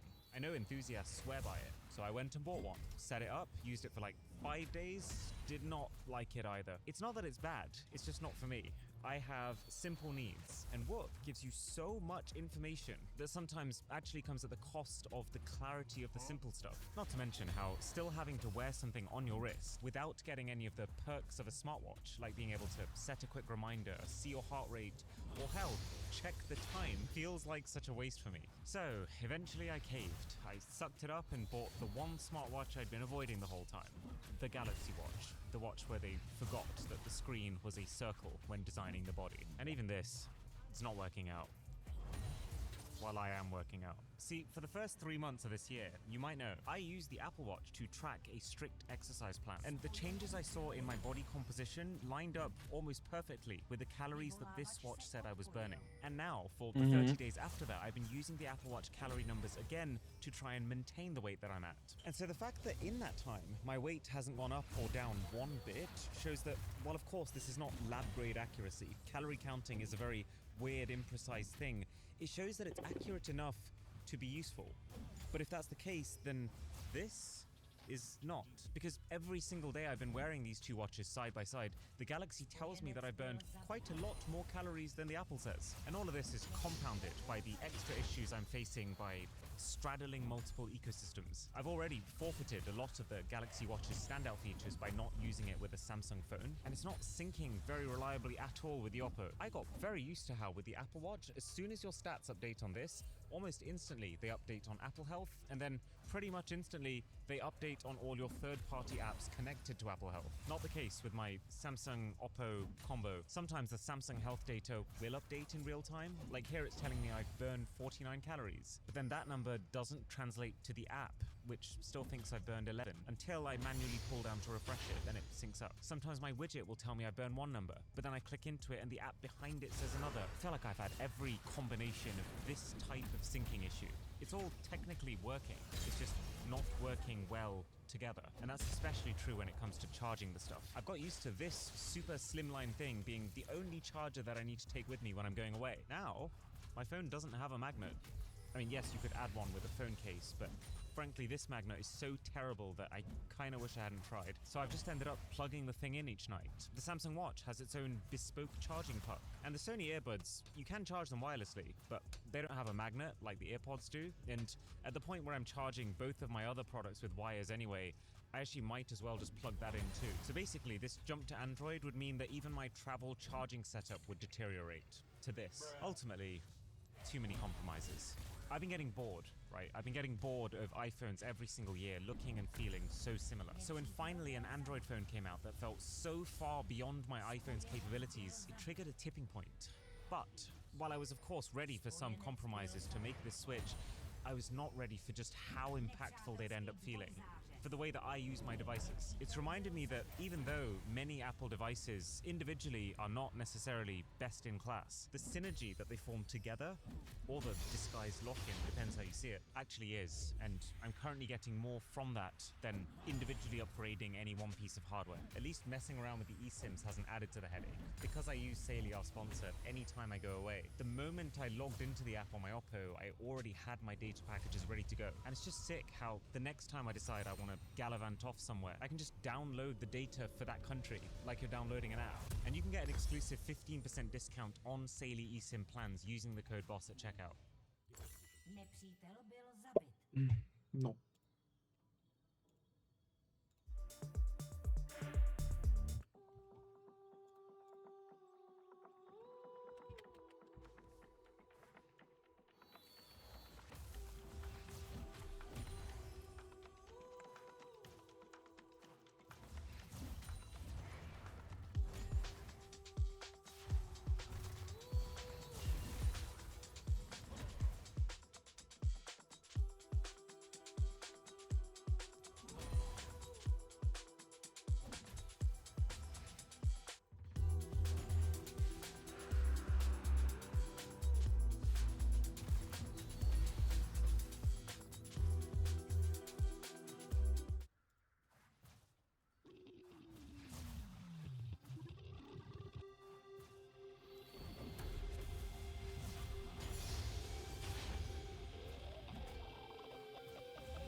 Mrtka pojebaná, kurva.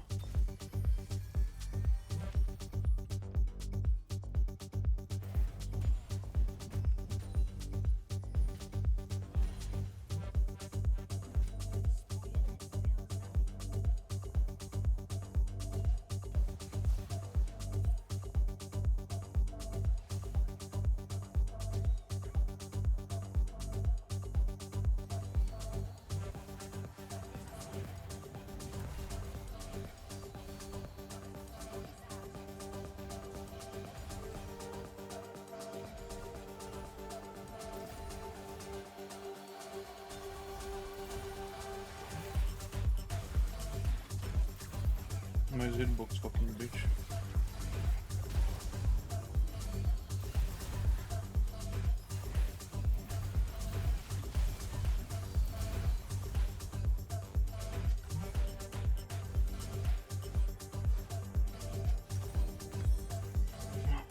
Fuck, bot lane, bro.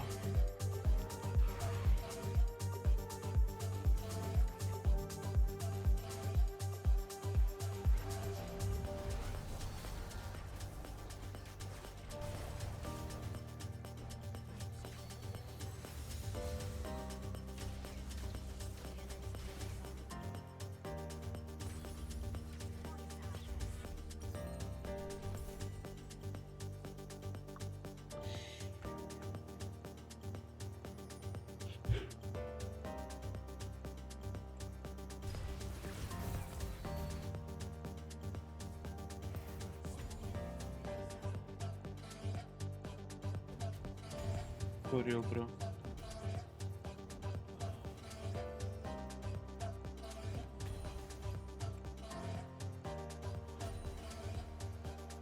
Need a picture.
What's that thing called?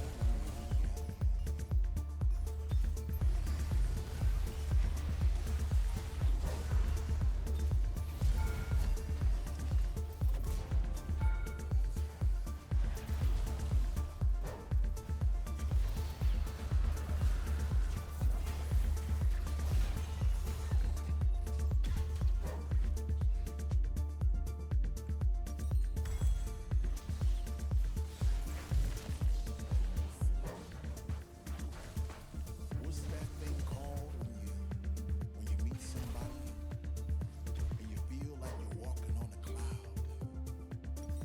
and every step you made all your life, wrong or right, led you to this place right here, right now. You know, it's like when you're at work, you said to yourself, you know, I'm gonna have a good time tonight. I'm gonna go out tonight. So you put on your favorite shoes or you put on your favorite jeans and you get into the room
family holiday, I did a little experiment. I had my iPhone as usual.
Ale dělej. Musí se zbavit svý sociální úzkosti.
Oh my god, to bylo úplně rychle, no kurva.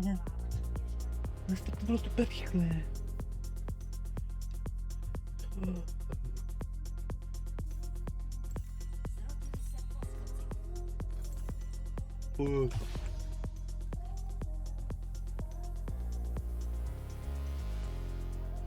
Ne, že to není ten stejný nás, ten Veigar.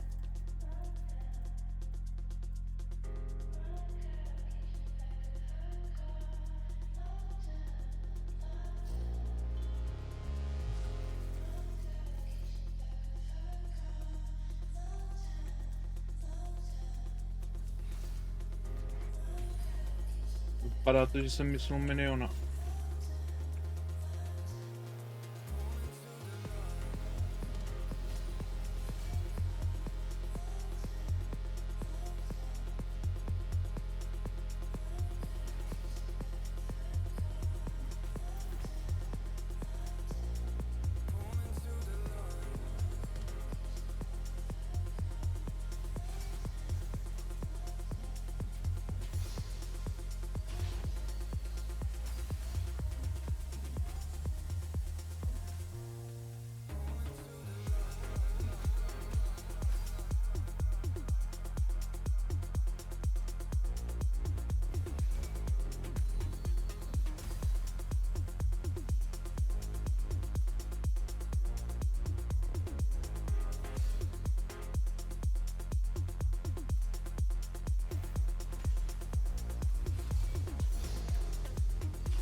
trochu úzké nohy, ale jinak. No. Lip dope.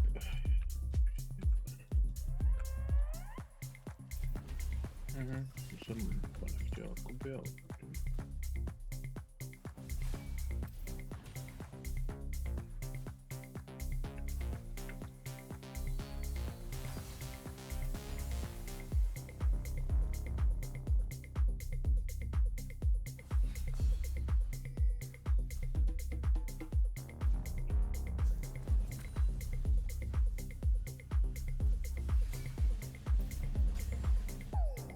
Aby ty se nehytl.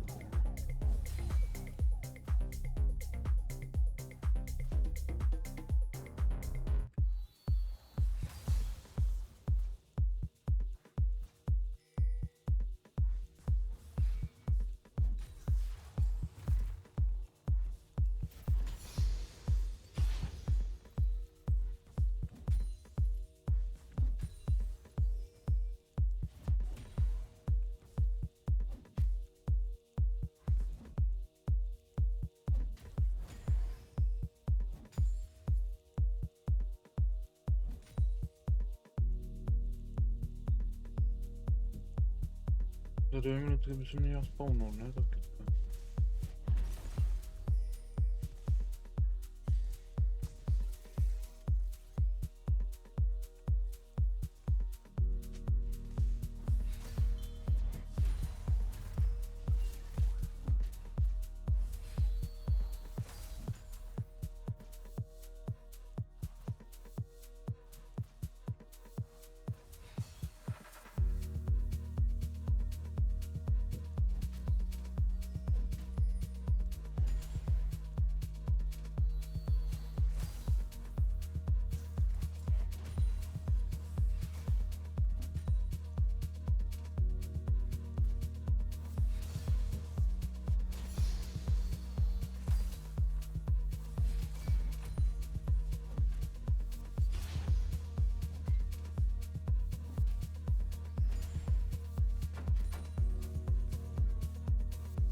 Teleport nepoužívá ho, vole.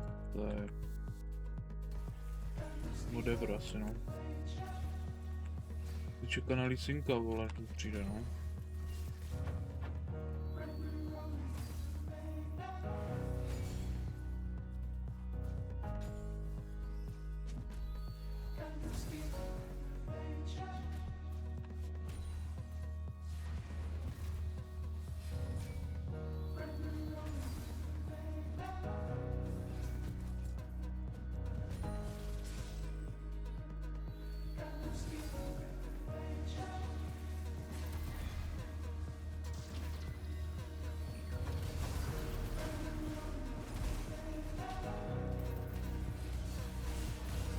Bitch.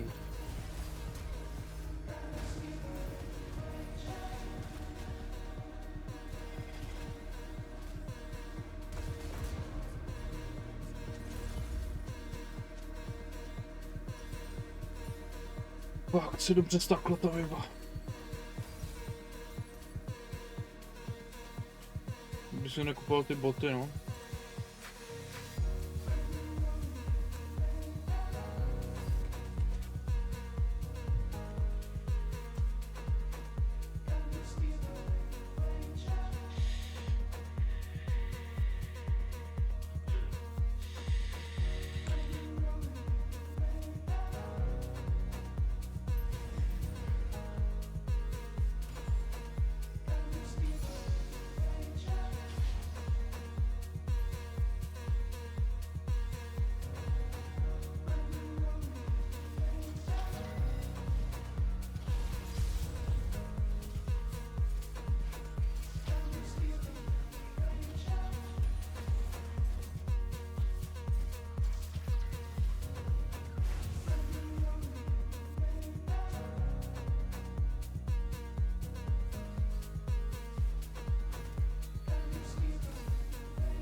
Aha. Se nedívám na mapu za piču. Dívám na mapu.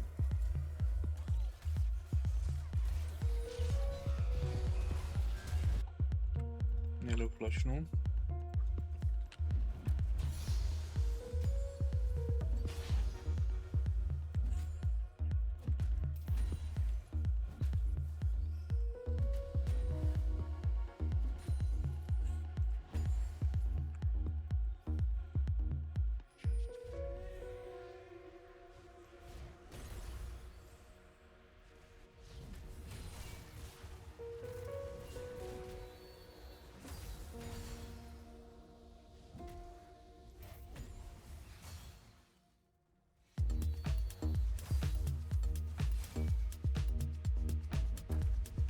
Ty pičo, nejedna.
Bojíš se na suce bez many, jo?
Ode.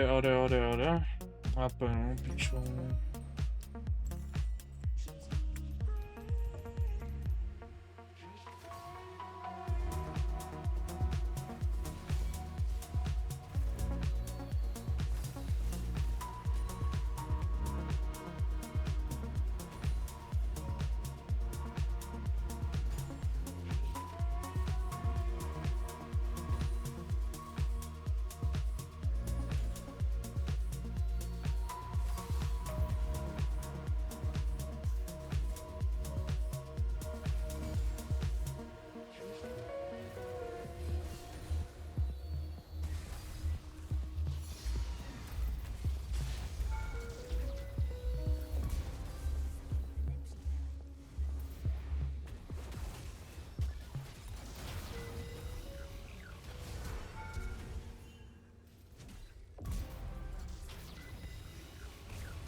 Kanon.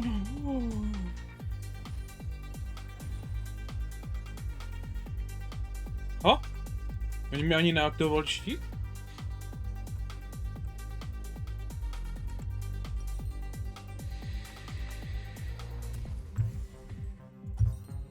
Čítej se, ty kurvo.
Never mind.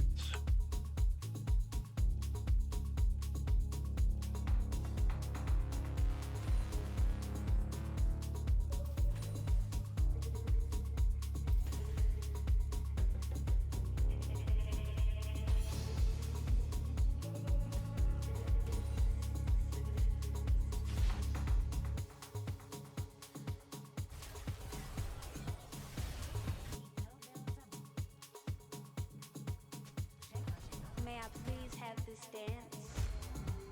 This is where opportunity meets chance, where purpose meets a plan. This is a new life, a new way, a new possibility, a new day. So, may I please have this dance?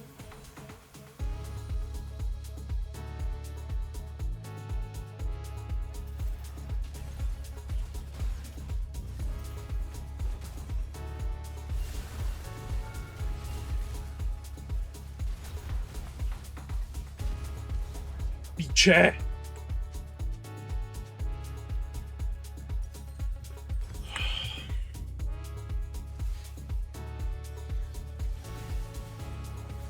May I please have this dance?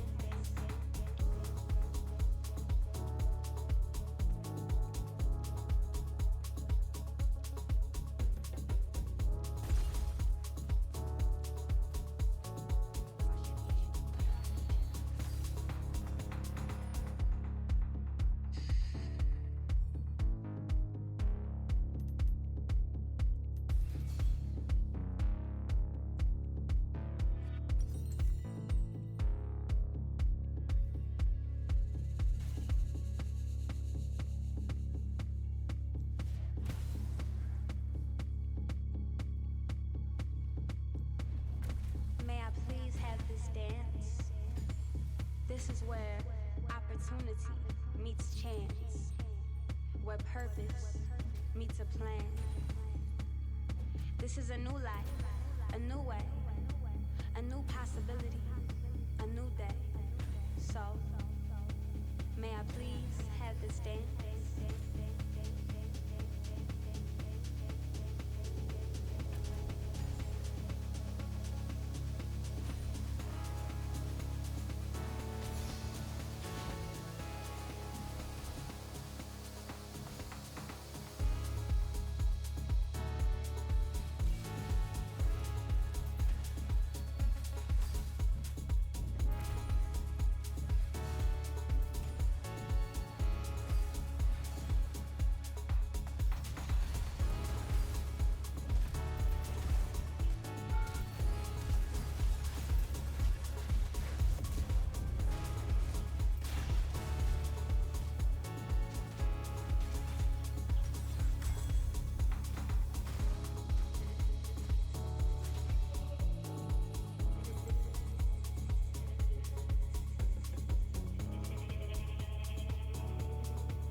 Dementor.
big.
Med en honor.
Matt.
What the hell, bro?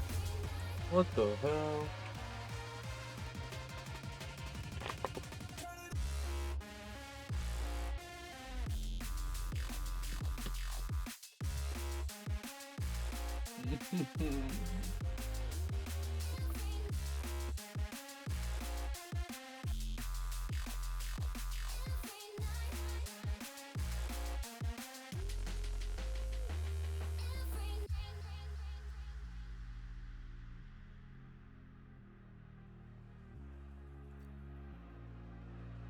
How does it feel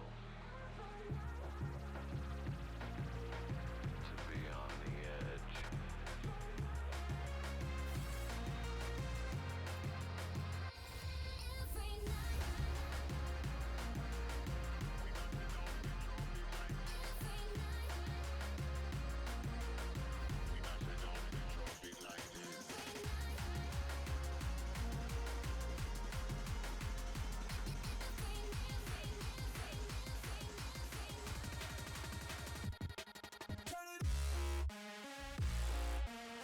We match it up and drop it like this.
$2 million, Brian.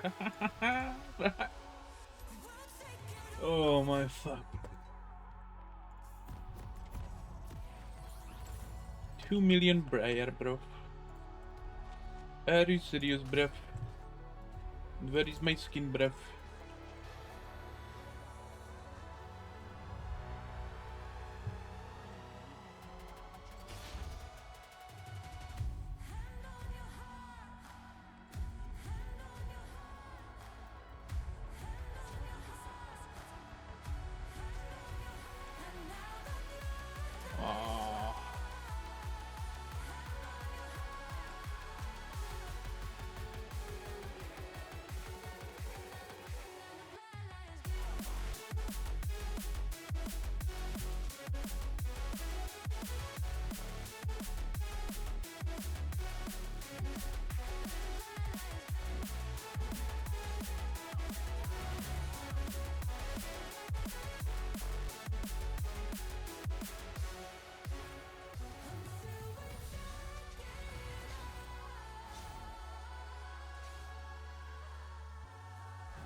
That's bad, bro.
Never mind.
napušovat.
Shit.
O můj bože, ty jsi kripl, vole.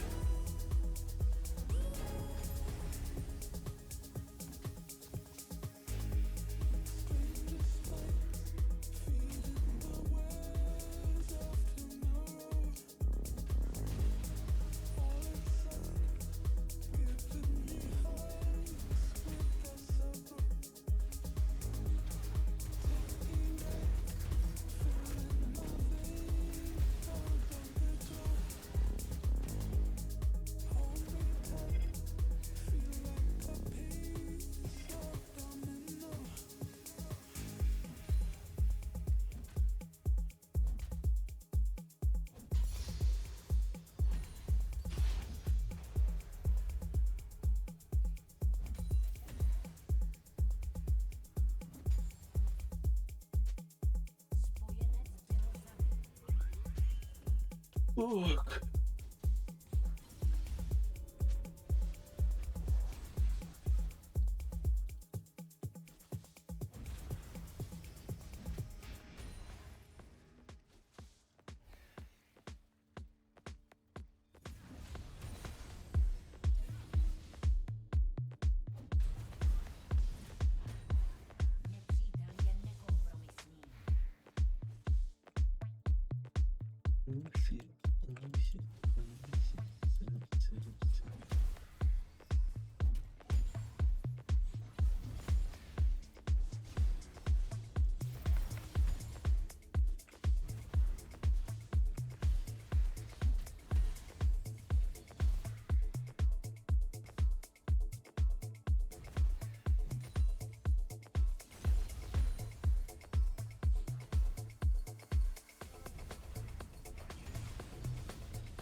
Pičo, Marilajku toho vado, pičo, skurvená.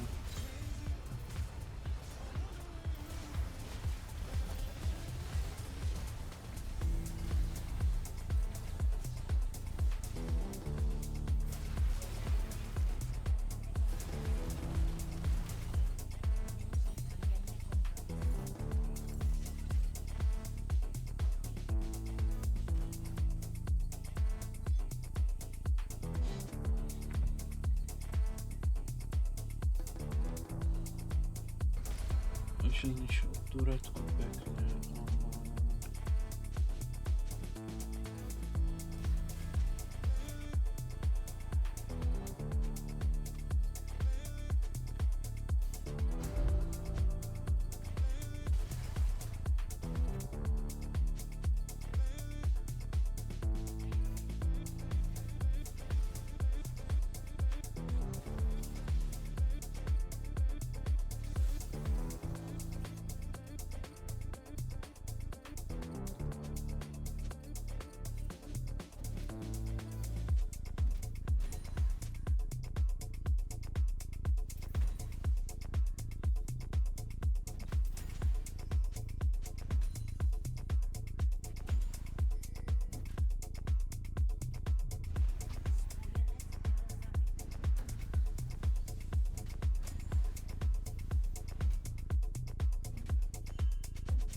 Nawet solo napušuje.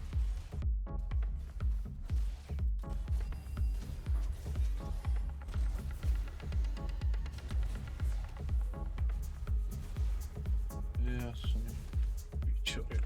Vole, kusík, vole.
Oh my fucking god, fucking Junara, bro, fucking brand, fucking pičo skurvený, vole, ta praxe. Kriste.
Bylo no. Jsem větší, no ne,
Tylko zmienić damage, tylko.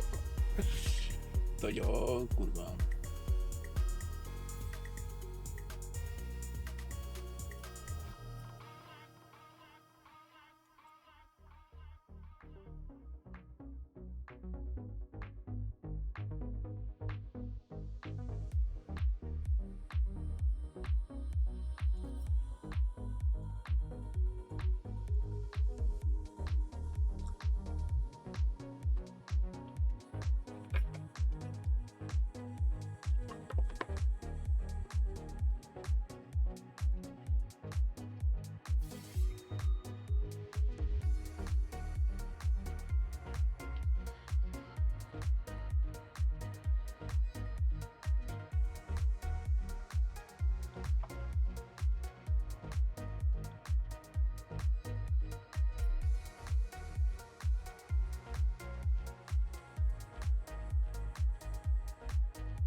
Miliona pulo. Agora, galera, deixa eu bugar a mão.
Kurwa, że nie ma konkuroru. Wodę miczną.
z rukavici? What the fuck? Bro.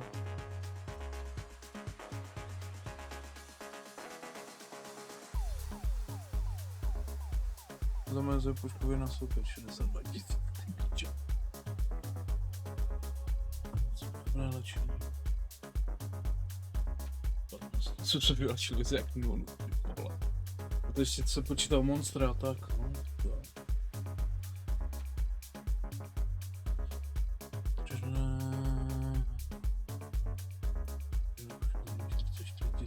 Ty vole.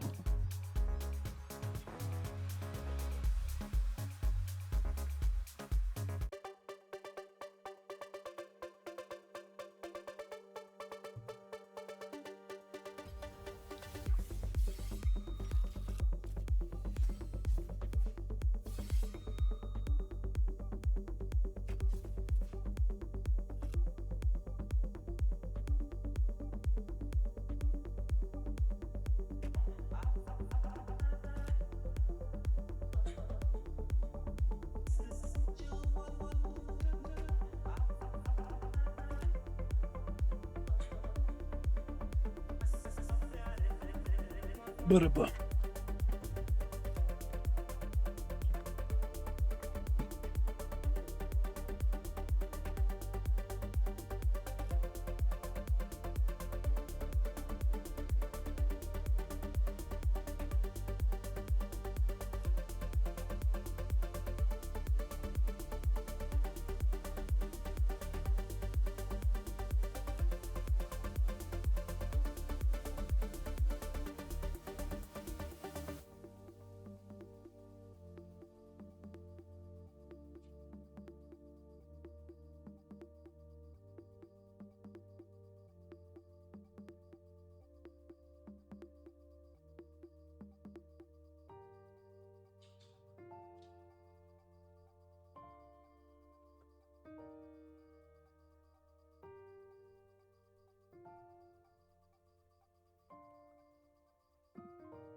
Tři výhry potřebuji dát.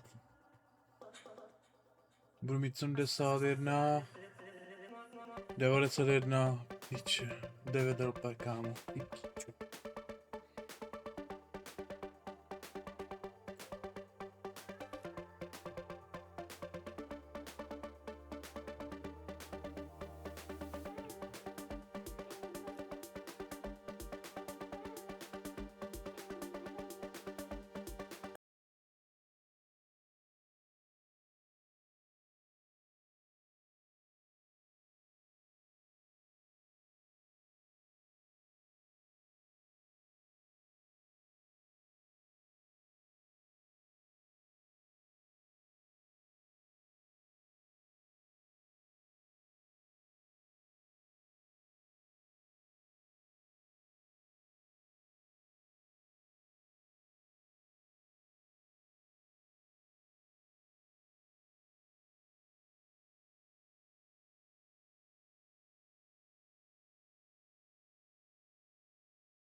'cause your body's on my mind.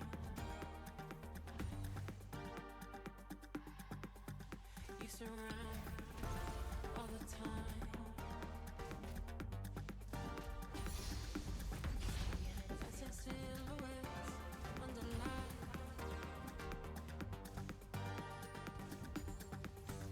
All my worries leave my mind.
Oh my god.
Fucking hell, man. Fucking hell, man. Actually.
Nossa senhora, é burro.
journey,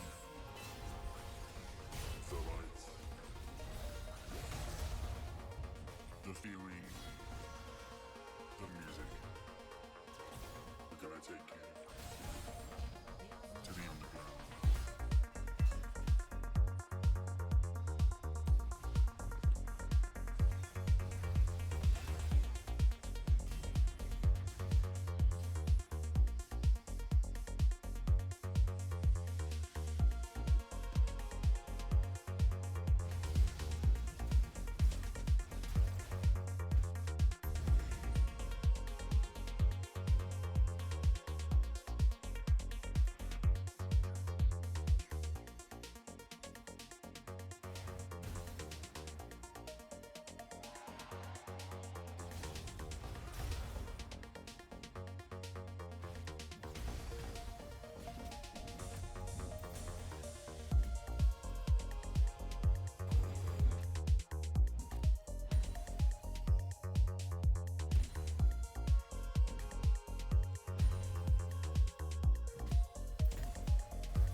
The journey,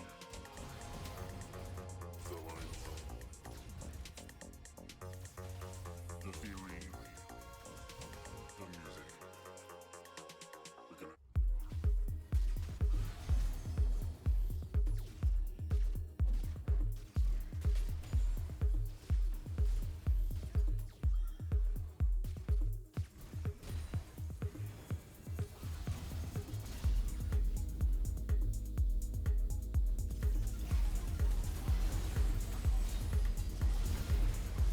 Dělá to, že ne?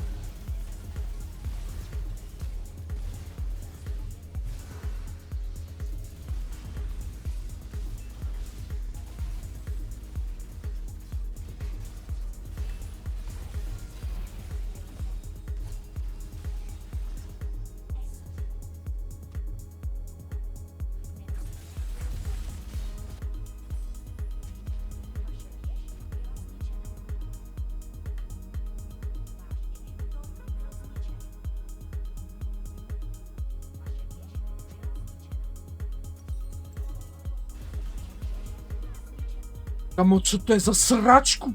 Co to je za sračkovinu, pičo? What the fuck?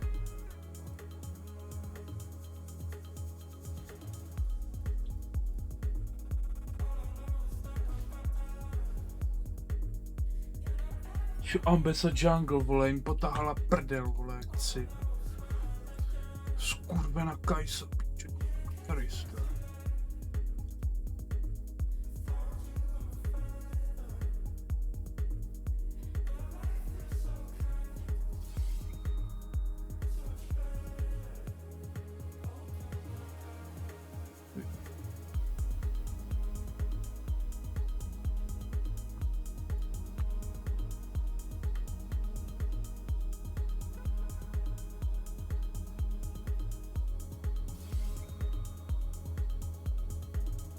Page account.